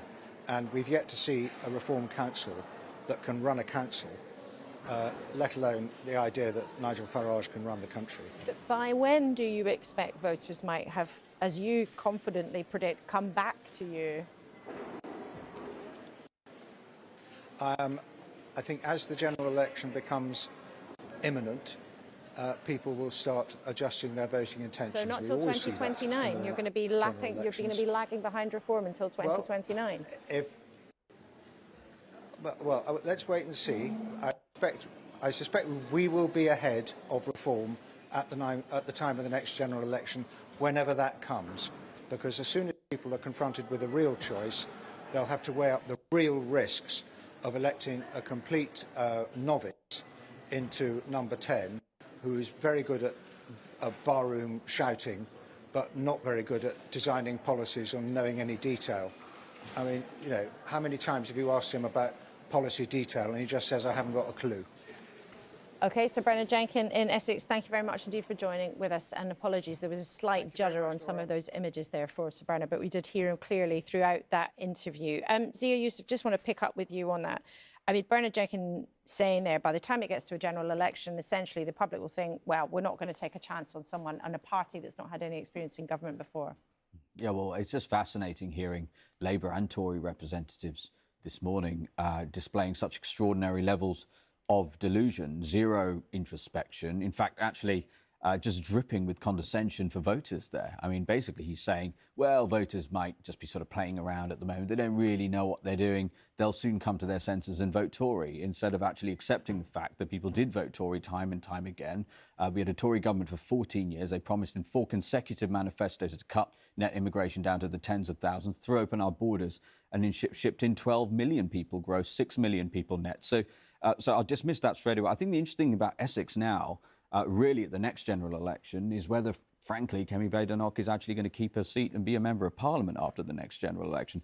Many of the bigger beasts, to the degree such a thing exists in the current Tory shadow cabinet, are Essex MPs. I think most, if not all of them, will lose their seats at the next general election, including Kemi herself. But do you accept at all, though, the argument that people do have concerns, or may have concerns, by the next general election about your party's lack of experience? Maybe Nigel Farage actually has been quite candid about this on various occasions. He said to us not that long ago that Reform was halfway ready to government. You didn't have the government experience that you might require, which is one of the reasons why you've recruited so many former Tory cabinet ministers. Yeah, so the first thing to say is, look, we're constantly doing work to prepare for government, not out of arrogance or hubris, but we saw what happened when a Labour government, they spent 14 years in opposition and turned up like rabbit in headlights with no plan whatsoever. So absolutely, we're going to do as much preparation as we can. We'll have thousands of pages of legislation, primary legislation ready to go. But I want to be crystal clear. Look, the British public, they are sick and tired of career politicians. You know, the experience. Nigel Farage only very recently, a couple of years ago, became a member of Parliament. Hang on. He was a member of the European Parliament for decades. Hang on, I'm not going to let you away with that. Nigel Farage has been a politician for decades. And prior to coming into politics, he had a very successful career in the city. And around Nigel, he has other people around him, people like Richard Tice, who've had very successful careers in business. And I'm telling you, the majority of Nigel's cabinet, if the British public choose to vote for a Reform government, will get a Reform majority at the next general election, the majority of Nigel's cabinet will be people fresh to politics who have achieved outstanding things outside of politics. And I think that's exactly what the British people want to see. And that is why the accusation of, oh, they don't have the experience. When a Tory sits and says to the electorate, don't vote for Reform because they don't have the experience we have, what the electorate hears is 14 years of betrayal, open borders and the highest level of taxation since World War II. And can I ask you on a specific thing? So before the elections, Reform set a deadline for any Conservative who wanted to defect. So Suella Braverman had, Robert Jenrick had, Jake Berry, various other people had. can you confirm that that deadline is now passed? Because Reform did say, well, after the local elections, we're shutting the door, no more former Conservatives allowed in. Is that still the case? Is that the case? Time deadline, too late for Chris Philp? I'm afraid so, Chris. The deadline has now passed. Well, I'm sorry to disappoint you, but you're going to go down. You're going to go down with the ship. I'm sorry, but it's an honourable thing. It's an honourable thing to go down with the ship. It's an honourable British tradition. I'm sorry to disappoint you, but I was never going to be sending an application in your direction. Trust me. Ever. Me. Disappointment is not the right word. But just you saying that on the record, though. So if any Conservative watching or any Conservative tomorrow thinks, oh my goodness, the game maybe is up, maybe Reform is the right place for me to go, you will not take the call. 100%. OK. We're going to say goodbye to all four of you in a few minutes' time. So I just want to have a last word with each of you briefly as you leave. Chris, what are you looking out for now at the end of the night, or are you going to bed? Well, so Croydon Council's votes tomorrow, so I've been up since about 6 a.m, so I'm definitely going to be going to bed. Right. What I'm going to be hoping for tomorrow is progress against this time last year. Right. I'm going to hope for some gains in places like maybe Westminster or Wandsworth. But I think we all know the big story tomorrow is going to be the fact Labour will get eviscerated across the country, from Wales to Scotland, the north, the south, and in London. Well, you might and hope Keir that's the Starmer's, big story, well, I think it's going to happen. The Conservatives look like you're going to take a and I lot of think we losses all know, as well. And I think that we all know that Keir Starmer's future is really what's being debated, with people like Ed Miliband plotting even as we speak. Well, we will see, but the Conservatives look set also to have a bad time too. So whatever happens to the Labour Party is unlikely to be the only headline. Al Pinkerton, for you, where should we be looking? I know you've mentioned Surrey quite a few times already. And I'm going to mention Surrey one more time, and Surrey Heath in particular. Looking very close to home, I'm hopeful that we might even take a clean sweep of seats in Surrey Heath, and might even take control of the new West Surrey Unitary Authority, which and that's a new council. The most impressive election watchers are the people who are still with us at this hour. Yes. They're thinking, what is that council? What is he talking It's a new one. This is one of the new unitary authorities. A shadow cabinet or shadow councillors are being elected for this first year. And then on a more national level, I'm thinking that the Lib Dems could very well become the largest party of local government, which would be an extraordinary achievement. So that is not an impossible outcome if you get a fair win. So the system that we live in, a party that's never in the one or two, and sometimes the third or fourth in the national polls, might end up being the biggest party in English local government, which would be another headline out of this extraordinary set of elections. Chris Bryan, I just want, before we say goodbye to you, to go back to what may happen in Wales, what we expect to happen in Wales, which is Labour losing control there, Labour not coming out on top in an election in Wales for a century.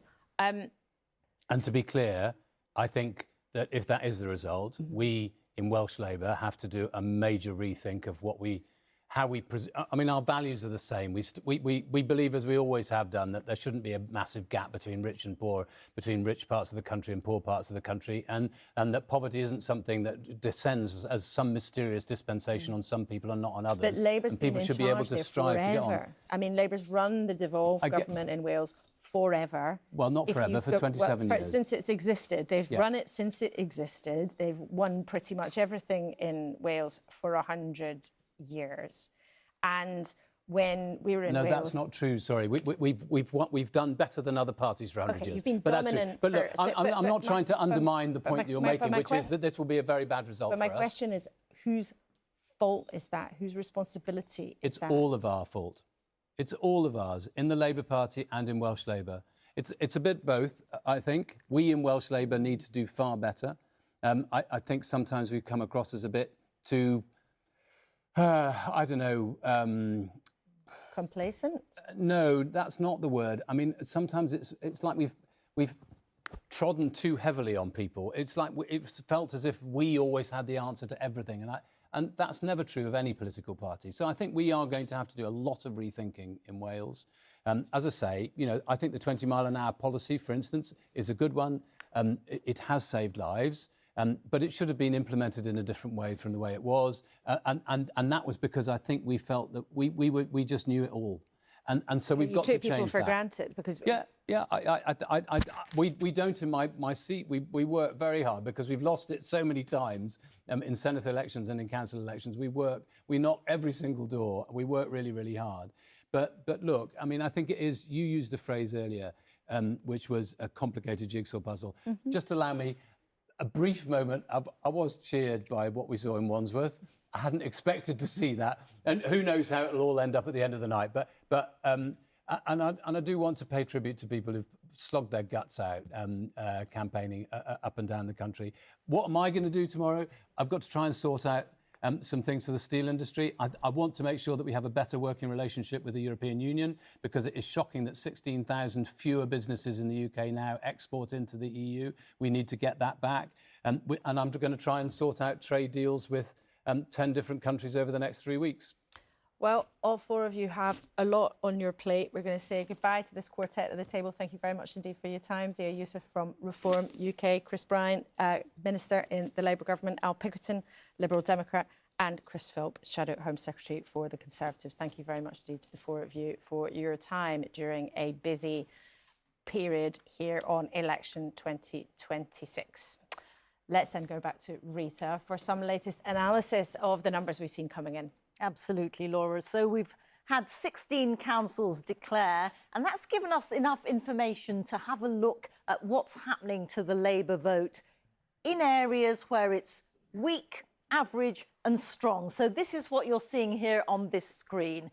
In the English councils, over here, we're looking at where the Labour vote is weaker. And this is the change since 2022. So this is where the Labour vote is weaker. And as you can see, based on the figures in so far, so, you know, the night is young, but we've got enough data, the Labour vote is down by 10%. If we move over here, this is looking at how the Labour vote is doing in areas where it's sort of, you know, Labour's in the middle in terms of voter preference. It's down by 20%. Come over here where areas where Labour is strong, and the change since 4 years ago, Labour down by 31%. So what you can see here is that in areas where Labour are traditionally strong or were strong 4 years ago, their support has dropped the fastest. And I wonder if we could just have a wider look one more time, because if you have a look at what's happening to the Reform vote, it's fairly constant. It's at about 30% in all of these areas, but the Green vote is rising in inverse proportion to Labour's drop, if you see what I mean. So in areas where Labour is traditionally strong, the Green vote is highest. So it is suggesting that Labour is losing votes to the Green Party in areas where it's strong.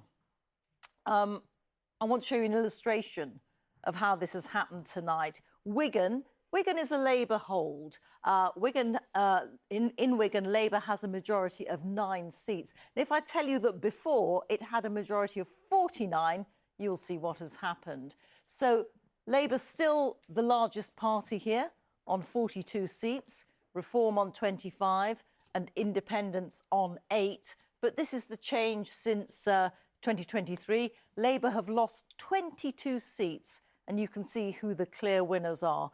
Reform on 24. Now, Wigan has been Labour since 1973, since I was a small girl. And it's still Labour, but their majority has been slashed.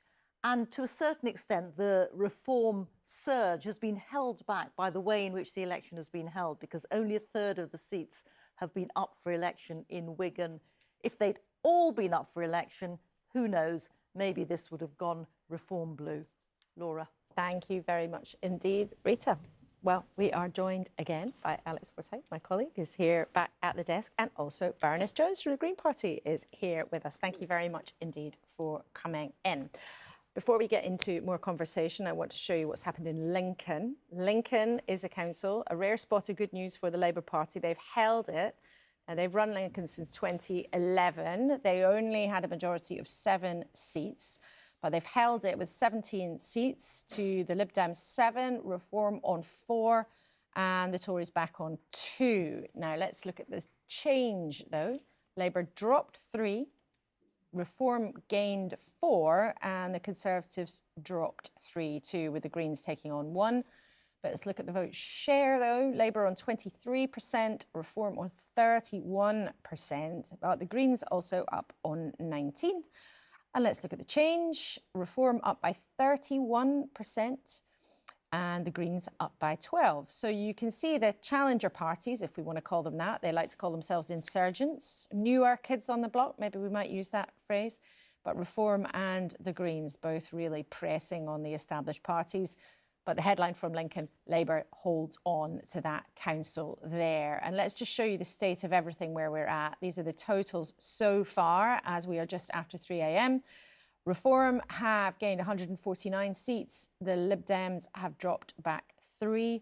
Labour have dropped 102, so they're now on 29. The Tories down 42.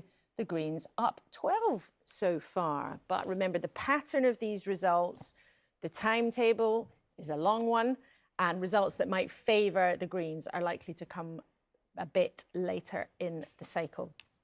Alex, you and me are both going to be going through this whole election cycle, and it is a long and complicated one. But since we last spoke, it really seems that Labour's having a bad time, mainly at the hands of Reform. Yeah, and worse than they expected. I think that is what is becoming clear, and something would have to materially shift in the nature of the results that we're seeing coming through now. I think the kind of body of evidence is growing enough to support the notion that this is looking pretty dismal for Labour. And it is also, as we've said, about where they're losing them across the board. Reform UK really eating in to that Labour vote. And I think that's going to make people feel really nervous. And in terms of their party's expectation management, I mean, it is part of sort of political trade craft, isn't it? It's saying, oh, yes, well, it's going to be a tough night, or it's going to be very difficult, and we might have to do things a bit differently. So far tonight, we've heard David Lammy say we haven't offered people enough hope.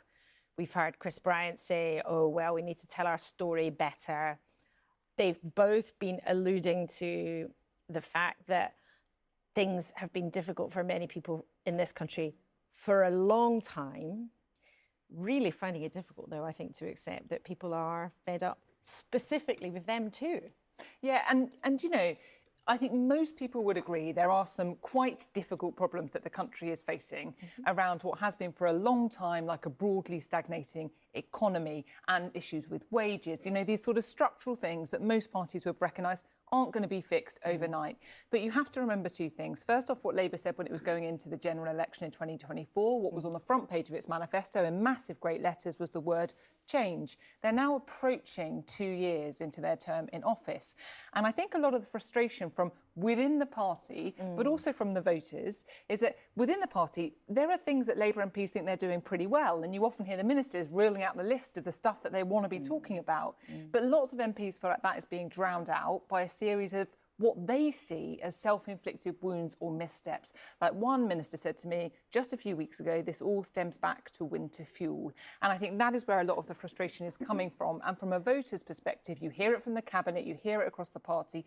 They're frustrated that the change they were promised, they're just not feeling it yet. It was interesting you mentioned winter fuel, because Chris Bryant, Minister, admitted just a few minutes ago that that was still the biggest issue on the doorstep. It was one of the first things that Labour did in power. And I think that is why people think it suddenly had such resonance, because you remember they came into office and then there was a period leading up to their first budget when they weren't making loads and loads of announcements, probably understandably, because they might be trying to get their feet under the table. Some people would argue it was sensible to take a breather.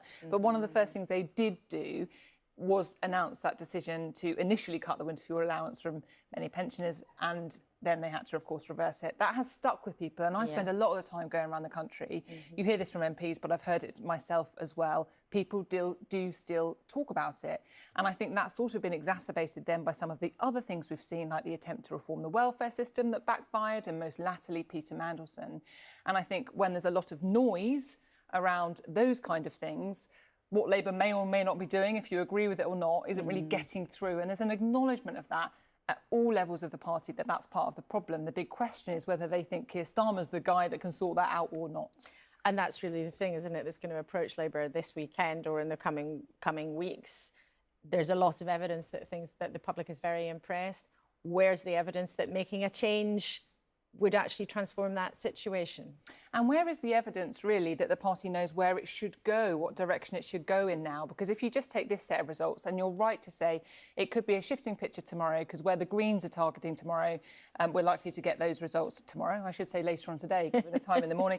But where you're looking so far, where Reform is apparently so dominant at this point in this set of election results, all of the people in the party that were suggesting the party should move a little bit more to the left or take a bit more of a progressive stance, what does this set of results do to that argument? Is the party itself even sure which direction it should turn in right now, let alone if they want there to be a replacement for Sir Keir Starmer? Who might that even be? And the messaging coming from Downing Street, I'm sure you're hearing the same from the ministers that sit on your panel, is he's coming out fighting tomorrow and he ain't going nowhere. I think there's no question that even if there were to be a challenge, which is still a question mark, that Keir Starmer will do his very best to stay. But I think that is without question. Let's talk then about the Greens. So Baroness Jones, welcome to the programme. It's nice to have you with us. The Greens so far, that you're, according to John Curtis, your average of 15% of the vote is up about 10 points. Just looking at his latest analysis, up about 10 points on average compared to 2022, but not enough necessarily for you to be picking up dramatic seat numbers. I think we were quite cautious about this time during the election count. We hope to do better as the morning goes on. But can I just pick up on something you said, which I disagree very strongly with, and that is that we are the new kids on the block. We have been around for more than 50 years, more or less selling the same message. We have to look after the environment, we have to look after people. And that is something that we haven't changed on that. And, you know, sadly, the other parties are picking up bits and pieces, but not enough. I think I said newer, but I take... sorry. No, I take your point. But it's interesting, isn't it? Because it's only really in the last few months that you have sort of fizzed onto the scene in the way that you've seen a real surge in the polls. But you're quite right, of course, the Greens picked up 4 seats in the general election in 24, so you have been around for... And an extra one in Gorton and Denton. And, of course, a stunning by-election win in Gorton and Denton very recently. With that success, though, there are people who've been in the party for a long time, some of whom are uncomfortable about some of the direction of travel that they've seen and some of that shift in messaging. As you say, the policies might be exactly the same, but there's a very different tone around the Greens now, isn't there? I think that the Gorton and Denton by-election was won, and won really conclusively, because we did talk about the issues that matter to a more or less urban population. But the fact is, 2 of our MPs are in country-type seats, and we do talk about nature, we talk about the environment, but it gets drowned out by what people call the eco-socialism. But that's always been part of our manifesto, and it's incredibly important. If you don't deal with the cost of living crisis, then people are never going to have the opportunity to save the environment because they don't have the bandwidth for it. Are you worried about then it being, you use the phrase being drowned out, your traditional messages being drowned out? Are you worried about that? I don't think the party is drowning them out. I think that other political parties are drowning them out. I think that we're getting exposure on this because what Zach Polansky did immediately was he took the fight to reform on reform's territory, which is all about immigration. And we heard Suella Braverman this evening talking about how immigration was the biggest problem in Britain, that Britain's broken and we have to fix that. And I would argue that Britain is not broken. We have problems, but we've always had problems. And immigration is definitely not the biggest issue that we should be thinking about. Poverty is the biggest concern, I would say, to the British people. There are, though, people who feel that immigration is a problem in their community. So are you saying to them that the Greens are therefore not going to listen to that concern? Not at all. I mean, our whole point is that both the Conservative and the Labour government have not actually set up a safe managed system for refugees.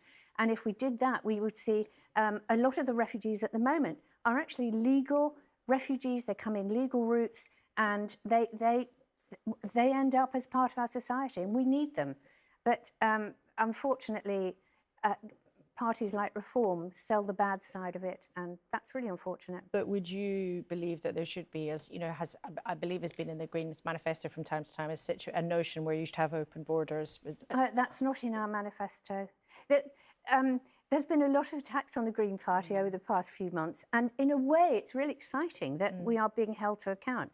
But at the same time, the media has dug up all sorts of stories about stuff that we debated 20 years ago, and they've never been in our manifesto. But there are long-standing policies that the membership agrees on, and because you have arguably a more democratic process than the other parties. Yes. Do you anticipate, though, that some of those things will change over time? Well, that is impossible to say because it is, as you point out, it is in the membership's hands. But essentially, we are all about protecting nature, protecting our future. It's not just about birds and bees, it's actually about human survival. And, but also to do that, you have to lift people out of poverty. And we're just not seeing that. One thing that was sort of said earlier was that Labour's not very good at telling us the good things it's done. And it has done some good things, but you just don't hear about it. That gets drowned out by all the negative stuff and all the hassle about leadership and that sort of thing. It'll be interesting to see if Labour can pick themselves up from this. Well, that's interesting. What are the good things you like about what Labour's done then? I'm not going to sit here and talk about the good Well, you things just said they've done some. You said they've done some good things, so I'm wondering what you mean. I hear they've done good things. I think that Labour might see this as a real eye-opening election. You know, losing votes to Reform and to the Greens and to other political parties. I suppose in a way it shows that democracy is working, that if you convince the voters they'll vote for you and there is change, but at the same time this is a rubbish system to elect a government or to elect councils.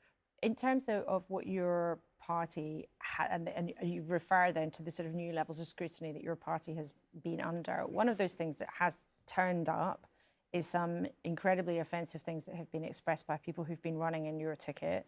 And we know, you know, for good or for ill, lots of Green campaigners have been making a very significant issue out of the situation in the Middle East. And that has made some people feel uncomfortable, or at the very least think, well, hang on a minute, why are you making that part of a local council election? I think that there's two issues here. First of all, we are horrified by the people that have been making such controversial statements, and we are dealing with it. We are moving as fast as we possibly can.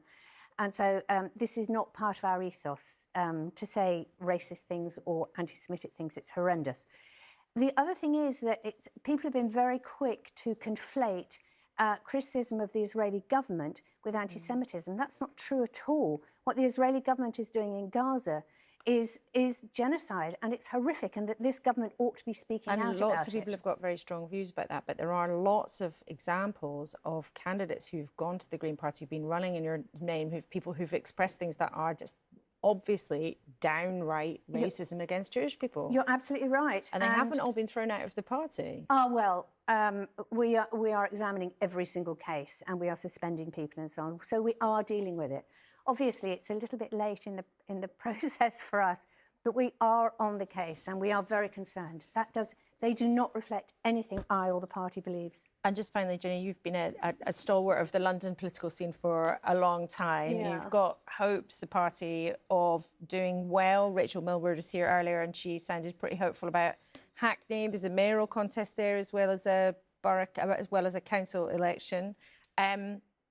Where do you think you'll pick up? I don't know. Go on, because the ballot boxes are sealed now. There's nothing you can do till the council. You may as well I've been warned to be, you and me. I've been warned to be cautiously optimistic. Okay. But actually, I'm very optimistic. It could be a huge breakthrough for us, and we have some great people on the ticket. And are you sure that you will actually take control of councils themselves? I am cautiously optimistic. You're sticking to the party line. Well, the Green Party was meant to be different, weren't they saying? Baroness Jones, thank you very much indeed for speaking to us. Right, let's get out of the studio, back round the country where counting is underway. We can talk to Harry Lowe in Merton, southwest London, Leafy Park, where the Lib Dems have been hoping to pick up. But there's so many interesting things going on, Harry. What are you hearing? Well, I can tell you that just in the last few seconds, Labour have actually gained a seat here from the Conservative Party in the ward of Lower Morden. So what they've been telling me has actually been borne out, which is that the phenomenon that's happening across the country has not been borne out here in the borough of Merton. They say that their campaign has been successful and that people are voting for them. Of course, this is only one ward. We've only had one other ward declared so far. That was a Residents' Association victory, which has traditionally been held by that party of residents for decades. The Liberal Democrats, on the other hand, are optimistic that they're going to make gains. The question is whether they're going to get to that magic number of 29. If you look at the borough of the Council of Merton, it's really an east-west divide.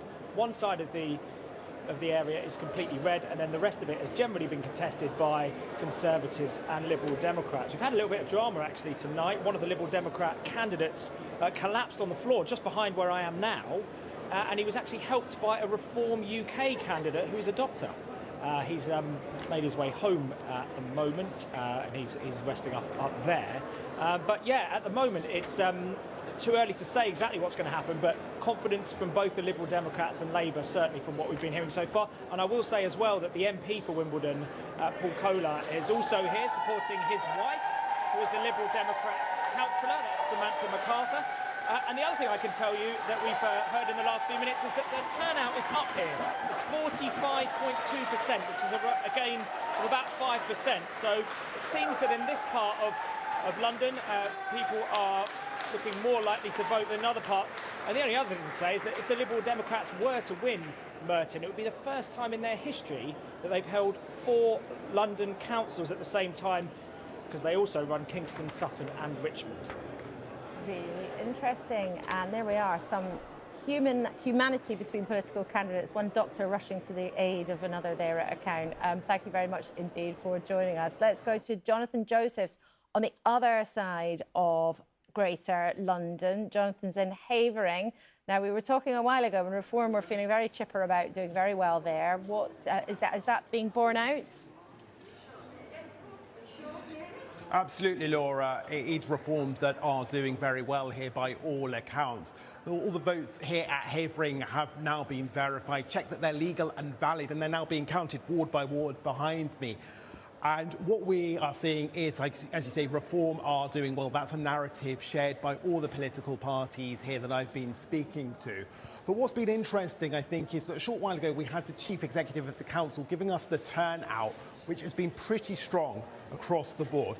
And it was interesting, the different ward by ward figures that he gave us, as high as 56% in some wards, but as low as 32% in others. And in those wards where the turnout was lower, what's interesting is that those are the ones Labour has been defending. So it seems some of their vote has disappeared. People are perhaps disenchanted with the way things have been going under Labour. And if you want to know why, well, I was talking to one resident from one of those wards who had come, as he told me, to see democracy in action. And he said that immigration and benefits were 2 of the main concerns of voters in that part of Havering, and that they are changing the nature of the place, and importantly, they are eating into the resources of the council, he explained. Now, this is a council that has had to borrow more than £230 million from the central government in the last few years, and that's gone to fund things like housing for asylum seekers, for people that are homeless, and it's also gone to funding adult social care and education, things that the council has a statutory obligation to fund, but it is sucking resources away from other things that the council might like to do for local residents but can't afford to do anymore. Now, who's benefiting from all of that? Well, it seems Reform. Reform are tapping into that sense of disenchantment, and they're doing so at the ballot box. It seems that they are going to take control of this council. Up to now, it's been run as a minority administration by Havering residents associations, but it seems like they will no longer be in charge. And for what it's worth, Labour are looking like they may just about hang on to some form of representation on the council, but it won't be much. They only had 8 of the 55 seats coming into this election after having suffered a defection since the last election. But it's going to be a while until we find out whether or not Reform have won this election for sure. We're pretty certain that they have, but just by how much we don't know, and we won't know until we get the results. But because of the strong turnout, things are running behind schedule. We're at least an hour behind schedule, it seems, which means that a result here in Havering is likely to be sometime after 7 a.m. Jonathan, thank you very much indeed. And isn't it interesting that in lots of different pockets of the country, we're hearing that turnout is actually up, which is not what you always expect at a time of local elections. Rita, that's an interesting thing, isn't it? But you've got some analysis of some of our latest numbers. Absolutely, Laura. I wanted to show you 3 different councils where there's an emerging similar pattern in terms of vote share. This is Exeter, as you can see. They're still counting here. It was a Labour council. There are 7 of 14 seats declared, and Labour are defending 9 of those seats. So this is the shape of the council at the moment. Labour, the biggest party, as you can see. But I just want to bring your attention round here to the vote share, and particularly the change in the vote share since 2022, the last time these seats were fought. And look at that. Labour down 23%, so Labour sharply down. Reform, a strong performance, up 25%. The Conservatives doing badly as well, but not as badly as Labour. And the Greens, quite successful, you know, more modest than Reform, but certainly quite successful. Now, that's Exeter.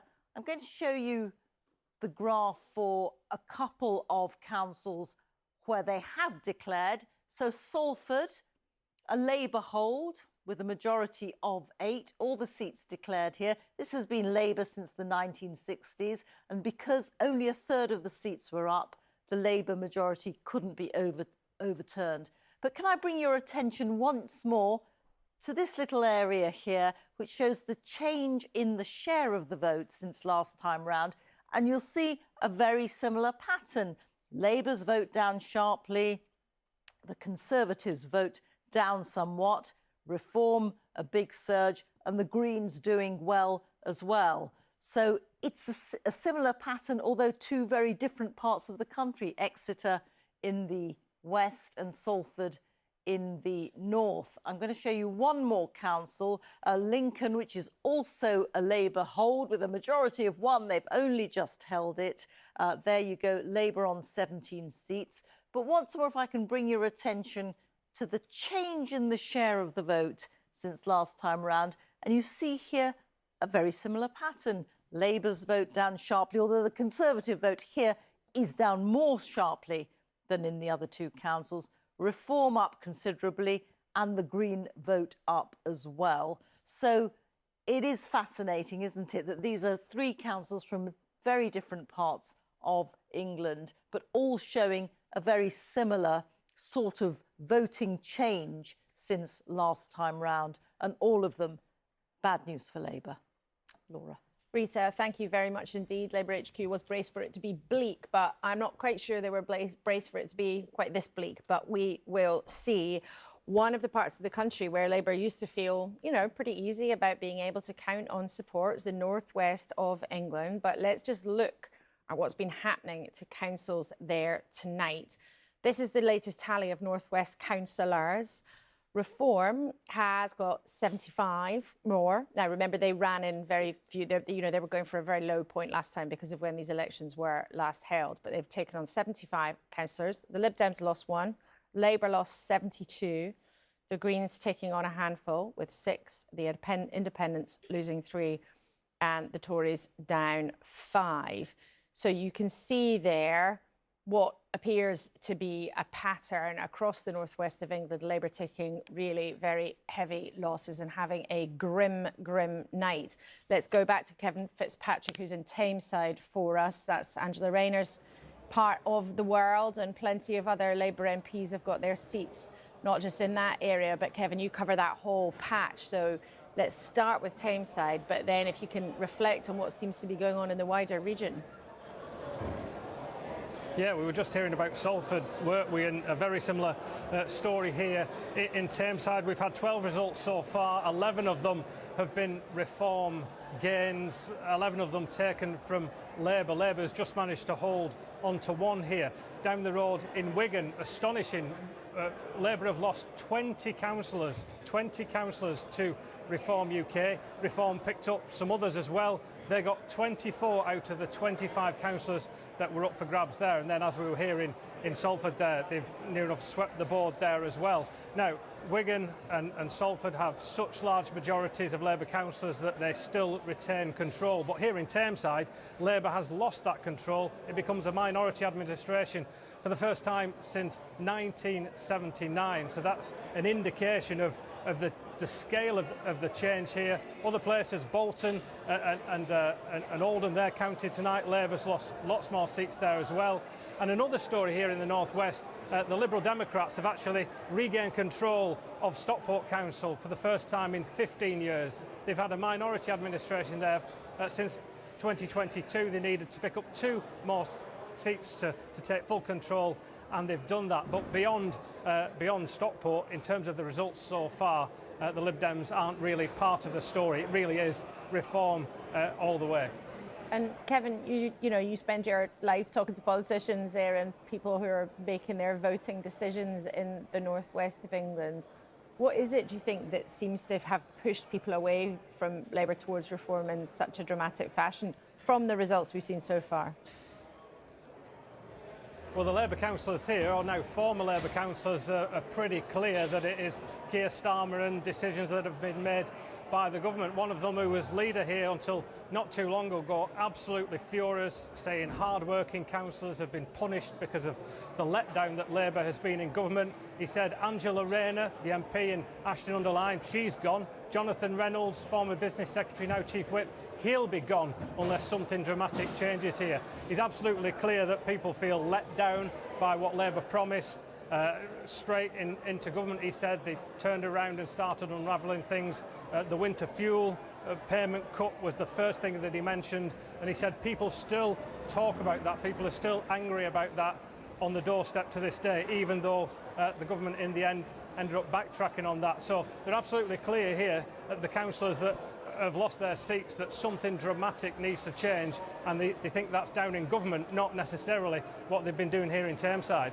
Well, Kevin, there may well be lots of finger pointing in the next 24, 48 hours. Interesting too to remember that's also part of Andy Burnham's patch, Greater Manchester, that part of the world, northwest England. He's one of the leading Labour figures, of course. Let's then zoom down to the other side of the country, Basildon in Essex. Let's go to Simon Deadman. Now, we've talked a couple of times, Simon, already tonight, and there seems on the ground to be huge excitement from the reformers you've been talking to. Yes, indeed. And a lot of the other parties saying it looks like it's going to be a very good night for them. We've had 2 results in here so far for Reform UK.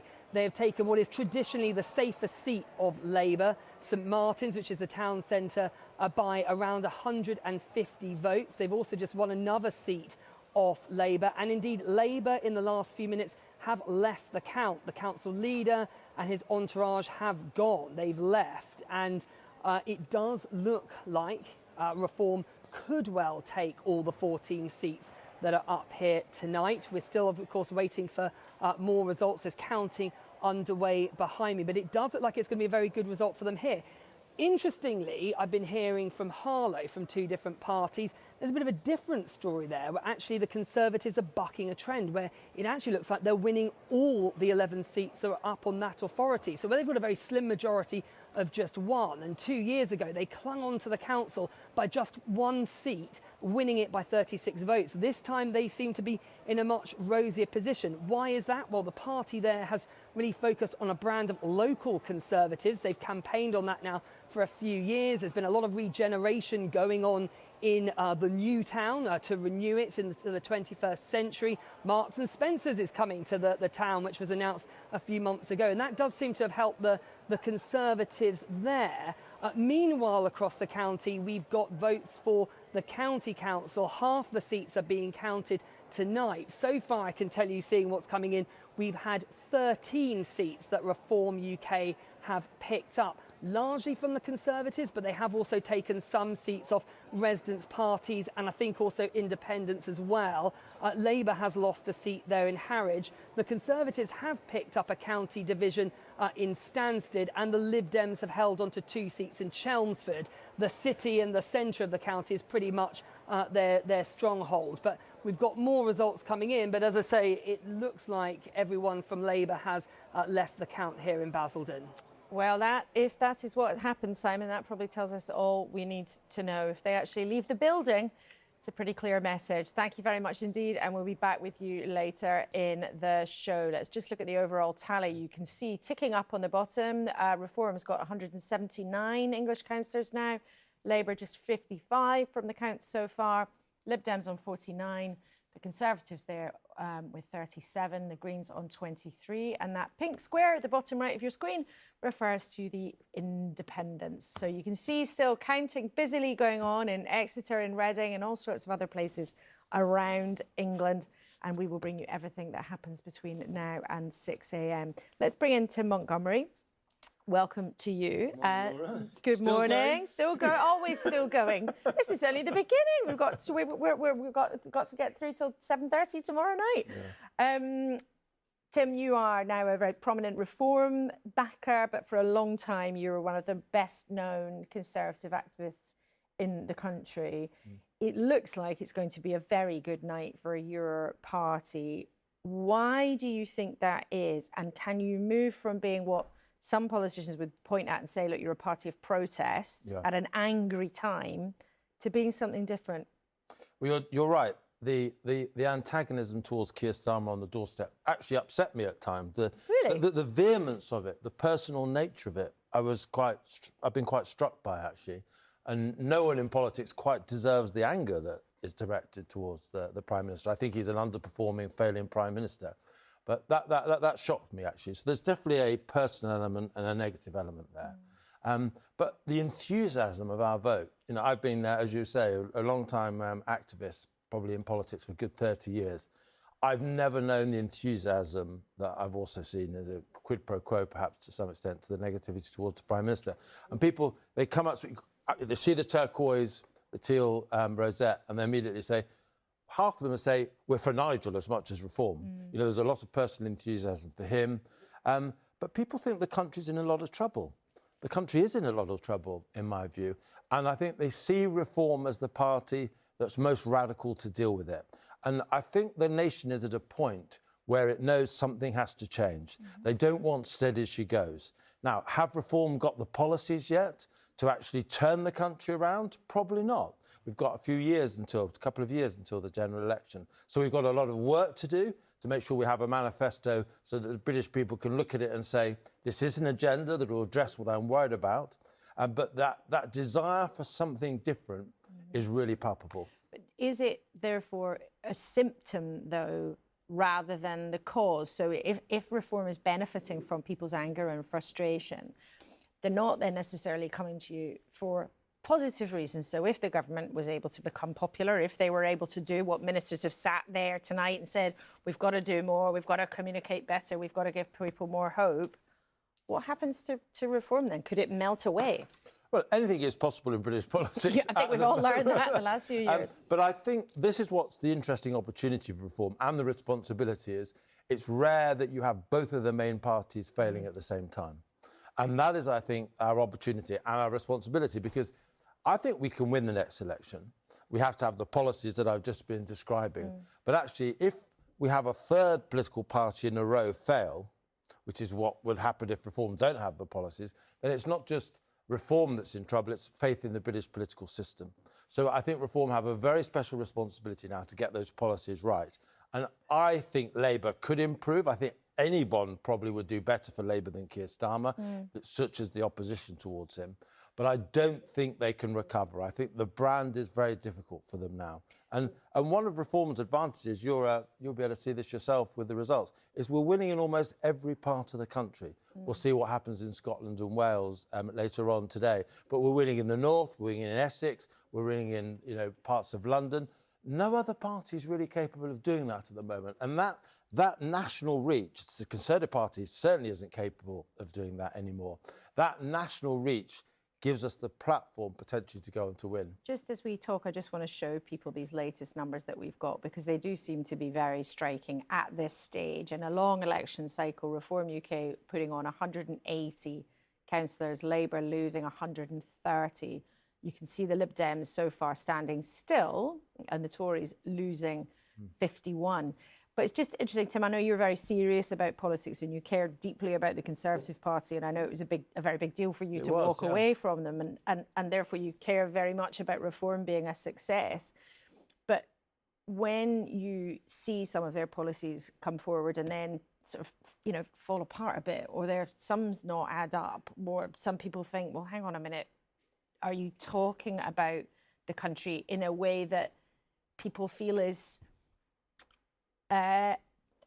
appropriate. If we think of one thing, for example, Reform politicians very often say that immigration has been an invasion of men of fighting age. Are you, as someone who's thoughtful about your politics, are you comfortable with that kind of discourse, that kind of language that's put forward? Look, I think the key thing, Laura, is Reform don't have a set of policies yet that are ready for the challenges that this country faces. But what people do know is that on immigration, on the cost of energy policies, on crime, on the sort of wokery that's infected our public services so that people aren't getting the kind of delivery of health and education services they've expected in the past.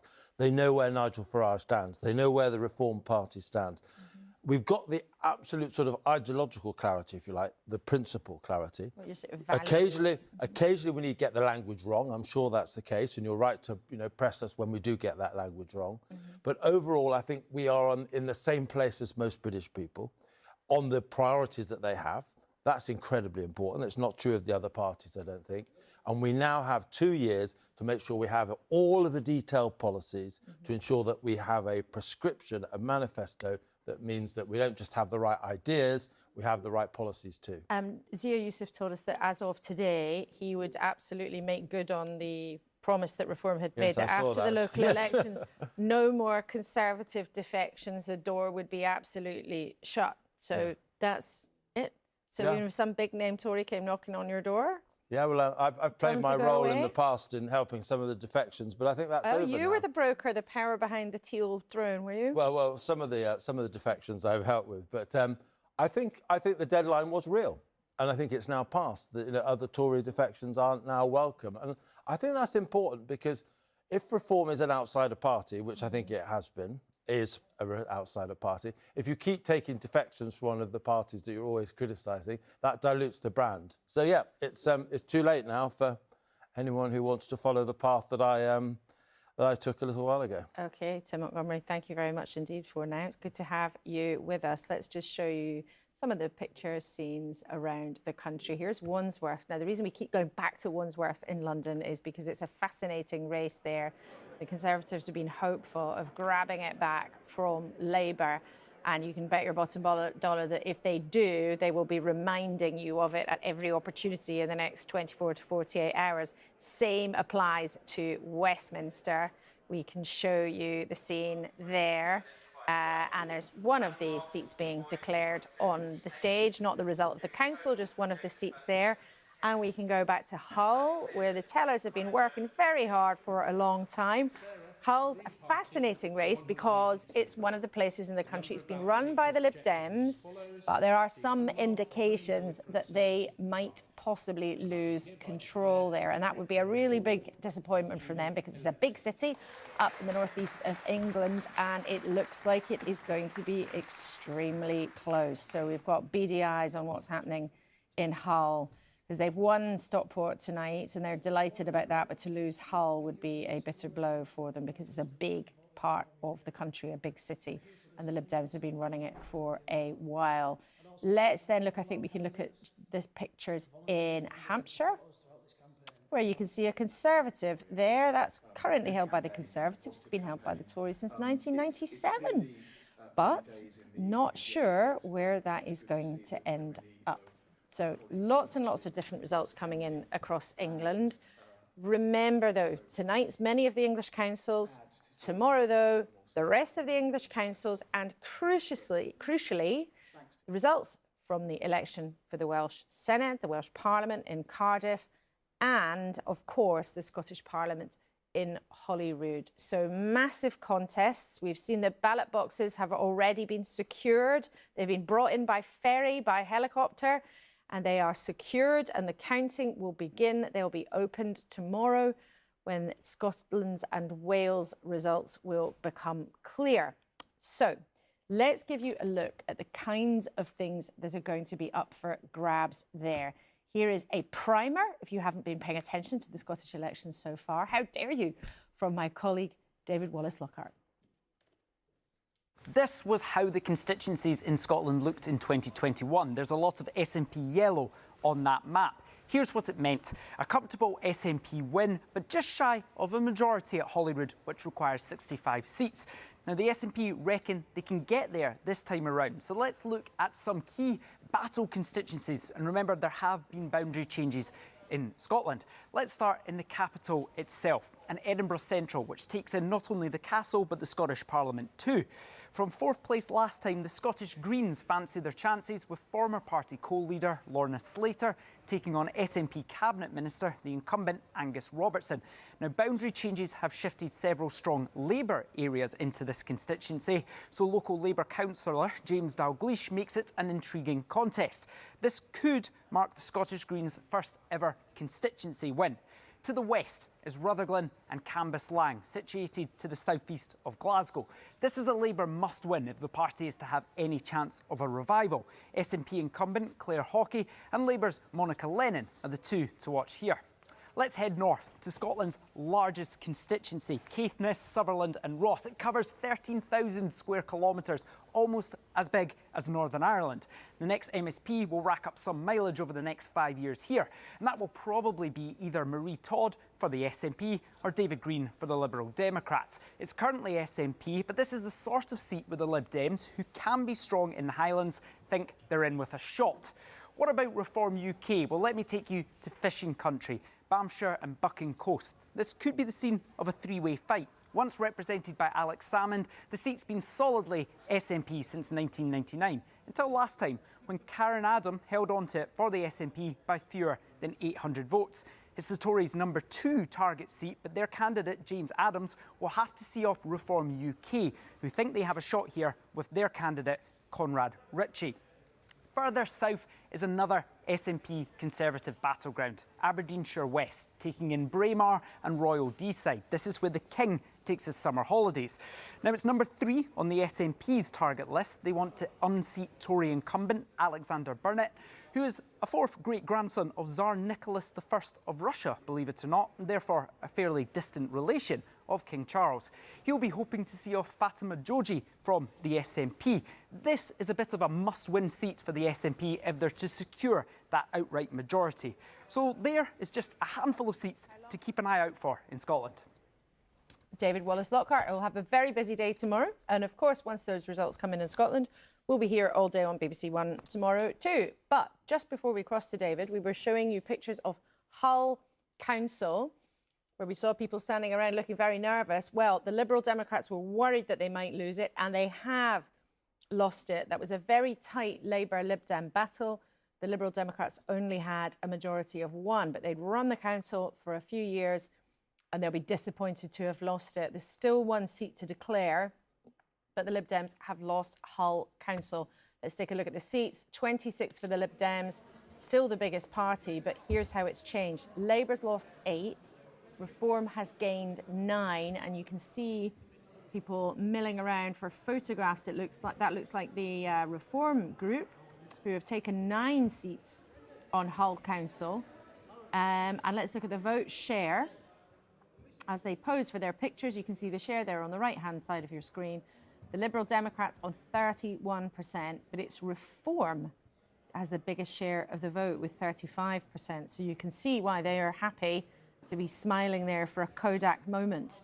So the Lib Dems have lost Hull Council, and the Reform councillors, their new councillors standing there, they look pleased, because let's show you how the pattern of voting has changed. The Lib Dems have lost 14%, Labour's lost 23%, but Reform have gone up by 36%. But also the Greens have gone up by 10% too. So the way that this all shakes down, votes changing hands between one party or another, we've come a long way since the battles between just the Reds and the Blues. I mean, that is a while back, but it's a very complicated picture. And who better to help us with that complicated picture than John Curtis, of course. But John, let's start, though, with Scotland. So David Wallace-Lockhart was giving everyone a kind of primer of the places to look out for in the Scottish results, which won't come until tomorrow. But what are you looking out for when it comes to those Scottish contests? Well, the $64,000 question has tended to dominate commentary about the Scottish campaign. has been whether or not the SNP could get to the 65 seats that would constitute a majority, because John Swinney, the First Minister, SNP leader, has said that if he wins 65 seats, he will regard that as a mandate to seek what we call a Section 30 order for Westminster, basically permission for Westminster to hold another independence referendum. And he says, well, when the SNP got a majority in 2011, David Cameron, the then Prime Minister, said aye to a referendum, and we had one in 2014. And now Mr. Swinney says, I'd like to have another shot, please, if I get a majority. Whether or not he will do so, it's frankly somewhat uncertain. At its lowest level, in terms of the constituency vote, the share of the vote for the parties across all 73 constituencies in Scotland, one poll had the SNP down at 32, and that definitely wouldn't give an SNP majority. Another had them at 41, and that might. I have to say the consensus from the polling is that probably the SNP will fall short, which then, given that, frankly, their share of the vote is down on average by about 11 points as compared with 2021, perhaps in the end shouldn't come as that much of a surprise. What am I looking out for, however, so far as whether or not they reach their targets? Well, essentially, it's atypical Scotland. That is that for the most part, the SNP's chances of being able to get to 65 depend not on central belt constituencies where it's battles between SNP and Labour. It depends on some of those seats that Mr. Wallace-Larkart pointed out, which is seats in the northeast, which the Conservatives have an interest in. There are also some down in the borders. If the Conservatives can't hang on to those, that potentially opens up a pathway for the SNP to get a majority. But the other thing, however, is the SNP cannot afford to lose ground to the Liberal Democrats. And as has been mentioned, Caithness is a seat in which Liberal Democrats have an interest, and quite a lot of polling suggests they're going to pick it up. There are a couple of other constituencies in the Highlands, Inverness, Skye, Badenoch and Loch Harbour, where the Democrats again are thought to be strong challengers. If they can pick those up, then frankly the SNP's chances of majority will disappear. So look north and look at the borders, because those are the seats that are probably going to determine whether the SNP get to 65 or not. Otherwise, the other crucial battle is between Reform and Labour for second place. It's on balance, the polling suggests that Reform are more likely to come second, which, given that, shall we say, that so far at nearly 4 o'clock in the morning, the picture from England has been pretty much as bad as anybody expected for Labour, if not a little bit worse. Coming third in Scotland would clearly add to Labour's woes and the pressure on 10 Downing Street. John, thank you for now. We have just passed a milestone here in terms of the council elections. Reform has passed the 200 mark. There are still thousands of seats to declare, but Reform has gained 200 council seats. And we can look at the overall tally. Reform on 200, Nigel Farage smiling away there. Keir Starmer, 65 seats, losing 145 already.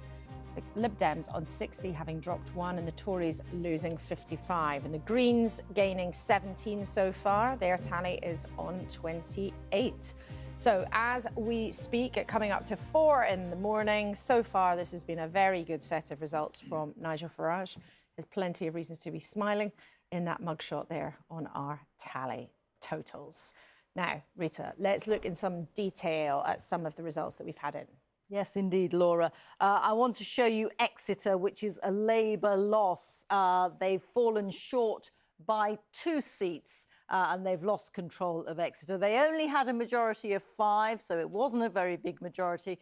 And the Greens had been encroaching on their vote for some time. So here we have the change in the vote. Labour losing 5 seats, the Greens gaining 3, Lib Dems 1, Reform 2. And take a look at the vote share over here. It's the Greens who've topped the vote share on 31%, Reform on 23%, Labour on 23%. So they're neck and neck. But the change since last time these seats were fought is Labour down considerably, 22%. And we're getting used to this sort of pattern now, aren't we? Conservatives down as well, although a little bit less. Big gain by Reform, I say again, they weren't really on the map then, and the Greens also doing pretty well. So That is a council that Labour had held since 2012. It is no longer. Now, in Plymouth, also, of course, in the southwest, they're still counting here, actually. There are 14 of the 19 seats declared. Now, it's only a third of the seats being counted here, and Labour can't actually lose control. But there's still movement within this, isn't there? So let's take a look at what's happened to the seats that have been counted so far. The change since last time round is that Labour has lost 7, Reform have gained 11, and the Conservatives have lost 4. Just bring you over here to see what's happened to the vote share. So Reform on a whopping 39% there in Plymouth, Labour on 24%, but a strong performance by the Greens on 17%. And look at the change in the votes. Labour again down 22%, roughly the same as in Exeter. Conservatives also not doing well in Plymouth. Reform, that big 39% change. And the Greens also doing well. So, you know, similar sort of patterns going on, although Plymouth is a Labour hold, forgive me, their support is slipping. Laura. Rita, thank you very much indeed. And just while you've been talking, a couple of results that have come in that we can confirm. The Liberal Democrats have gained Portsmouth Council.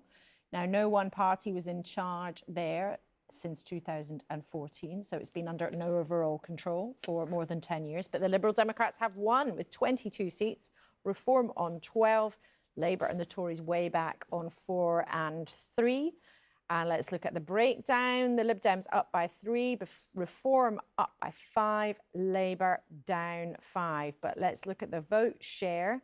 And this is becoming a familiar sight, seeing the bar chart looking incredibly healthy for Reform up there on 33% to the Lib Dems 30%. So in Portsmouth, where Reform is a new force, getting 33% of the votes cast. So yet another example of where Reform doing incredibly well. But some better news for the Conservatives in another part of the country, Harlow in Essex, often as a Westminster constituency, a real bellwether.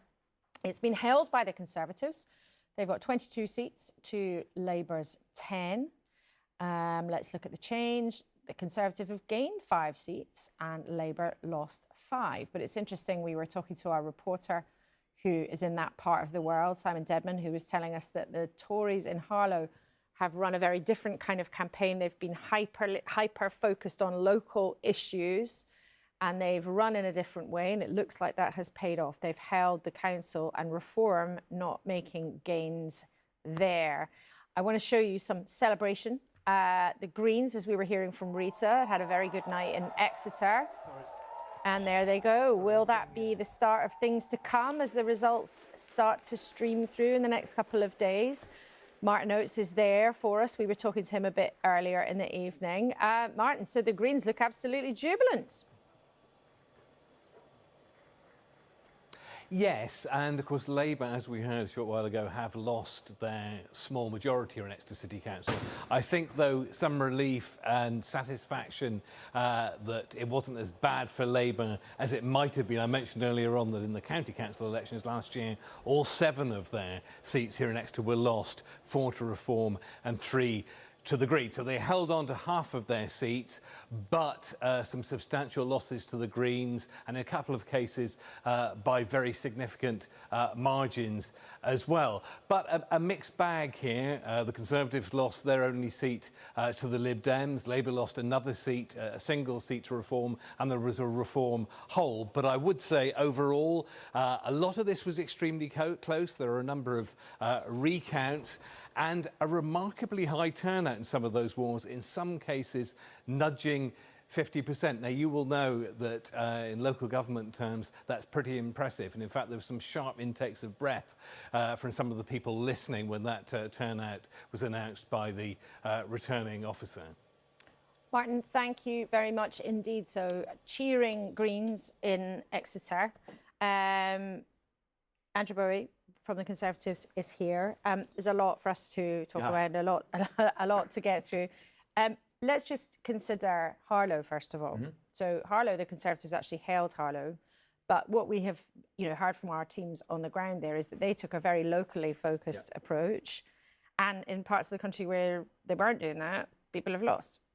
Well, it's difficult to say why people vote one way or the other. I think it's what's quite clear in Harlow, in Broxbourne.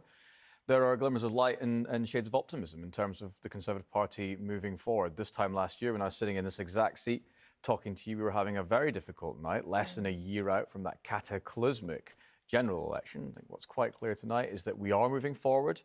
It is the green shoots. We're at the foothills of this recovery, but the recovery is underway. But if it is a recovery, are you saying that you think you will gain seats overall? Because it's not at all clear that's the case yet. I'm not suggesting anything at the minute in terms of the overall picture. What I'm saying is that it's quite clear that in places where probably this time last year we would have been losing seats, we are holding them.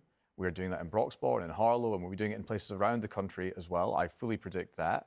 And at the end of the night, I think we will come out of this in a place which shows that we are moving in the right direction, albeit from a low base, and moving back to a position where we can credibly say that we're going to fight the next election with the intention of forming a majority Conservative government, putting Kemi Badenoch and Tam Downing Street. Will that be credible, though, if it is reform in Essex, reform in the northwest of England, reform all over England that is picking up significant amounts of support? We've seen that time and time and time again. Well, I think you look like you're struggling to be competitive. Well, I think what we've seen in those councils where Reform won last year, which have descended into chaos and division and confusion for those residents that are unfortunate enough to live in those areas, that when they're asked to deliver, they fall far short. I think, unfortunately, that will be the case in these council areas where Reform are picking up tonight. And when they come to defend those seats, or indeed when those people are asked a question about who they want to govern this country, who they want to be Prime Minister, do you trust Reform with the big issues of the day, they're going to come back and say, no, we don't. Hang on, Reform would obviously dispute that their councils have run into chaos, and they actually most of their councils put council tax up by less than other They still put them councils up, being claiming that they run. wouldn't. But they put them up by less than Conservative councils. And it reminds me, Andrew, of, this time last year, Labour, Lib Dem and Conservative politicians sat there and said, aha, well, if Reform get their hands on town halls, people will see almost immediately that it'll all fall apart and it's all been a disaster and people will be turned off by them. And yet they've had power in several places. I think 10 or 12 councils they've been running for the last year. And the country so far appears to be wanting more of that. Well, yeah, but Laura, in those places where Reform are in power, we've seen various by-elections over the course of the year, and what we've seen in Kent and in other places, the Conservatives winning back those seats. So where people have experienced Reform government at a local level, they're turning away from them now, and I fully expect that to be the case across the country following this evening, morning, day that we're about to go into. 4 in the morning. So lose track of where we are.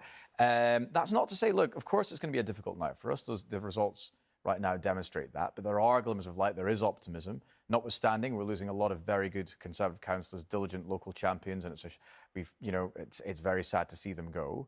But we are beginning that recovery. Kemi Badenoch is turning the ship around, and I fully expect me to be sitting here this time next year with a much bigger smile on my face than what I have right now. Because you, though, do still expect to be making losses, though, right? Your colleague Richard Holden at the beginning of the night said, I think we'll lose significant losses. Yeah, we are going to have losses today. That's absolutely clear.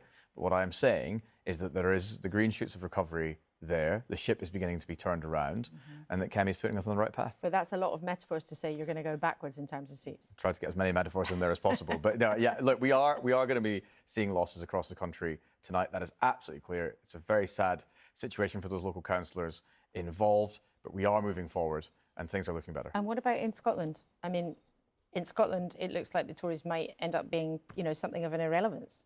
Look, I mean, we've been written off in Scotland more times than I can remember since I got involved in politics. Yeah, and in 2021, you were second in the Holyrood election. Yeah, absolutely right. We're coming from a very high bar. Our best election result in terms of votes cast and number of seats in 2021. We've run a very positive campaign in Scotland this year. We're very proud of the campaign we've run, but we're into our nearly third decade of multi-party politics in Scotland. I know it's quite new for people south of the border, and so the vote is very fragmented. None of the boxes have even been opened yet, let alone the votes started to be counted. So we can't make any predictions in terms of what's going to happen north of the border. I very much hope that we see as many Conservative MSPs returned as possible. Russell Finlay deserves that, but we'll just have to wait and see what the result is. OK, well, we have seen exciting pictures of ferries and helicopters delivering ballot boxes, but it won't be until tomorrow that they get opened and then counted. Just a couple of minutes ago, we let you know that in Portsmouth there's been a very interesting result. Let's go back to Emily Hudson in Hampshire. Emily, goodness me, there's a lot going on in your patch, but Portsmouth, tell us what's happened. Yeah.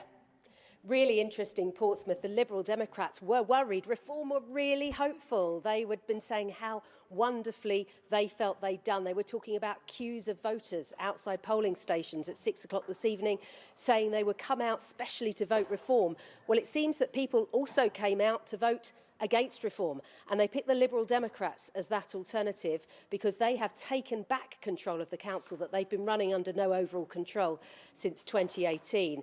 Incredibly interesting, that turnout in Portsmouth. I mean, in some wards it was up about 15% from 2 years ago. So it shows how engaged the community have been there. Reform will be pleased with their vote share, but ultimately it's about seats, isn't it? And whether or not you become the largest party, whether or not you can take a majority. And Reform have gone away from here Andover Leisure Centre. You can see it's emptied out behind me with glum faces too. They had 3 seats in their sights for Hampshire County Council in this area of it.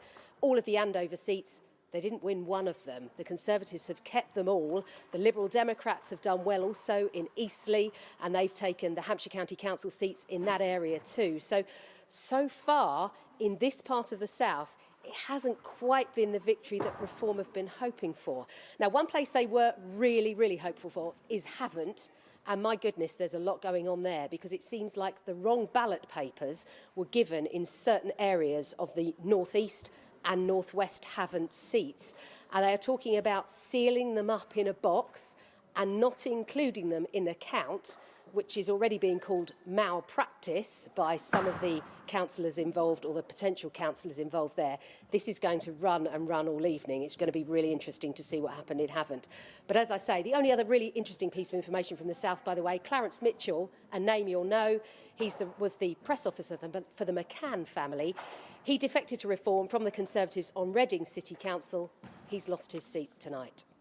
Goodness me, what an absolute smorgasbord of news in your patch, Emily. Wow, thank you for bringing us up to date with all of that. And goodness me, voting malpractice and ferries and helicopters.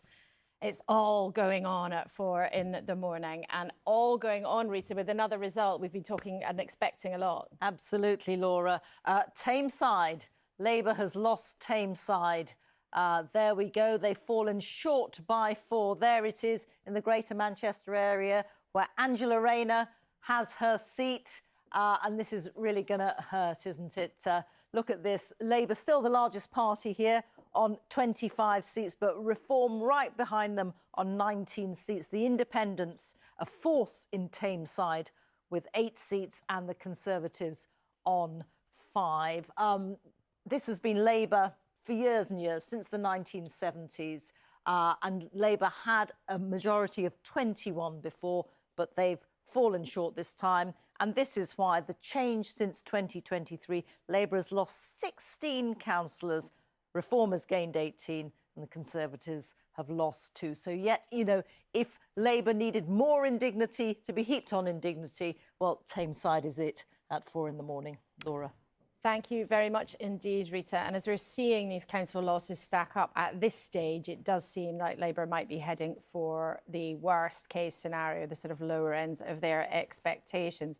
Let's just take you through some of the councils that they have lost control. Tameside in the northwest, as Rita has just been telling us. Exeter in the southwest, Labour also lost there. Tamworth in the Midlands, Hartlepool in the north east of England, Redditch in the Midlands. It's a pretty grim picture, and the Minister, Jake Richards, is with us. Welcome to the studio. It's not a very nice way of welcoming you, giving you a list of your defeats, but it's good to have you with us. And thank you very much indeed for coming in. This is looking bad. I mean, all the expectation management in the world. It's going to feel pretty brutal to your colleagues looking at this list of loss after loss after loss. Well, still relatively early days, 4 in the morning, but there's no doubt about it. It's a disappointing night, and we're going to lose a lot of really great Labour councillors who work really hard in their communities and that is a great shame, and I'm thinking of them. What we're hearing is that in large parts of the country, people who are desperate for change, and they're not feeling that change yet. I think that this government has got some of the big decisions right, whether that be stabilising the economy, whether that's re-establishing our country on the world stage. But it's absolutely right that people aren't feeling that change in their pockets, in their communities, and in their towns and villages and cities. And these results have to just give us more confidence and more strength to go forward and make sure that we do deliver that change over the following months and years to come. But how can you look at these kinds of results and feel more confident? I mean, you should be feeling less confident, shouldn't you? Well, if it you just furthers draw a our, logical Laura, it conclusion. furthers our determination to make sure that we do deliver. Lots of parts of this country and the places that you have just identified have been voting for change now for a long period of time, whether that back in 2016 for Brexit and in general elections since. They've put their faith in the Labour government. We're 20 months into this parliament. We weren't going to turn around the country overnight. It is going to take some time. As I said before, I think we've made some important key decisions. We've got those right. But it's absolutely right that people are still angry. They still want to see that change, whether that's in their finances or in their communities. And we've got to go and deliver for them. So people are right to be angry with you? I think people are right to be angry at politics because for a long period now, politicians haven't been able to deliver. In the first 20 months, this government has been able to deliver important changes for people. Some of those changes are only now coming to effect. The Employment Rights Act, the Renters' Rights Act has only just passed through Parliament, and people will begin to feel some of those changes in their lives. But we've got a lot more to do. And results like this and seeing good Labour councillors lose their seats today and tomorrow will just further our determination to do that. What are you going to do differently, though? What's Well, going to change? Well, I think we have to listen to what people are telling us. So we hear on the doorstep today, cost of living is still the #1 priority. We have a King's Speech next week, this time next week, and on your show next Sunday, no doubt we'll be talking about a new legislative programme, about big changes that we need to bring to our country, whether that be on energy security, about our utilities, about immigration, which is still a huge concern for people. So we've got to be bigger, bolder, listen to the communities, what they're telling us, and go further to deliver for them. But what if what people are telling you is that they don't like Keir Starmer? Shouldn't you listen to that? Well, I just don't think this is about one individual. And I Minister. think It's not just one individual. I don't he's the think this Prime is about Minister. one. We saw, and but Laura, we saw what happened when political parties assume that all their problems can be solved and the country's problems can be solved by chopping and changing the leader of the party and the Prime Minister. It leads to letting down the public, and ultimately you lose a general election. That's not what we're in the business of doing. This is much bigger than that. What we're seeing tonight is a theme that we've seen in our politics now for a long time, not just in this country, but across Europe and indeed across the Western world. Rise of populism on the left and the right. These are huge questions, and we're only going to meet these challenges, answer those questions as a Labour Party, a Labour movement and a government if we unite, come together and fight the challenges that we face. The thing is that you're talking about trends across the world and you're talking about people having anger building up for decades. But you're a government that had absolutely everything to play for. You have an enormous majority. You had all the power that you could ever have dreamt of. And within 2 years, the public's telling you very clearly, just as they did this time last year, in the local elections last year, that they don't like what you've been doing in office. And politician after politician, and we know this ourselves from talking to voters or listening to focus groups or going on the road, people have got a problem with Keir Starmer and they still are upset about your decision that you made on winter fuel allowance. Yeah. There were, look, mistakes have been made, undoubtedly. And it's right to acknowledge those. But so what are you going to do differently? Because if it's not the leadership, what are you going to do differently? But I think when I speak to voters and was knocking on doors and speaking to people in Barnsley and Sheffield today, they're not less worried about the personalities in government and they're more worried about the cost of living, the cost of the weekly shop. The fact that they might not be able to afford a summer holiday this year. They're worried about what's happening in the Middle East and how that affects their personal finances. They're worried about their communities. Now, I think we've made important steps in the first 20 months to try and begin to turn the country around with a terrible legacy that we inherited. But what we're seeing this morning and overnight is a clear signal that what we have achieved so far is not good enough. we're going to have to go much further and be more bold in meeting those challenges. What does that mean in brass tacks? I mean, if I had a fiver for every time a politician has said we must be more bold, then I wouldn't be sitting here earning a crust. Well, look, we've got to listen to what people are telling us, and next week we've got a good opportunity at the King's Speech, a new legislative programme, setting out a broad, radical agenda for the country that will begin to answer some of those challenges. None of this is easy. No one is saying that we can turn the country around overnight. We have made important progress, but now we've got to turbocharge that change. Should the Prime Minister do things differently to himself? I think this is a team effort. I think the Prime Minister will be watching your show, no doubt, listening to the results, will be hearing what the public are saying. I'm a member of his government as well. I do that. But this is a team effort for the whole of the Labour Party and the Labour movement. We've got to come together now to meet the challenge. And if you have colleagues, as you know you do, as I know you do, as everybody watching knows you do, if you have colleagues who are looking at these results and they are thinking, you know what, we do not have a hope unless we actually think about the man at the top, unless we think about changing the face behind the shiny black door, what would you say to them? Well, I think this is a moment for calm heads. And look, if you look at the situation we face as a country, what's happening in the world, in the Middle East in particular, the idea that now is the time to turn in on ourselves and have some kind of leadership contest is for the birds, frankly, and not serious. We've got to come together. We've got a big challenge. And look, at the next general election, the choice for the British people will be Reform and Nigel Farage or a Labour government. And that is a very serious choice. So it's incumbent on us as a Labour Party, a Labour movement, to unite and make sure we win that battle in 3 years' time. OK, Jake Richards, stay there for now. I just want to show you the details of the Lib Dems losing in Hull, because we've got the numbers there. Oh, great, said the Labour Minister. A very tight Lib Dem versus Labour battle, and Lib Dems on 26, Labour on 16. Let's show you how the vote share changed. Sorry, the seats that changed hands. The Lib Dems lost 2, Labour lost 8, and Reform went up by 10. The share, Lib Dems 32%, Labour on 17%, and Reform with the biggest share of the vote in 36%. So that in Hull was a battle between Labour and the Lib Dems, but it's Reform that ends up with the biggest share of the vote. But it means that the council is now in no overall control. But let's talk, though, to one of the councillors on the ground in Hull. Sharon Hoffman is a Labour councillor in Hull. Thank you very much indeed for joining us. Now, Councillor Hoffman, you held your seat, but you can see Labour fell back there, the share of the vote going down by more than 20%. What do you think the reason was for that? Thank you. Can I just a correction? We lost 7 seats and won one of the 8. Which was my seat. So, well, okay. Forgive us. Labour lost 7 seats in Hull, not 8.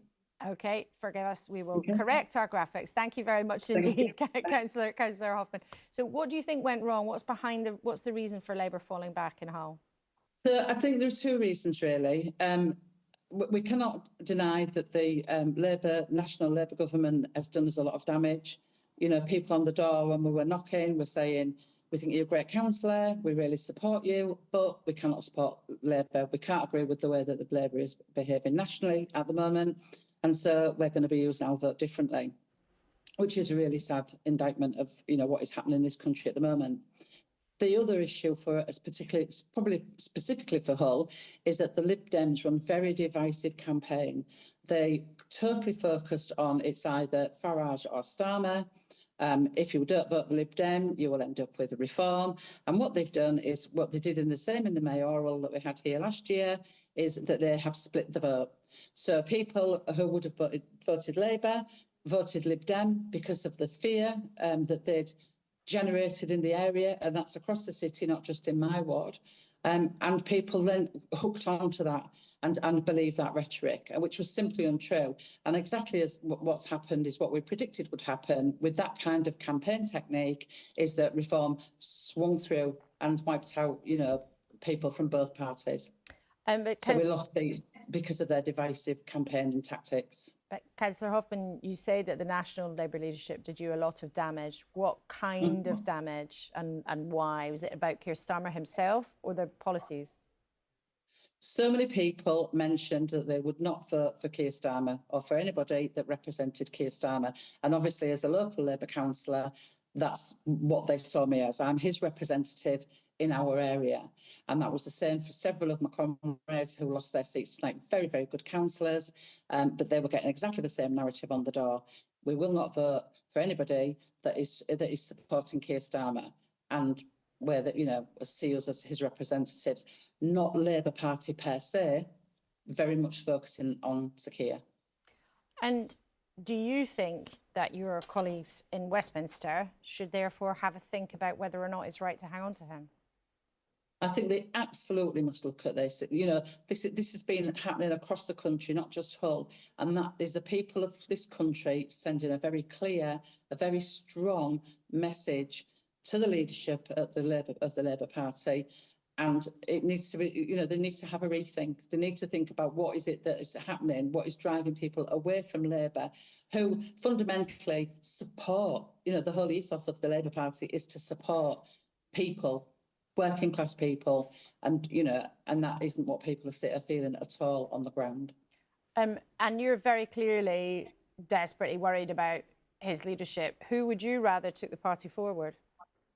Well, I think we need to, you know, have a little bit of a think about that. There's, you know, there's obviously a number of names have been chucked into the ring recently, but I think at this point, and after having been up for 22 hours, I think I need to think about that a little bit more. But to suggest that Keir Starmer go, but without having a clear replacement, I mean, some people in government would say that's the problem. The party should not tip into a leadership contest without having a clear idea of what next. Yeah, and my point is that, you know, we have to sit back, take stock, you know, rally the troops, look at who actually would be best placed to replace Keir Starmer. OK, Councillor Houghlin, and not just make any rash decisions. Thank you very much indeed for joining us, especially if you've been up for 22 hours. We appreciate your company with us just after 4 in the morning. Jake Richards, one of your loyal Labour councillors there, telling you in no uncertain terms, so many people said they would not vote Keir Starmer, or we will not vote for anybody who represents Keir Starmer. Yeah, well, lots of her colleagues who've lost their seats are really hard-working local councillors. I know many friends of mine who have lost their seats overnight, and that is a large reflection on national government and not their fault at all. And I'm a member of the government. And so we take that incredibly seriously. And we've all got to now pull our sleeves up, listen to what the public have told us. Well, hang on. A councillor who's been banging on doors, she's just said, I've been listening to the public, and the public is telling us in no uncertain terms they don't like Keir Starmer. She also ended saying that we shouldn't rush to any decisions. I think this is a moment for calm heads. We are 3 years away from a general election. We face massive challenges as a country, most importantly, but also as a political party. And I think we must approach those challenges in a calm and considered way. And she herself admitted she's been up for 22 hours.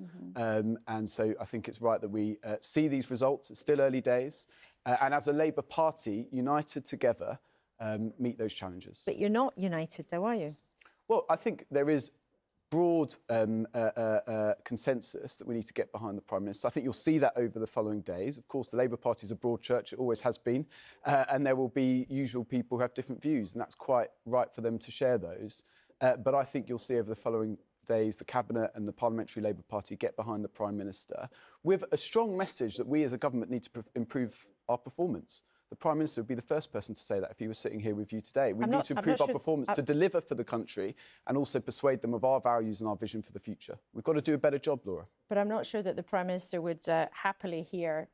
So many people said they would not vote Keir Starmer or anybody who represents him. I mean, she was absolutely clear. I can't speak for him. I can't speak for him. But look, anyone who hears that as a politician, as a political leader, has to take that on the chin. Now, I remember hearing very similar things being said in 2021 when we lost the by-election in Hartlepool, and people said, we don't like this Labour Party, we're not going to vote Labour again. 3 years later, we won a massive majority. Now, I'm not complacent. I'm not suggesting we can just lean on past experiences and assume that we will win again. But we have done it before. This Prime Minister has done it before. We need to give him a chance. We're still relatively early on in this Parliament. We've got some big decisions right.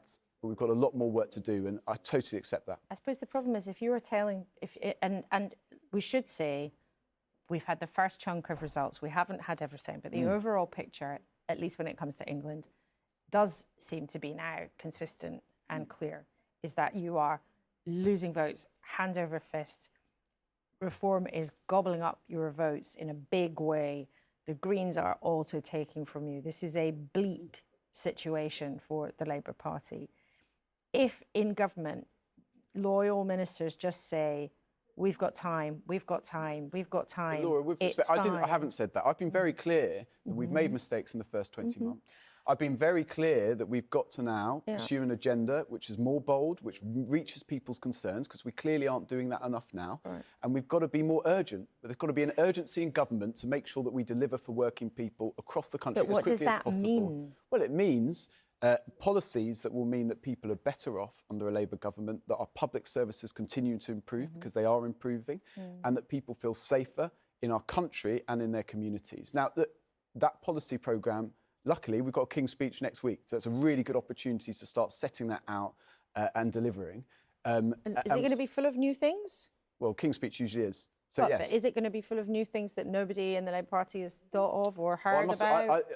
Writing the King's Speech is above my pay grade, Laura. But look, I'm confident. I'm sure that you know agenda, some of the things. I'm confident, sure Laura, that agenda is going to meet people's concerns, whether that be on energy security, whether that be on utility bills, whether that be on national security, immigration. We're going to have an agenda which talks to the British public and their concerns and what they're telling us. We've got a long way to go, and I accept that this is a disappointing and bad night for the Labour Party, but we are still up for this fight and we're still up for delivering for the country. OK, Jake Richards, thank you very much indeed for now. And I feel slightly you've come in at a moment where there was a whole slew of terrible news for the Labour Party, but you are you are at 4 a.m. I mean, that's living the dream. Thank you very much indeed. Now, let's look at how the overall shares have changed, because we've been seeing some extraordinary figures in the last hour or so, Reece, haven't we? And some really mad graphs as well, Laura, and I want to share one of these with you. This is Colchester in Essex, which is, it's a hung council. It's been a hung council for years and years, and it stayed hung. But what I want to show you is the way in which the share of the vote has changed over the years. And that's going back over 25 years. And you can see the blue line and the mustard line bobbing along. So it's been a fight between the Conservatives and the Lib Dems for really a couple of decades. And then you can gradually see, if you come round here, you see that in 2024, at the general election, Labour comes out on top. But look what's happened now, this year. It's a completely mad graph, because you have Reform, which was last in 2024, now top. You have Labour, which was top in 2024, now last. And the Greens have come up to third place. It looks like a bunch of knitting needles that's gone completely mad. So it's the most extraordinary sort of graph, the sort of thing that we haven't seen in previous years. And I wonder how many more of these we are going to see over the course of the rest of the morning and into the next day. That is Colchester. I want to show you the scoreboard as it stands. And we've got, 7% of the seats declared, but a fair number. This is the way that Nigel Farage is up there at the top on 230 seats. Labour's Keir Starmer has lost 164 seats and either won or retained 93. And a rough calculation of ours suggests that Labour is losing about 65% of all the seats that it has. The Conservatives losing roughly half the seats that they have, down 73, and gained or retained 75. Not much movement for the Lib Dems. And the Greens, a little bit. Not that much movement, but, 23 seats up. The night is probably young for the Greens, and I think they would hope to see a little bit more movement there. So interesting. The night is young, of course, as I say, but there is still some significant information that we can bring you there. Thank you very much, Rita. Well, the morning is still early, that's for sure. So it is 4:28. Let's go straight to Professor Sir John to set us straight at this stage of the proceedings. John. Well, Laura, I think there's a pretty clear, broad picture emerging, and it's one that helps to explain much of the patterns of gains and losses.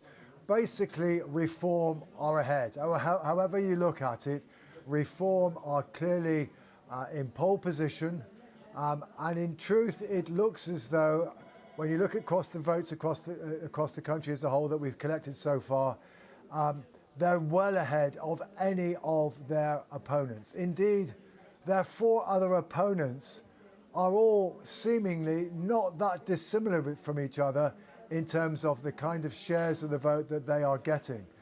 Now, the crucial consequence of this is as follows. If you then also bear in mind that Labour and Conservative support is going down most heavily in places where they're previously strongest.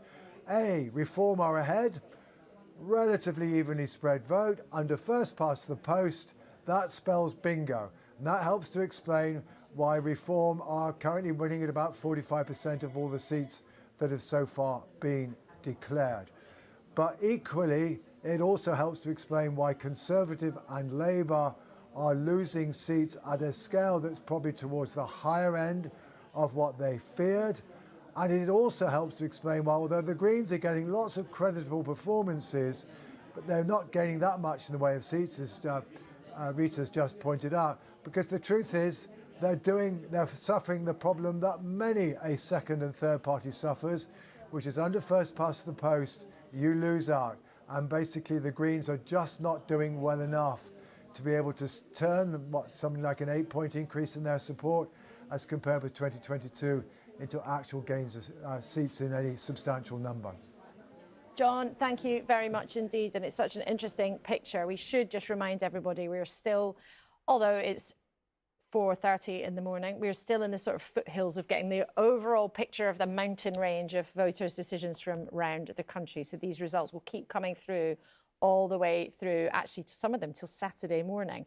But it will be at the end of play on Friday that we have something we could describe as a full picture, I suppose. We are going to talk straight away, though, to Richard Tice, the Deputy Leader of Reform, who is in Newcastle under Lyme in Staffordshire, where the party is also hoping to make gains, although we don't have a result there. Welcome to the programme, Mr Tice. You must be feeling pretty delighted. You're looking pretty delighted. Yeah, so far so good. Everything that I'm hearing here in the West Midlands is very, very encouraging. I've just been to Tamworth, where we won a clean sweep, and so far so good here in Newcastle under Lyme and elsewhere. This is an all-out council, so control hopefully will come to Reform, and the results all over the country are a complete rejection of the two main parties, a complete rejection of the smearing, the sneering, the libelling of Reform and the key people within it, and an endorsement of the success of the councils that we've been running. For example, here in Newcastle under Lyme, it's part of Staffordshire, and voters are saying, you've done a good job so far, keep up the good work, you've done lots right, where you've got to learn lessons, we're learning lessons. But that's what voters are doing. In their millions, they are voting that they want Reform councillors, and they want Reform to run many, many councils. And there's a long way to go, of course. There's Wales and Scotland. But from everything we're seeing, there's also a lot of shy reformers out there. And that's why our polling is way above the national averages over recent polls in recent weeks and months. And why do you think you've been able to make gains of the sort we're seeing so far? Because, frankly, people are getting poorer, and all of the promises from the two main parties over the last few years have made people poorer. They've made the quality of life poorer, whether it's mass immigration that we were told would make us better off, but it hasn't, whether it's net stupid zero, the way the councils are being run, wasting money. We're identifying savings, giving better value, and that's why people are saying, actually, we want common sense, we want a business-like approach, and the truth is, they're saying Britain wants reform. There are, though, some places where you had hoped to make gains, or you might have expected to make gains, and you haven't made breakthroughs. In Portsmouth, for example, that didn't happen. Or Lincoln, where you have the mayor there, Andrea Jenkins, a former Conservative MP, now Reformers, the mayor, was campaigning hard in that area, so it's not uniform. Yeah, and of course, Lincoln City itself, it's got a lot of students, it's got a Labour MP, Hamish Faulkner, but in North East Lincolnshire, for example, I think we've won 14 out of 15, which is another part of Lincolnshire. So no, overall, we're exceeding all our expectations and absolutely delighted. There's a long way to go, of course, and some things will be very close. Birmingham City Council will be on a knife edge as those are counted throughout tomorrow. I should be there, and yeah, that's another success. You can hear behind me, Laura, for reform. So onwards and upwards. It's interesting, Tim Montgomery, who's a prominent reform activist, was with us about half an hour ago, and he said, while being delighted about the success, but he said very candidly, the reform didn't yet have the policies that were good enough to take you through to a general election to be a really credible alternative when it comes to running the whole country. Do you admit that? Well, that's what we're doing at the moment, is working up policies. I mean, we're only 2 years into this Labour regime, but there's huge amounts of work going on, policy groups, working groups. I've got lots reporting to me, and I can assure you, by the end of this year, we'll have lots of policies, and we'll be ready for a general election as and when it comes. We've said it might be possible from sort of autumn 27 onwards. I can assure you, we'll be more ready than any other party, and frankly, given the state of the country after the two unit parties have completely messed it up, I repeat the point. Britain wants business-like, common-sense approach to this. Britain wants reform. There's no doubt at all. OK, Richard Tice, thank you very much indeed for joining us. Maybe we'll catch up with you in Birmingham tomorrow, but thank you very much indeed for your time joining us from Staffordshire tonight. This morning, Alex. It's most definitely this morning. Who knows at this point, Laura? Who knows? In a moment, we will speak to our new guests who have joined us, Baroness Smith, Skills Minister, Alex Wilson from Reform UK, and Marie Goldman from the Liberal Democrats. But Alex, we have, since we last spoke an hour or so ago, this pattern is just consolidating, isn't it? Yeah, without a doubt. And it's clearly the very broad headlines are Reform's had a good night, Labour's had a terrible night, but the Conservatives haven't had a great night either. And the Liberal Democrats have held on to a couple of councils or gained a couple of councils they want to, but also lost some. And the Greens were going to get a fuller picture tomorrow, but they would say the early indications are looking pretty good. It's a fragmentation of British politics, but it's also a bit of an assessment of the parties that have dominated, certainly in Westminster, for so long. And do you think, from what we're seeing from the levels of Labour losses, which might not look quite so bad in London as expected, but certainly outside the capital look pretty horrific at this stage, do you think the reality of seeing and feeling those results, Jake Richards, the Minister, was telling us about, activists he knows losing seats, do you think that that could lead Labour to take some action in the next couple of days? One Labour councillor we just spoke to was saying, no, people told us nobody would vote for Keir Starmer. Yeah, I think this is going to be what really matters, because the party went into this set of elections expecting losses. It is a very different thing from expecting there to be losses to actually having them. And if you look at where some of these losses, these quite serious losses for Labour have occurred, they are in parts of the country where they've got MPs, long-standing Labour MPs, who are now going to be looking at their own seats and their majorities and thinking, crikey, blimey, what's happening there? They're all going to be lobbied by people who've worked probably for the Labour Party for a long time, that have now lost their seats on councils, and they are going to be hearing just how upset those people are, and that's all going to be fed back into the machine. And bear in mind, we've also got a couple of really big things coming through the rest of Friday. So what happens in Scotland? What happens in Wales? Labour have been the biggest party in Wales at every election for the Senedd and Westminster in over 100 years. Do not underestimate the kind of emotional connection that party has to Wales. I think that could be really significant. And in London, yes, the party might hold on to more seats than perhaps it might expect. But still, if they get heavy losses in London, that is a real Labour heartland right now, where you've got a lot of party members that live there, MPs that are there as well. So I think it's a strange thing. I think there's a lot of people at this moment urging a bit of kind of calm head and caution. There are people in the party that recognise a leadership contest could be really damaging to the party right now. You've heard from some of the senior figures in Labour very publicly saying, don't do it. David Lammy, Deputy Prime Minister, hold your nerve right now. Very clear message to the party. But what I don't think you can entirely underestimate or rule out is when you get another tumble of results coming through the day, through Friday, and the reaction from those people who are directly affected, whether all of that kind of builds into a crescendo. The big question behind that, though, is where does that crescendo go? And I don't think very many people have the answer and to the that. councillor we spoke to in Hull, who was very clear that Keir Starmer was not the guy. When we asked her, do you have a name? She sort of said, no, not yet. We have to think about it. So the dilemma there encapsulated for some people's opinion. Alex, thank you very much indeed for joining us again. Now, let's take a breath. I want to show you something lovely, because we can. We've been talking about what the impact of all these results might have on Westminster. And look, there it is. Dawn breaking over the Thames, the London Eye lit up there on the right of your screen and shrouded slightly in darkness, so they got the lights off. Must be trying to save some money. There is the beautiful Palace of Westminster and that famous landmark, pink sky in the morning. Keir Starmer's warning? I don't know. Is that couldn't resist it. I thought you were talking about us when you said let's look at something lovely. But well, I would absolutely mean that wholeheartedly. Welcome to my new panel. I also have Kevin Hollingray, the Conservative Party chair, who's miraculously taken Alex Forsyth's chair at speed. Jackie Smith, let's start with you. I mean, this does look bleak. You were part of a Labour government previously, last time round, that had lots of, well, years of speculation and about leadership and internal unhappiness. What are you going to say to your colleagues right now who are looking at these results and thinking, what do we do? Yeah, well, first of all, I'm going to say to those councillors and candidates who've been working really hard and are at the heart of their communities and of the Labour Party, that, you know, I feel really sorry for the experience that you're going through today. It's really tough given the efforts that they've made to go through these sets of results relatively early on. But yes, we can see it's, you know, it's very difficult.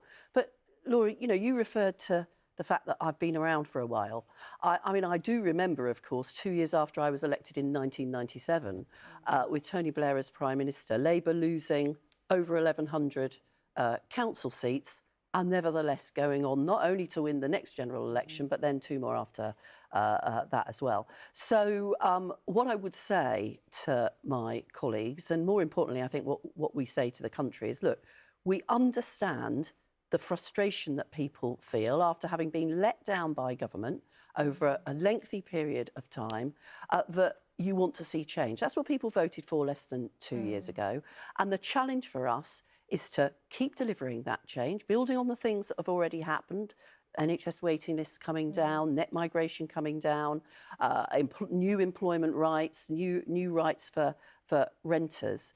But actually probably as well, talk about, as well as delivering change, talk about the future of this country with more optimism than we've been able to do up to this point, as well as delivering the sort of change that's going to help people in their pockets and in their public services that quite rightly they're calling out for. You've been too gloomy, is that the problem? I think there has been an element of us, when we came into government, explaining to the British people, frankly, about the terrible fiscal situation that we inherited from the last government, and trying to, I suppose, set expectations. We made some mistakes. Winter fuel, I think, is an example of a mistake that we made. Having said that, we've also been delivering a lot of change, lifting children out of poverty, cutting NHS waiting lists. But even that, and some of your colleagues have mentioned that, when you say you made the change to the two-child benefit cap, that took you months and months and months and months and months. The Treasury, and I'm pretty sure at the time, Downing Street had not wanted to do it initially. It took months to come to that decision.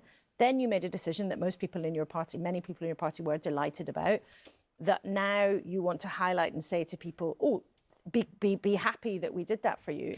But it took you ages to get there. Isn't that actually quite a good case study of what's been wrong? Well, first of all, that's not the only thing that we've done to lift children out of poverty. You know, so no, but you highlight it, and several of your other colleagues who've been here tonight highlight it. You know, some people might actually say that's exactly the kind of thing that's been going wrong with Keir Starmer. I mean, a while ago, someone in government said to me, it's like Keir Starmer gets to the right position in the most painful way possible. Isn't that actually exactly your problem? Well, we are less than 2 years into a Labour government, and we have You're historically unpopular. We have made some, well, as governments tend to be in midterm, we are making some change. But, you know, I'm conceding, Laura, and understanding, not least from what, you know, I hear from people, that they are frustrated about the speed with which that change is happening. They need to see that more clearly. They need to feel it in their pockets. They need to see it in their public services. That's what we need to focus on. And, you know, I would just set an international context here as well, that everywhere we look around the world, what we see is incumbent leaders being challenged. This is a period of real volatility in politics. That's not to say that there are important things we need to do in this country, but worthwhile setting that context. And I also need to say to some of my Labour colleagues, look, you know, well done in Lincoln, well done in Reading, where actually people thought they were going to be losing, and of course in Lincoln have held on to the council. So we've got a long way to go with these results, but we're hearing the message. People are frustrated. This country needs to change. That's what we were elected to deliver less than 2 years ago, and that's what we need to buckle down and do. OK, well, let's greet a politician with some good news for their political party. Marie Goldman, we can show you the result in Richmond-on-Thames, where it's not just a Liberal Democrat hold. You look more or less like it's become a one-party state. We can show you the number of seats there. The Liberal Dems have got 54 seats in Richmond-on-Thames, and tonight, no other party has won any seats in Richmond. So there's something that the Liberal Democrats are doing right in Richmond, the leafiest outer suburbs of London. Marie, you must be absolutely delighted by that. I mean, yeah, it's hard not to be delighted by that, isn't it? I mean, it just is sheer testament to the huge amount of work that goes in there, not just at election time, but all year round, which is what Liberal Democrats are actually really good at doing, the work all year round, really hard for our communities. And it really is all credit to the local councillors that have been doing that hard work all year round, and the voters have trusted them to continue doing that. That's fantastic. And is there anything particular about Richmond's Lib Dems that makes them just so successful like that? Because, I mean, I'm only slightly exaggerating to make the point, but to have a council where the only party that has won seats is one party that got the lot, that is not a common occurrence. Well, I think we all need to copy it, whatever it is that they're doing, so I'm really pleased to see it. Look, there's some other good news for us tonight as well. We've taken control of Portsmouth for the first time. We've taken control of Stockport as well. We've retained control of Eastleigh. You know, this is really lots of hard work going on right the way around the country, and we're reaping the rewards of that as well. OK, well, let's get out of the studio for a while. We'll speak to our other guests in a moment, but let's go back out to where it counts. Yes, the counts. Let's talk to Harry Lowe in Merton, not that far from Richmond, so we're still in that sort of southwest belt of outer London. And Harry, it sounded like it was all going on when we talked to you an hour or so ago. What's happening now? Yeah, we've actually had some recounts since you last came to us as well, but it's actually good news here for Labour. They have got 20 seats here. We're exactly halfway through the declaration here in Merton, and there are only 3 Liberal Democrats so far with seats and only 3 Conservatives, 2 for the Residents' Association as well. And the loudest cheers are coming from Labour, and they've been quite bullish all night. They've been telling me that they've been hearing good things on the doorstep. The campaign's been going well. I've just interviewed the Deputy Leader for Merton here, Labour's Ellie Stringer, and she said that what this result tells us so far is that local residents are really happy with what we're delivering. She said it's the local stuff that matters, it's our community and we care about it. And she said that the way the Labour team has been going about this election makes her really proud. Now, I did ask her specifically about what she thinks might be the future for Sir Keir Starmer. She said that it's far too early to talk about that.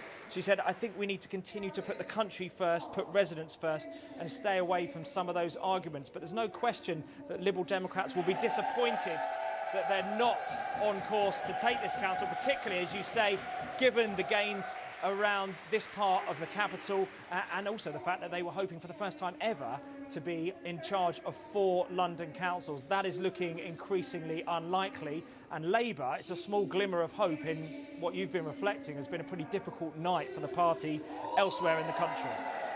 Harry, thank you very much indeed. Let's come further into central London. Barry Caffrey's in Westminster, where Labour's been hoping to hold on. Could there be better news for Labour there, as there has been in Merton, Barry?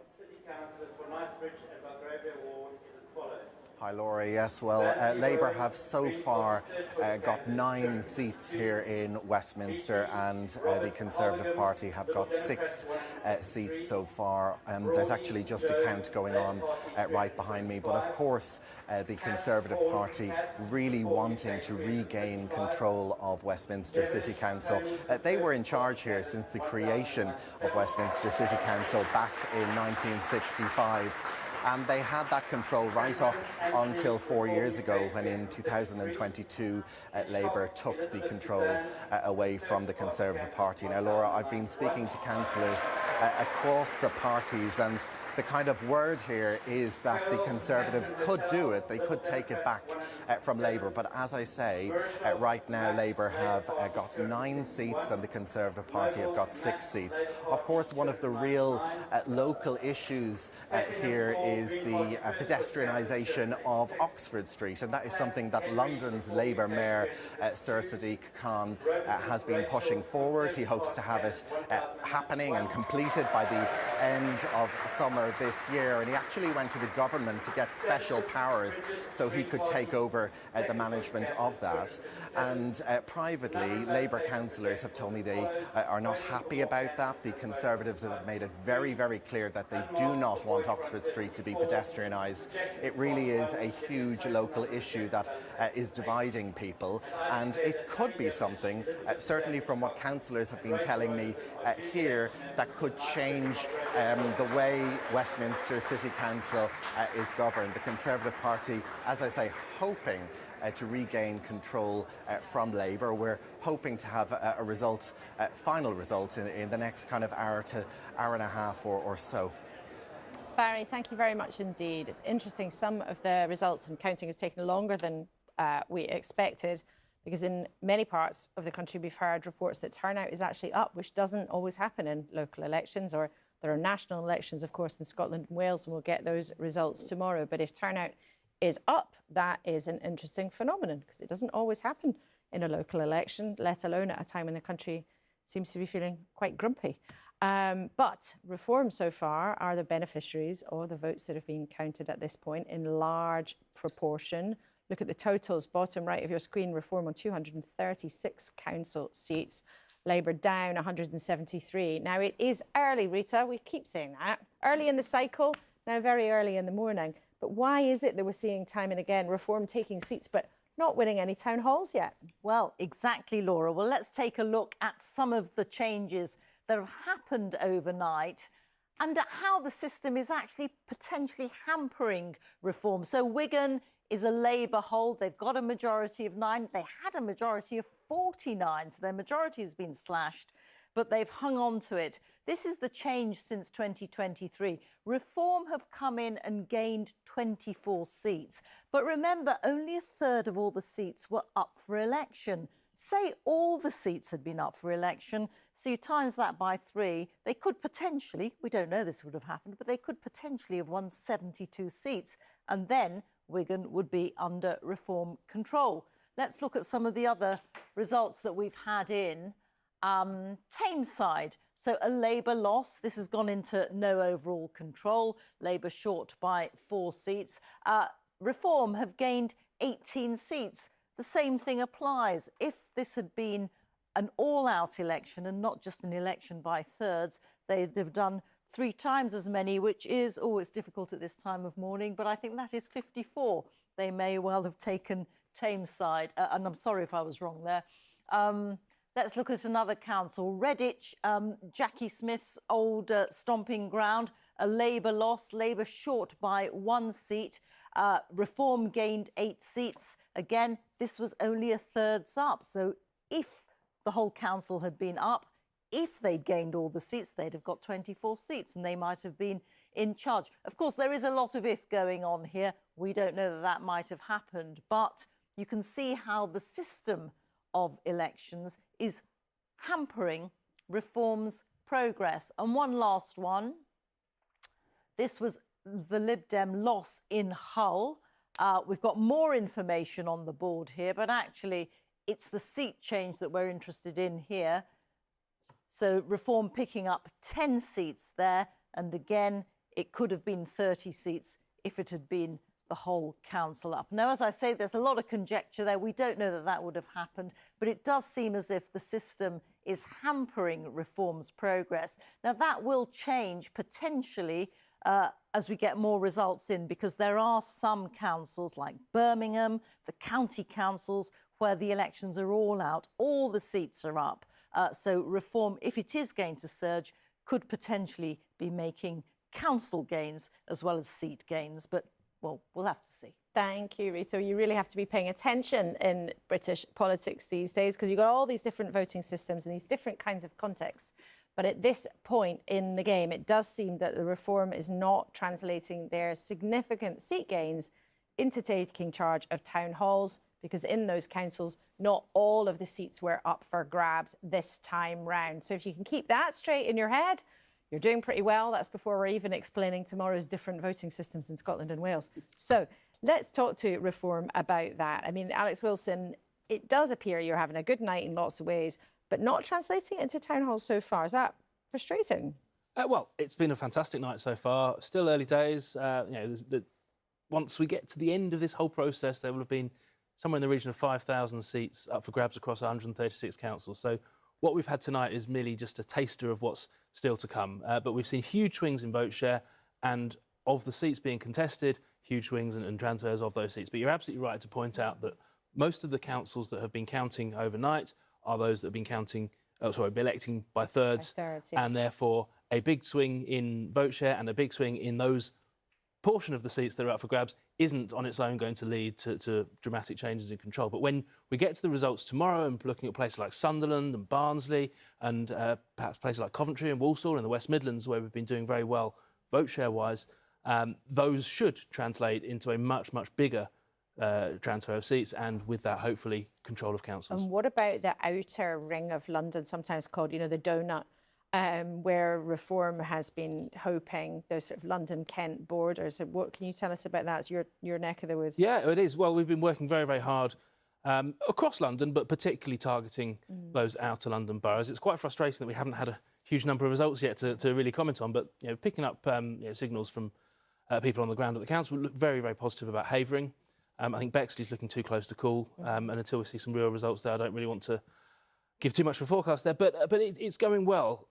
As elsewhere in the country, in London, we're making huge progress as a party. When we started this party as Reform, the first elections we contested were the London Assembly elections in 2021, and we got about 1% of the vote. And look at where we started from, where we are now.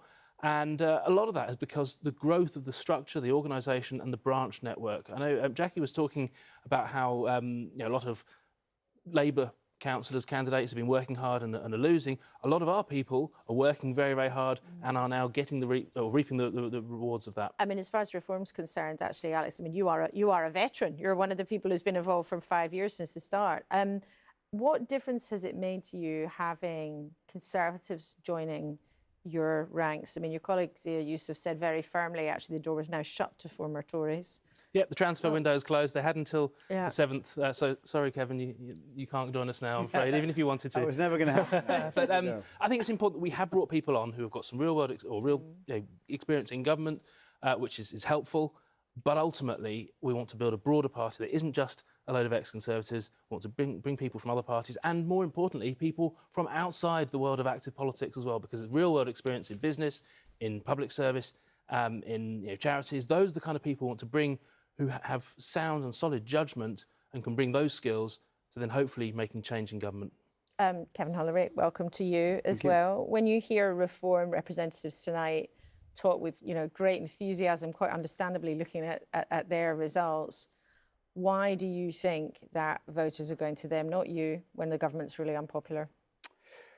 Well, listen, congratulations to anybody who's won this evening, and commiserations to the good councillors up and down the country and candidates who have lost. My good friends and colleagues will find some difficult results this evening, but we've had some successes too. So it's very patchy. We're coming from a long way back. That's the reality. We did many good things in 14 years, but we did make some mistakes and we lost trust. And rebuilding that trust is a long process, and that's the journey we're on now. Kemi Badenoch has been around the country, all four corners of the UK. She's very popular on the doorstep. She's very popular in the polls, the most popular person. it will take us more time to be able to deliver the results we want to see. But hang on, if she's very popular, then why are you not seeing better results? I mean, yes, it's true by some measures. We've looked at the measures of party leaders' favourability, that essentially her scores are less bad than some of the others. But if she's very popular, why are you going backwards? We're going forwards. If you look at the results in 2025 in terms of our vote share, in terms of the number of seats, we're early days, but there seems to be an improvement from that position. We've done well in Broxbourne this evening. We've held that council. We've held it. Held that council. Held a council. We have. And in Harlow, we've won all 11 seats in Harlow. And we've done well in Peterborough too, and in Hampshire, in Andover and Test Valley. So there are areas we are doing very well, but we know this is difficult. You know, it is the easiest job in the world in politics is to stand on the sidelines and criticise and say we can fix everything. And when Keir Starmer did it, of course, and now Nigel Farage is up to the same tricks. So, and the reality is, when Reform took over in Kent, they promised all kinds of things in terms of cutting taxes, which people reasonably assumed might be council tax. That's not happened, and the reality, and they're not seeing the service improvement they were promised. So over time, people are going to see that governing is tough, and the Reform project, as promised, will fail. And then over time, of course, people will see the Conservative Party under new leadership, a strong leader, and that's what we're working towards. So judge us not against 2021, where we last fought these seats, well, no, against last year. You fought them against 2021, some of them, but most of them in 2022. Yeah, so we've pointed that out to the audience on a couple of occasions. What's going to happen in Wandsworth? Are you going to win it back? It's very close. We've also, Westminster we're very hopeful, Wandsworth we're hopeful for, Barnet, other parts of London, Bexley is very close too. Been out on the ground with those people, as Kemi has. So it's going to be very tight. Let's hope so. OK, well, let's go straight to Wandsworth then. And Adina Campbell's there for us. And we've talked about Wandsworth and Westminster a lot because they're both iconic London councils. Adina, the Conservative Party chairman's just told us it's looking very, very tight. What does it look like to you on the ground? It is. I mean, it is incredibly close here in Wandsworth. You can cut the tension with a knife. At the moment, we are having results streaming in at quite a steady pace. We had one just a couple of minutes ago, and the loudest cheers at the moment have been from the Labour Party just to my left here, because they are breathing sighs of relief. They really want to hang on to this council. However, we know that the Conservatives are fighting hard. They want to win this back after 4 years. This was a council under Conservative control for 44 years. So we knew this was going to be a really tight race. At the moment, it is looking neck and neck. And as soon as we hear the results declared behind me, it goes eerily quiet here. You could hear a pin drop. And then as soon as we know exactly who's become victorious in that ward, it's either roaring screams from the Conservatives or stomping of feet from the Conservative Party. So it does really kind of get loud once we know the result of these wards. But we are expecting it could actually go to the wire. We have a handful of wards left to be declared, but at the moment it is looking very, very close. Yeah, and as we're talking, Adina, we can see the share actually on the screen at this stage. It's 34% from the data we have so far to the Labour Party to 32% to the Conservatives. So very, very tight. You can see then also, or I can tell you, our viewers can see 19% to the Greens. So it may well be if Labour loses control, then they do it because there's been a surge of sorts from the Greens. Can you see or sense the mood around the Greens here there at the count? That's definitely an option. I mean, from the results we've seen so far, there definitely has been pretty decent gains by the Green Party, especially in the last 3 or 4 counts that we've heard. They have managed to get quite a few votes. Reform, not so much here, but as I say, it does look as if it is between Labour and the Conservatives, but both parties, both these traditional mainstream parties, have lost votes, a significant amount of votes to the Green Party. But we always knew it was going to be between Labour and the Conservatives. It looks like it is very much looking that way. And of course, Labour will be desperate to hang on to this council after winning it in 2022, after 4 decades of it being run by the Conservatives. If the Conservatives manage to win this council back, it will be a big prize, a massive boost for the Conservative Party. If Labour manage to hang on to it, they will be breathing massive sighs of relief. It certainly will. So we may get a result there before too long, but it really does seem like it might go down to the wire. Equally, we might have a similar position in Westminster. I can show you where things are at in Westminster. There are still 36 seats to declare, but you can see there, look, Labour 9, Conservatives 9, really, really tight. Let's look then what's happened so far in Westminster in terms of seats. Labour's lost 2, the Tories have gained 2. And look, almost nothing in it when we look at the share so far. 32%, 0.3 with Labour, 31.5% to the Conservatives. But then still look, the Greens on at 20%. So thrilling races there in London. Jackie Smith, if you lose in those boroughs and other places around the country too, because you're losing also to the Greens, how do you respond to that when we also know in so many parts of the country you're losing to Reform?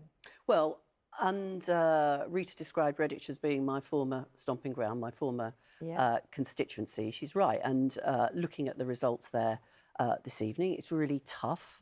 You'll know people, I'm sure, of course, I know people very well in Redditch, and I feel desperately sorry for the councillors who have lost their seats.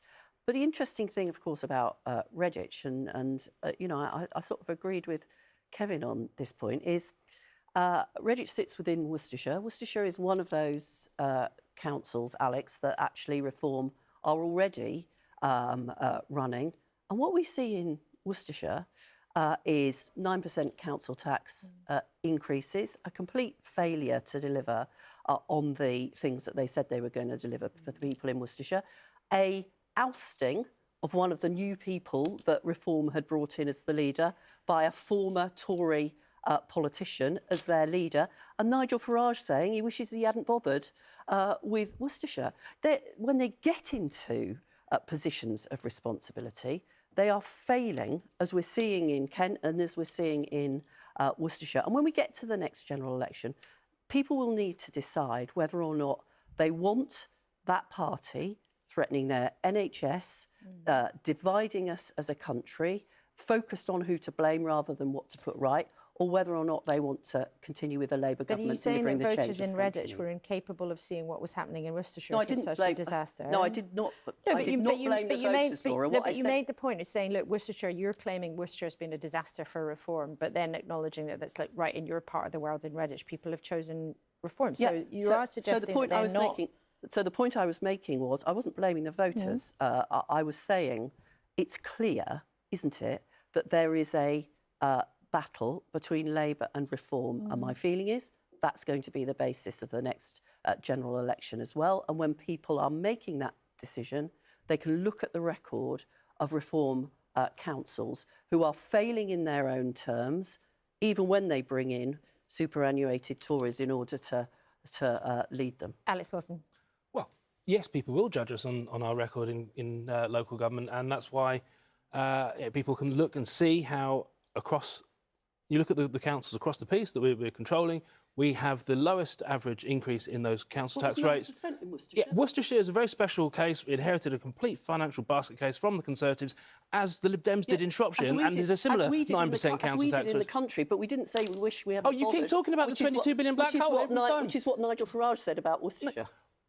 You look at the record across the piece, and our councils are delivering better value for money. You look at how we're saving money in Durham on renegotiating the waste contract. If you look at how we're filling in more potholes in Derbyshire than ever before, and we are making real progress in just a year of doing that. And the proof of the pudding will be in the eating. We wanted to take control of councils. We have taken control of councils. Hopefully tomorrow we will take control of a great many more.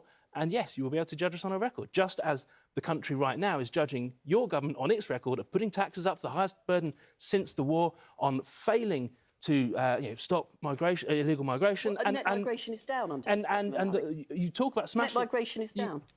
Over the course of this government, the record is absolutely shambolic, and we are... NHS waiting lists are down, and your party would like to privatise the... That's absolutely nonsense. See, time and time again... Nigel Farage often talks about the way he would like a different system for the...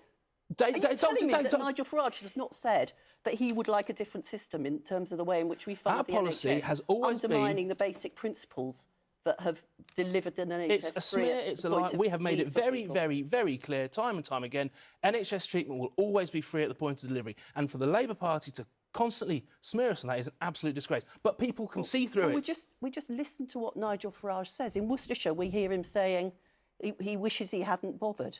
When it comes to the NHS, we hear him talking about the way he wants to change the funding system. We take him by what he says. Can I just say...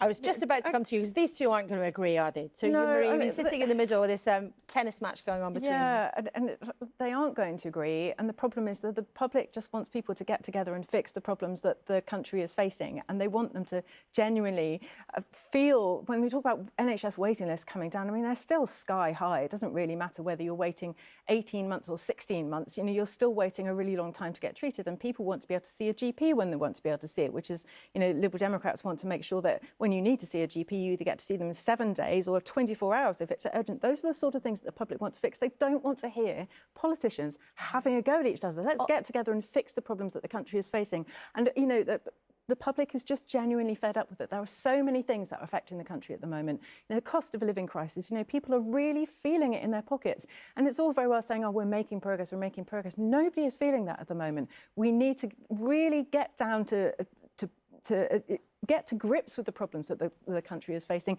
and stop arguing with each other. OK, well, let's show people something soothing. Let's have that lovely shot over central London. You can see the Houses of Parliament in still some shadow, but a beautiful pinkish dawn. There it is. Thames looking very, very peaceful, probably more peaceful than the next few days of politics, where people will be scurrying around the beautiful 19th century Gothic buildings on the left of that shot. So a beautiful morning, dawn breaking in London. The perfect time then, Rita, to look at the latest London results. That was very poetic, Laura. Thank you very much. I'm being soothed by that. Yes, let's look at some London results because they are starting to come in. This is something that put a smile on Marie Goldman's face a little bit earlier. Richmond upon Thames, a Lib Dem hold, but not just a Lib Dem hold, but what Laura called a one-party state, because the Lib Dems have taken 54 seats and none of the other parties have got any seats at all. So a total domination of the Liberal Democrats in Richmond upon Thames, and they've gained 6 seats. And the Greens, interestingly, have lost 5 there. So, yeah, that's Richmond upon Thames. I'm going to show you another couple of London results. Oh, now what's happened here? Something interesting has happened here, and it's not quite what I was expecting. Right, this is what I wanted. Sutton, which is also a Liberal Democrat hold, not quite as spectacular as Richmond, but still very, very strong performance here. In fact, the Liberal Democrats have 38 of the 40 seats. So I'm being a bit churlish by saying that's not really quite as good, aren't I? So Sutton stays Liberal Democrat, and they've increased their share of the vote by 5%. Labour down 10%, Conservatives down quite significantly on 18%, and Reform up 20%. But it is a very, very significant Lib Dem hold. And I'm going to show you one more. And this is Hammersmith and Fulham. And this is a Labour hold with 47 of the 50 seats declared. But Labour has got enough to be able to say that they have hung on to Hammersmith and Fulham in West London, of course. And this has been Labour since 2014. You can see there the vote share, Labour on 38%, the Conservatives on 24%, the Greens on 19%, a sort of good, healthy vote share for the Greens, but not enough for that to translate into any single seat on the Hammersmith and Fulham Council, although there still are 3 seats to be declared, so maybe that'll change. Let's get the picture in another London Borough Council now. And let's go over to Jonathan Joseph, who's in Havering for us. Jonathan. Yes, Rita, here in Havering, nobody's expecting anything other than a Reform victory once we do get enough seats declared. But at the moment, they will need 28 of the 55 seats to win control of the council. It's currently a minority administration with the local residents association in charge. but we've had 4 seats declared so far, and those have given us different results. We've had the Beam Park ward, which was announced just a few minutes ago by the chief executive standing at this podium next to me, and it was won by 2 Labour councillors. They held on to their seats. One of them told me this was a bit of a relief. There were certainly some very loud cheers in the room for those Labour victories. This is Beam Park is one of the heartlands of Labour in this part of the world, so it's a positive sign for them in terms of not having been wiped out, which was some of the fears that I was hearing in the run-up to the vote from some of the Labour people in this area, that they could have been wiped out. So they've held on to those 2 seats in Beam Park. The other ward we've had so far is St Albans, which was 2 seats that have gone to Reform. Previously, one was held by Labour and one by the Conservatives. They've been won by a Reform team, a husband and wife team, who run a local pub. Now, the cheers weren't quite as high for them, but certainly there was a lot of happiness there. And there has been happiness and a very chipper mood from all the Reform people here all evening. Andrew Rosendale is the local MP for the area where the St Albans ward is. And he, you might remember, defected from the Conservatives to Reform back in January. And it seems that he has taken a lot of voters with him on that journey, that they are backing the Reform candidates right across the Havering area, and we are going to get more results coming in. It's been a pretty strong turnout, so it is taking longer than we had expected. It's not likely to be before 7 o'clock when we get all the results in, but we may well hear before that Reform have taken control of a London Borough Council for the first time. Jonathan, thank you very much indeed. Let's go back to Staffordshire then. We were talking to Richard Tice, the Deputy Leader of Reform, not long ago, who was talking to us from Newcastle under Lyme. But let's go back to Jenny Aiken. Now, Mr Tice was hopeful of making some gains there. He said he was pretty optimistic about what would happen. Is that what you're hearing? Certainly is. Richard Tice is still here, in fact. He plans to stay here because he says he sort of wants to see Reform get over the line here, as he puts it. 23 seats that they need to get. They're on just 12 at the minute, so it is sort of slow going here. But yes, we had those early indications that Reform could have even outperformed polls here in Newcastle, in Staffordshire. Obviously off the back of doing incredibly well last year at Staffordshire County Council, when they took control with a whopping majority there, and looking to build on that momentum and of course push to power here. So the kind of results that we've seen already so far are, like I say, 12 seats elected. They're all Reform gains. One of them, namely Jonathan Gullis, former Conservative MP, of course. So he's sort of seen as a bit of a big name, a big hitter. So he's been officially elected. Other names in the Reform Party as well. We've actually got a former Stoke City player. It's not often that you see sort of footballers go into politics, but we'll see what Graham Shaw sort of brings to the team, as it were. He's obviously keen to get started in his new career as a councillor for Reform. Now, obviously, there has also been Labour councillors and Tories elected here too. Worth mentioning the Tory council leader here, Simon Tagg. He has built on his votes in Westlands, so he's actually increased his votes. So he's obviously going to say that he's done really well. So councillors of the Conservatives have very much hung on there, and they are obviously building to become what they would say is a formidable opposition. So it'll be interesting to see how those negotiations go with Reform. And also the Labour group leader here, Dave Jones, he was looking at possibly narrowly escaping with his seat in Keele, because the Greens were fiercely battling there, and Reform as well, but he has managed to hang on, and he has described the night as incredibly humbling. It's clearly been a difficult night for Labour. We've got, MPs here too.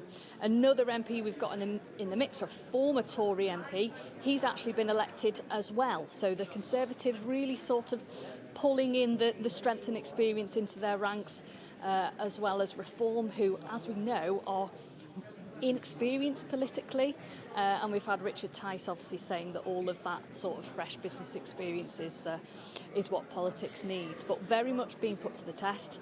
And yeah, still a few more counts to go until we get those final figures ready and the scores on the doors are here and we know who's in control here in Newcastle. Jenny, thank you very much indeed. A really fascinating melting pot of things going on in Staffordshire for sure. Great to hear from you. Thank you very much indeed. Right, let's just look at another council. Dudley. Now, not everything has been counted there. There's still 5 seats to go, but we can look at the numbers so far. The Conservatives, 27 seats, Reform on 18, Labour back on 15. Now, the Tories lost Dudley to no overall control, not having enough for a majority back in 2024 because Labour made gains. But let's look at how things have changed hands. The really crucial bit. Look at that. Reform up 17, Labour down 10, the Tories down 6. So Labour and the Tories down a bit, Labour down worse. And let's look at the share of the vote. And this is a part of the world where only a third of the council has been elected. So this is not everybody an all-out election.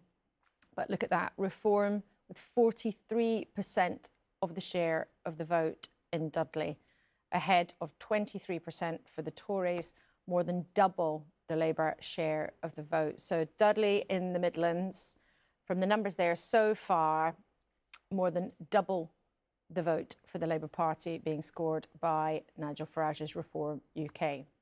Now, as we've been explaining tonight, the results coming in are from the first chunk of English councils. The Scottish and Welsh tellers don't start counting until tomorrow morning, but the outcomes there matter so much. So let's take a look ahead at 5:20 at what's to come. And we're going to look at Wales. And one thing it's important to understand is that the voting system has been completely shaken up. So maybe political power might be there too. He's our BBC Wales political correspondent, Daniel Davis. Labour has dominated Wales's parliament, the Senedd, and been the biggest party in Wales for more than 100 years. But now, under the leadership of Eluned Morgan, Welsh Labour faces real jeopardy because Plaid Cymru and Reform UK have been ahead in most of the recent opinion polls, which means a big change could be on the way. But some things are definitely changing because the Senedd is growing. It's getting more politicians. And because of that, they've created 16 new constituencies. They're much bigger than the old ones. Some of them are vast. They'll count the votes during the day in Wales. So we're not expecting results in the morning. The first ones are expected just after lunchtime in the early afternoon. And in each of these constituencies, they're using a new proportional voting system to elect 6 members, which means a Senedd of 96 members now, not 60 as was the case before. But we can take the results of the last election 5 years ago, apply those new boundaries and the new voting system to see how the Senedd would have looked under a set of notional results, and it confirms Labour as the biggest party. Take a look from above and you can see how they dwarf the next 2 parties, the Conservatives and Plaid Cymru. And that has been the story of devolution. Labour way ahead of the other parties, in control of the Welsh Government from the beginning, but it hasn't had an outright majority here in the Senedd. So it's had to go into coalition, it's had to form alliances and make deals with other parties in order to govern. Now, in the bigger Senedd, the threshold for a majority is 49 seats. As the results come in, we'll stack them up to see if any of them reaches this threshold. We're not expecting any party to get a majority on its own, but what combinations of parties could muster enough support to form a government under one of these leaders? Will one of them dislodge Labour? It would be a big moment for Wales, and it would have profound implications for Keir Starmer as well. Daniel Davis explaining what we should be looking ahead to in Wales tomorrow with that huge change to the voting system, which makes, of course, all of the polling and expectations even more uncertain than it sometimes is. because it's all a completely new system. So for the expert number crunchers, like Professor Sir John Curtis, it makes the job that little bit more challenging, perhaps? Or are you going to tell me that actually it's not, and your scientific wizardry can predict it all anyway? Well, it's actually more straightforward, Laura, than the Scottish system that we were trying to explain a little while ago, and how it's possible for the SNP to perhaps get a majority out of a so-called proportional electoral system. But anyway, I mean, the polls, has already just been mentioned. I mean, it suggests that a part of the UK, which Labour has been first in since the 1920s, Labour are now at risk of coming third and maybe even come a poor third. They've been governing Wales as the devolved government ever since 1999, but apparently now they're going to be ejected from office. And in a sense, in an example of how the Conservative Labour duopoly is under such severe challenge in the UK now, the battle in this election appears to be between Reform and Plaid, and not between Conservative and Labour, as it was back in 2021. On balance, the polls suggest that Plaid are probably going to come first, but not perhaps by much more than 2 or 3 points. So frankly, that's well within the possibility of a polling error. The other point, however, and this is where the system does get a bit complicated, in the end, how many seats even the two largest parties get depends actually on whether the other parties get at or above the 12% de facto that exists, i.e. basically in order to get a seat in each of the 16 constituencies that exist, in each case you've got to get about 12% of the vote. And the truth is that while Labour are probably just above that number, but the Conservatives are at risk of falling below it, the Greens seem to be below it, Liberal Democrats are certainly below it. And if they all end up being below it by that extent, then actually Plaid as the winners could, at least according to one estimate, end up with more than 40 of the 96 seats, which would put them in a pretty strong position.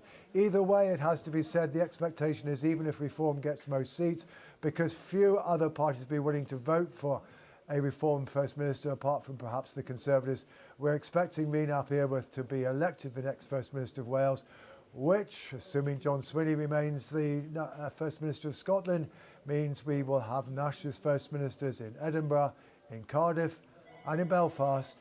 And those in the Tony Blair government will be reminding themselves that this wasn't meant to be the purpose of devolution. I was going to say, John, but you got there before me, but perhaps it seemed like a good idea at the time to them, and they couldn't predict the political problems that would be lying ahead, or maybe they could have done. But just in terms of where we're at in England, then there are some indications that Labour may be not doing as badly as it seemed they might have done in London. But outside the capital, it's looking pretty bleak. And I think your numbers suggest they've lost losing roughly 60% of the seats they'll be trying to defend. Well, it's bouncing up and down. It's gone now rather closer to 50% than 60% as some of these London results have been coming in. So it may well be now that Labour lose rather less than the 1,500 seats that perhaps some people said was potentially the tipping point for attempts to try to unseat Keir Starmer. But I mean, as you and I both well know, only a third of the seats are being declared overnight, and they're not all in yet. There is still a very long way to go. And certainly what one has to say is this. The big picture is Reform are ahead. It's clear that Reform are so far winning most votes in the elections that have been declared so far, in much the same way as they were in last year's council elections.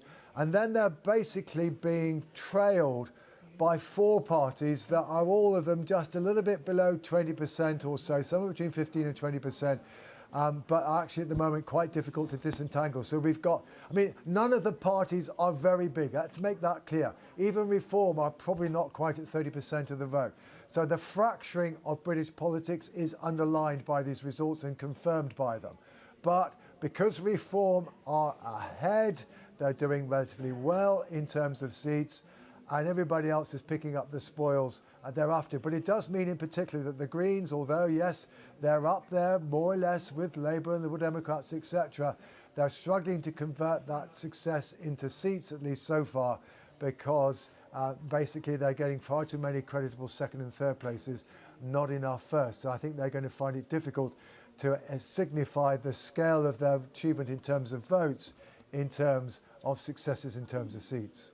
John, thank you very much indeed for now, and we will see. And remember, this whole picture won't be complete until late tomorrow. There are even actually still a few tiny number of councils who will be counting their votes on Saturday. But it's going to be at the end of today, because we are now well into Friday, actually, if I get my days right, that the picture really of all the big headlines will be clear. And whatever happens, of course, in Wales and whatever happens in Scotland will be absolutely vital, because with all the powers that the governments in Cardiff and Edinburgh have over health, hospitals, the justice system, all those kinds of things. So they're crucial races in their own right. So let's check in with Lorna Gordon, BBC Scotland correspondent. It's nice to see you there early in the morning in Glasgow. Lorna, the votes have not been counted, but I know that you'll have been furiously trying to find out what the expectations are from all the players in the Scottish elections. What's your sense of how it's going to go today? Well, I think one thing worth pointing out is here in Scotland, it's been quite a sort of flat election campaign, quite a disillusioned electorate. We've been calling it the scunnered election, people quite annoyed with politicians quite widely. There was a lot of undecided voters going in to the count, according to the polling. That was what the polling was suggesting. That means that, well, it looks like the SNP is on course to win a fifth consecutive election here in Scotland, which is astounding if it happens, considering there has only been, including this one, 7 elections since devolution started. I suppose the question for the SNP is, will they win an outright majority? That's one of the themes that is different here in Scotland. Of course, some of the themes are the same that you're seeing right across the country. A reform that has never before had a parliamentarian electoral win here in Scotland look to be vying with Labour for second place. They have had quite a successful campaign. Their leader here in Scotland, Sir Malcolm Offord, has punched through with name recognition, with some comments he's made about the number of houses, the number of boats, the number of cars. He has polarising comments, albeit some people seeing it as a sign of success and that Scotland needs to be more aspirational. Certainly the Greens, the Scottish Greens, saying they need to see fewer people like him here in Scotland. So Reform and Labour look to be vying for second place. I suppose for Labour, the question is whether the comments from their leader here, Anna Sawar, about Sir Keir Starmer having to go have managed to create enough distance from Westminster for Labour to do okay. You're looking at the parties running behind, I suppose, for the Scottish Greens and the Liberal Democrats. They feel they've had punchy campaigns, hoping to double their number of seats here in Scotland. As you said, the counting, though, is yet to start. It gets underway at 9. Lorna, thank you very much indeed. It's going to be a busy day for you and for everyone here covering elections 2026, and the Scottish and Welsh results will come in tomorrow along with the rest of the English councils. We are, though, still getting results in at 5:30 in the morning. One of the latest ones, Basildon in Essex. We've been reporting from Essex a lot tonight, where Reform are very hopeful of making big gains. This council, as we probably would have expected, stays not in charge of any one party. It's still hung, to use the phrase. But look at this. Look how close the seats won tonight were. It was 12, 12 and 11. Oh, those numbers have now disappeared. But let me show you. Labour's lost 6. The Tories have lost 1. Reform have gone up 11.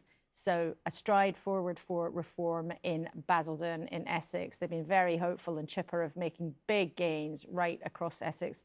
And in Basildon, they have done so, although the way that council works, they were not in a position to take control of it tonight. So that is the Basildon result. And we have been paying a lot of attention to Essex tonight. A couple of other little results for you. Merton in southwest London has been held by Labour. Dudley, as we've been discussing, with those astonishing share numbers for Reform being very far ahead of the other parties, that stayed in no one party's overall control. And Sutton, another part of southwest London, there are a lot of London councils, aren't there? Sutton, South West London, has been retained by the Liberal Democrats. Let's stick then with thinking about London and the challenges for the different parties then. We can speak to Ash Sarkar, commentator and writer. Thanks for joining us, Ash.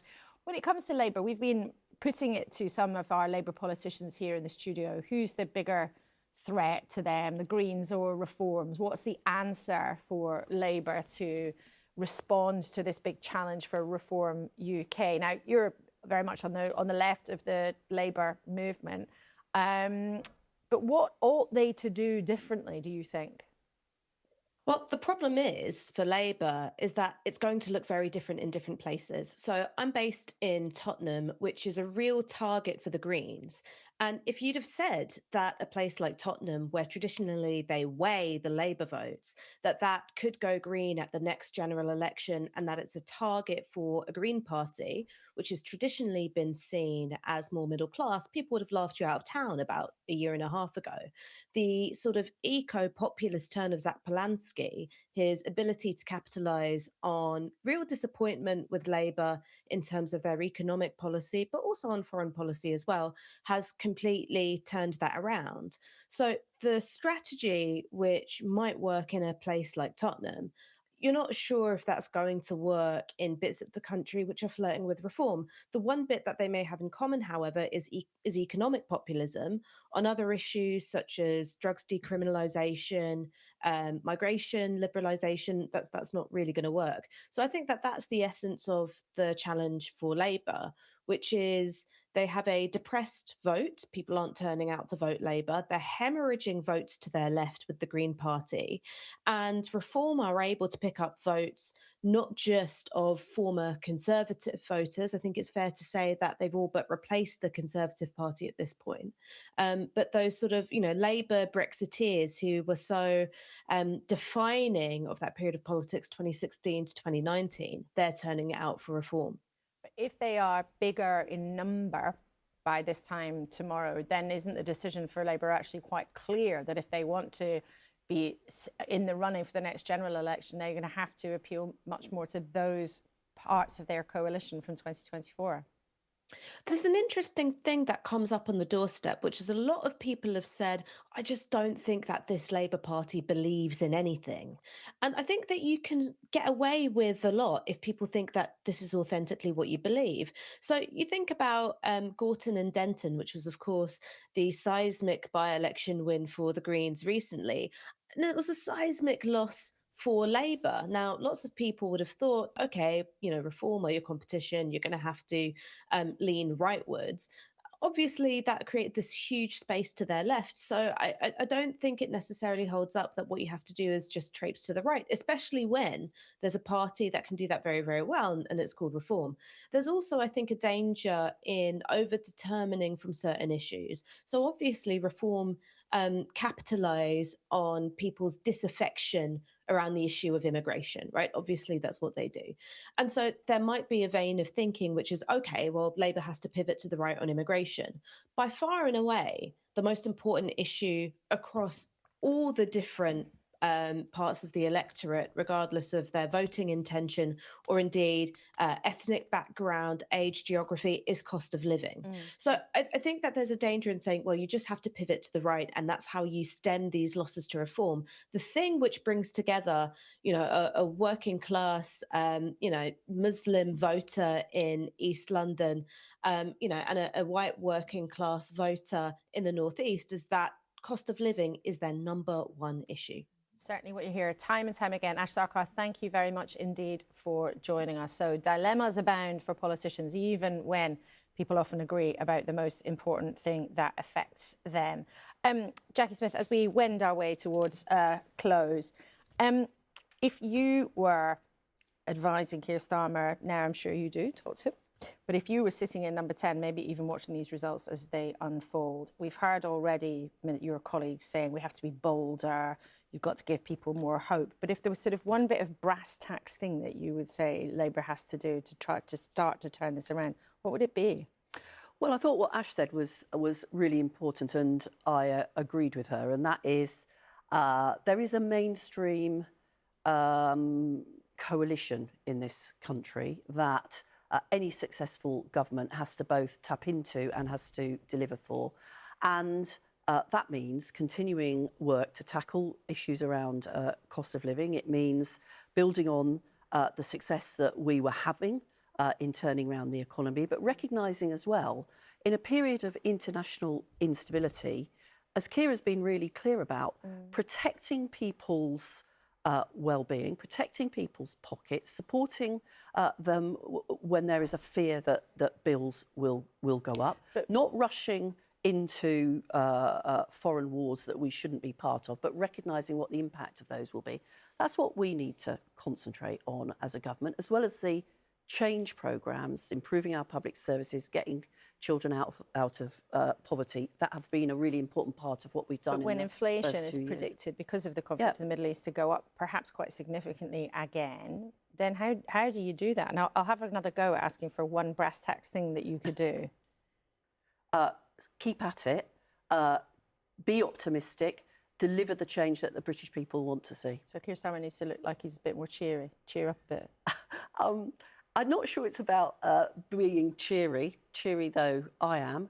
I think it's about being clear that we've begun to deliver change. We understand the frustrations that people are manifesting through the ballot box this evening, and to particularly, I think, focus on what he's been talking about, which is how where we are in the world at the moment is worrying for people, is frustrating for people, and it's a Labour government that is responsible for delivering the change and security that people need. Well, I can cheer you up with one thing. Jackie, Labour's held Hammersmith and Fulham a West London council, so maybe London isn't going to be... And Reading and Lincoln, so well done to my colleagues for those. Marie, as we went our way towards a close, you've got important parts of the country for the Lib Dems where the results are going to unfold through the course of today. Do you have any whispers of anywhere where you're feeling particularly optimistic? Well, look, let's see. I mean, as we were talking about earlier, Scotland has yet to, declare anything yet, and we have fought a really good campaign in Scotland, so let's see what happens there. We're expecting some gains there. But look, let's see what happens. There are lots of results still to declare, but I'm really pleased with the results that we've seen so far. So, it's fantastic results in Richmond Park, Richmond in your one-party state. In our one-party state. I know Sutton as well, fantastic result. Portsmouth, we've had some really good results. And I'm looking forward to seeing some other good results the rest of the day. Just to follow up on the question you asked Jackie just now, though, about what does the government need to do? What does any government need to do? Well, I think they need to, first of all, they need to listen to the voters and really listen to them as well. And that includes, when small businesses are saying, you are killing us, with your national insurance increases, et cetera, they need to listen and they need to act upon that. But they also need to sell positivity as well. They need to offer a vision of hope. They need to say that this country, and I firmly believe this is true, this is an amazing country. We have so many skilled people in our country. We have expertise, we have amazing resources. We are just a fantastic country. We need to start saying that a bit more and giving people something to believe in. That's the sort of leadership that we need in this country. We are not getting it at the moment, but that's what we need. Alex, you have had a good night so far from Reformed. Clearly, the biggest gainers are the results that they've rolled in so far. Where does Reform go from here if these results meet the expectations that have now been set? Well, it shows another hugely significant step along the journey of a party that we're taking. Having only started 5 years ago, we've been playing catch-up to these other parties who have been here for decades and centuries even, and we're doing very, very well as a result of it. I think there are three things to really take away from these results, if they continue to project into the ones that come out tomorrow. Firstly, very much it is a referendum on Keir Starmer and Rachel Reeves' catastrophic mismanagement of the economy and the highest tax burden and national insurance and the rising unemployment. Well, you want it to be that, but how do you know that is a key part of it. But secondly, there are three things that I think to take away. One is that. Secondly, the complete irrelevance of the Conservatives. For the fact that the principal opposition party is now making net losses for the fifth consecutive year. That's something the Conservatives didn't even do at the fag end of the John Major government. And then thirdly, while Jackie and I will disagree on this, it is an endorsement of our record in local government so far. If you look at places where we're making big gains, in Staffordshire, people in Newcastle under Lyme and Tamworth are very happy with the way that Staffordshire County Council has been run, and they're bringing that to their district as well. In Warwickshire, we'll see tomorrow some fantastic results in Nuneaton and Bedworth, exactly the same. And yes, in Redditch, reflecting that in Worcestershire. But also other counties are looking, and other areas are looking, actually, we want some of that. So Essex wants reform because it can see how we can deliver at local level. OK, well, we'll see. Kevin, he's just suggested that the Tories are just irrelevant now. Well, Harlow in Essex doesn't want reform. We won all 11 seats tonight, and we won in Broxbourne, we've won in Peterborough, in Fareham. So many parts of the country are doing well. Listen, of course, we've lost some seats. I regret that. Many hard-working councillors and candidates up and down the country have worked hard for their constituents, and we've got work to do. There's no question about it. But actually, if you look at overall our losses, people might... Last year, we lost 2/3 of our seats we were defending. At the moment, our losses are way below that. People thought we'd lose about half our seats. Way below that right now. We are making progress. Under Kemi Badenoch, she's the right leader, not just for this election, for the country when we get to a general election. The reality is all the other parties will not take the tough decisions we need to take to get this country back on track. OK. That's a reality. We need to reform welfare so we can cut taxes and let the economy grow again. None of the other parties are willing to do that. We have a clear plan to do that, and Kemi Badenoch will deliver on it. I thought the campaign was finished and all your slogans were meant to have stopped for a while. Never. Thank you all very much indeed for joining us here in the early hours of Friday morning as the results continue to roll in, and we can bring you one of the latest, and it is another loss for the Labour Party. It's lost control of Southampton Council. It's always a tight battle there between Labour and the Conservatives. Labour had a majority of 11, but they have lost control of Southampton Council. We can show you the seats there. 24 to Labour, 7 to the Lib Dems, 7 to Reform, 6 to the Tories and Greens. So interesting, the 4 contenders there bunched all around the same level. Labour still well ahead, but no longer having enough seats to be able to run the council on their own.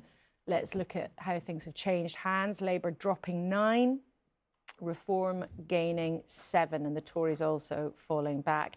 And let's look at the vote share. And this has been so fascinating tonight in this era of sort of Rubik's Cube politics, where you've got all the colours, all the bar charts. Labour there, 21%, but it's Reform with the biggest share of the vote. And then the Greens in third on 20%.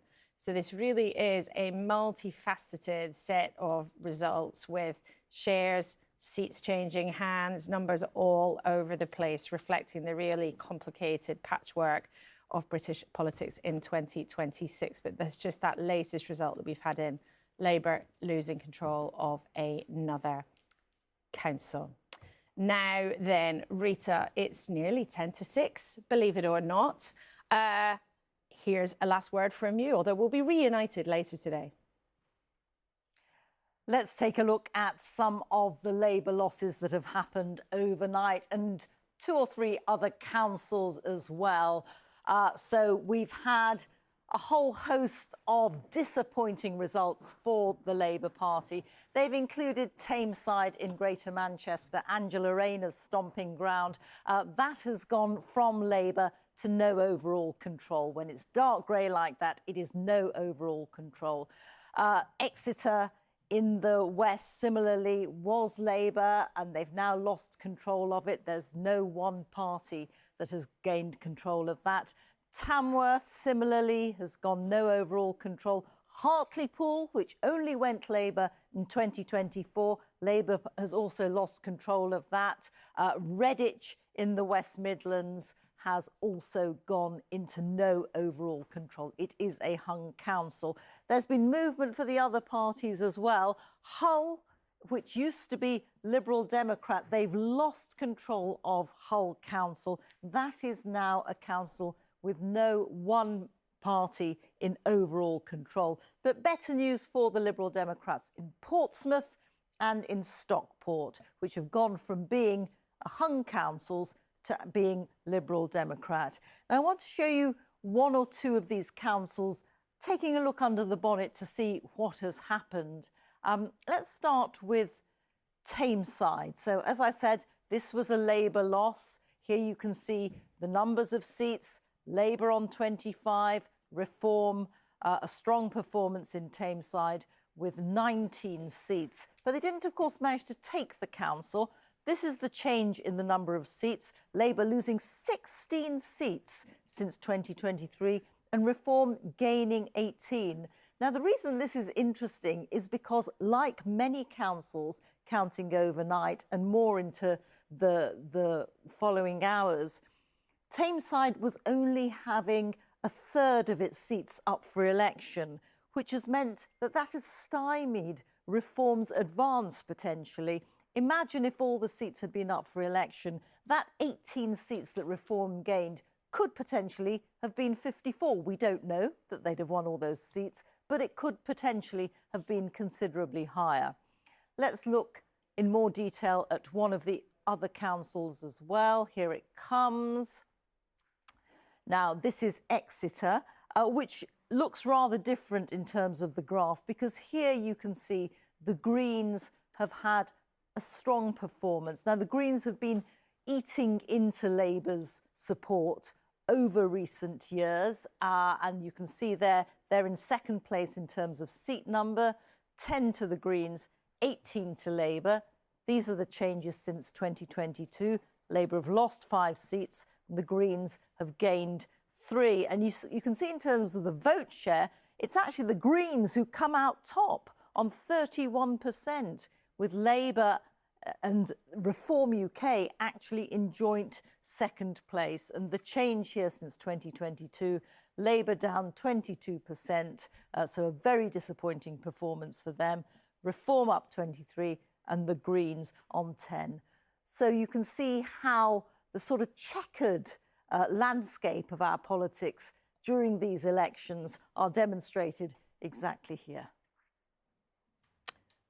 Rita, thank you very much indeed, with a very, very thorough briefing on the overall picture. Now, it's 10 to 6. I'm pretty sure though people will be up and awake in this building. Yes, what is going on and going through their minds behind the shiny black door this morning in number 10 Downing Street? One can only imagine as Keir Starmer's team starts to absorb what have been a pretty horrible set of results for them overnight. This is still just the beginning of this election marathon, really, or maybe the end of part 1, but another bit of bad news for Labour in the last minute. Wandsworth Council, which had been in Labour hands in southwest London, has been lost, and look how tight it was. Conservatives 29 seats to Labour's 28. Goodness me, that's going to hurt for the Labour Party. They almost held it. Let's look at how seats changed hands. The Conservatives gained 7, Labour lost 7, and you can be absolutely sure that probably all day today, Conservatives are going to be talking about Wandsworth Council having knocked Labour out of power there, although they didn't take it. Let's look at the vote share, and it's incredibly close. Look, 31% to the Conservatives, 32% to the Labour Party, but 18% to the Greens. And the vote share, you can see Labour falling away, Reform up by 7, and the Greens up by 7, and the Tories down by 5. So Labour's held Merton Council, also in London, which will be a bit of a relief for them. But just with a few minutes left of the programme, we can welcome back Chris Mason, who's hopefully had a bit of sleep and is back with us this morning. And John, you come down from your eyrie, and now here you are in the studio with us after all your excellent insights overnight. So, Chris, how gutted will Labour politicians be waking up to this morning, those who haven't been with us all night? They're going to be pretty wounded. Now, yes, they were anticipating things to be difficult. Things for them are for certain proving difficult. And I think it's in the specifics, isn't it? We talked several hours ago now about the difference for Labour between the anticipation of a difficult night and the reality of it. Now, clearly, we should emphasise for people turning on first thing this morning, we are still in the foothills, aren't we, of the day ahead. We have just a sort of patchwork of results so far, nothing yet from Scotland and Wales. But take some of the specifics. So you look at Tameside in Greater Manchester, the home of Angela Rayner, the former Deputy Prime Minister. Labour defending 17 seats, losing 16 of them. You look at Wigan down the road from there, Lisa Nandy, the Culture Secretary there, Labour losing all 22 seats it was defending to Reform. The psychological impact of those kind of defeats in places that the Labour Party for so long has regarded electorally as pretty much their own will really hurt. I think we'll hear from the Prime Minister within the within the next couple of hours. I think trying to get ahead of anticipated further difficult results for the party throughout the day. And as things stand at just before 6 in the morning, the flip side to that story is one of Reform being very buoyant, being confident, seeing this as a second set since the general election of local election results where they're making substantial progress. And John, when we think about the numbers, can you tell us where are the main moves that people are making? Well, that's a little bit more complicated than you might imagine. So the first point to make is that undoubtedly Reform are taking a lot of seats off the Labour Party. They're doing that particularly in places which voted heavily for Leave. We know that Reform voters are primarily people who voted for Brexit. This is very clearly reflected in the geography of results. Places that voted for Brexit have seen Reform make significant progress. Elsewhere, it's been less great. But I think the Labour Party would be unwise to assume that therefore Reform, full stop, is its problem. Because if you actually look at the pattern of the votes, what you discover is that, in fact, there is a clearer relationship between the Greens doing well and Labour doing badly than there is between Reform doing well in votes and Labour losing badly. And almost undoubtedly what would have happened in some of the places where Labour has lost seats to Reform is that, yes, Labour's lost some votes to Reform. It's probably lost more to the Greens. Meanwhile, Reform, of course, have taken a lot of votes off the Tories. And net effect is the seat goes from Labour to Conservative. But it isn't simply because Labour themselves have necessarily just been losing votes to Reform. So to that extent, at least, discerning the voter patterns, given our fractured politics, and our fractured politics has been fully confirmed and illustrated over the last few hours, you've got to be very careful before jumping to conclusions about exactly to whom you have been losing votes, because the pattern of seat losses doesn't necessarily give you the clues. And it's incredibly complicated and essentially just not binary. I mean, just absolutely not, No, a binary word. And we've had periods like this before when, you know, well, there was the coalition between 2010 and 15, and then, of course, when the SNP was doing terribly well in Scotland, as it looks like they're likely to do tomorrow, when we've said, oh, well, it's not two-party politics anymore. But, Chris, just as we come to a close, this really is incredibly difficult for the government to then try and interpret and try and address all those different dilemmas. Exactly that. I mean, not least because in the coming hours and days, the reality of this patchwork is that depending on where Labour MPs geographically represent, they're going to return to Westminster with a different flea in their ear, potentially, from the Labour MP who comes from a different direction back to Parliament. Is it because of Reform? Is it because of the Greens? Etc., etc. So with Labour facing a challenge to its left and to its right, as it unpicks why in various areas it might be losing, I think that adds to the sense of the headache, because there isn't an obvious one-size-fits-all solution that they can necessarily apply to try and address their lack of popularity. OK, well, I think we can say it's probably the end of part 1, but parts 2 and 3, and goodness knows what else, are still to come as the day begins and the night comes to an end. There is something of a pause in the flow of results, so we are going to hand over to our colleagues at BBC Breakfast. They'll bring you more information and more explanation of what has been happening. Let's look at the results so far in the English councils. There you can see a smiling Nigel Farage with 307 seats so far. The Lib Dems on 231, up 35. But it's Labour down by 228 seats so far. The Conservatives also losing by 114 seats gone. The Greens up by 22, but more gains for them may well come in the later part of tomorrow as we get results from other parts of London. And Independents down at the moment by 17 seats. And in terms of what is going on in Downing Street, let's show you the picture there. What dilemmas do they have to discuss this morning, and how much harder might it feel by the end of the day when we have got the results from Scotland and Wales in? You can bet, though, they are looking at every single thing in microscopic detail. The big headlines so far, as we have been bringing you, a very good night for Reform, a very difficult night for Labour. Difficult too for the Tories, but perhaps more of a mixed picture. The Greens will be hoping to pick up more. Now, in terms of what's happening in the next couple of days, Breakfast will be on next. Sophie Rayworth will join you at 9:30 when the counting begins in earnest, and I'll be back at you with 2 o'clock here on BBC One when it's showtime in Scotland and Wales. Everything you need to follow is on the BBC website. I'll look forward to seeing you later in the day.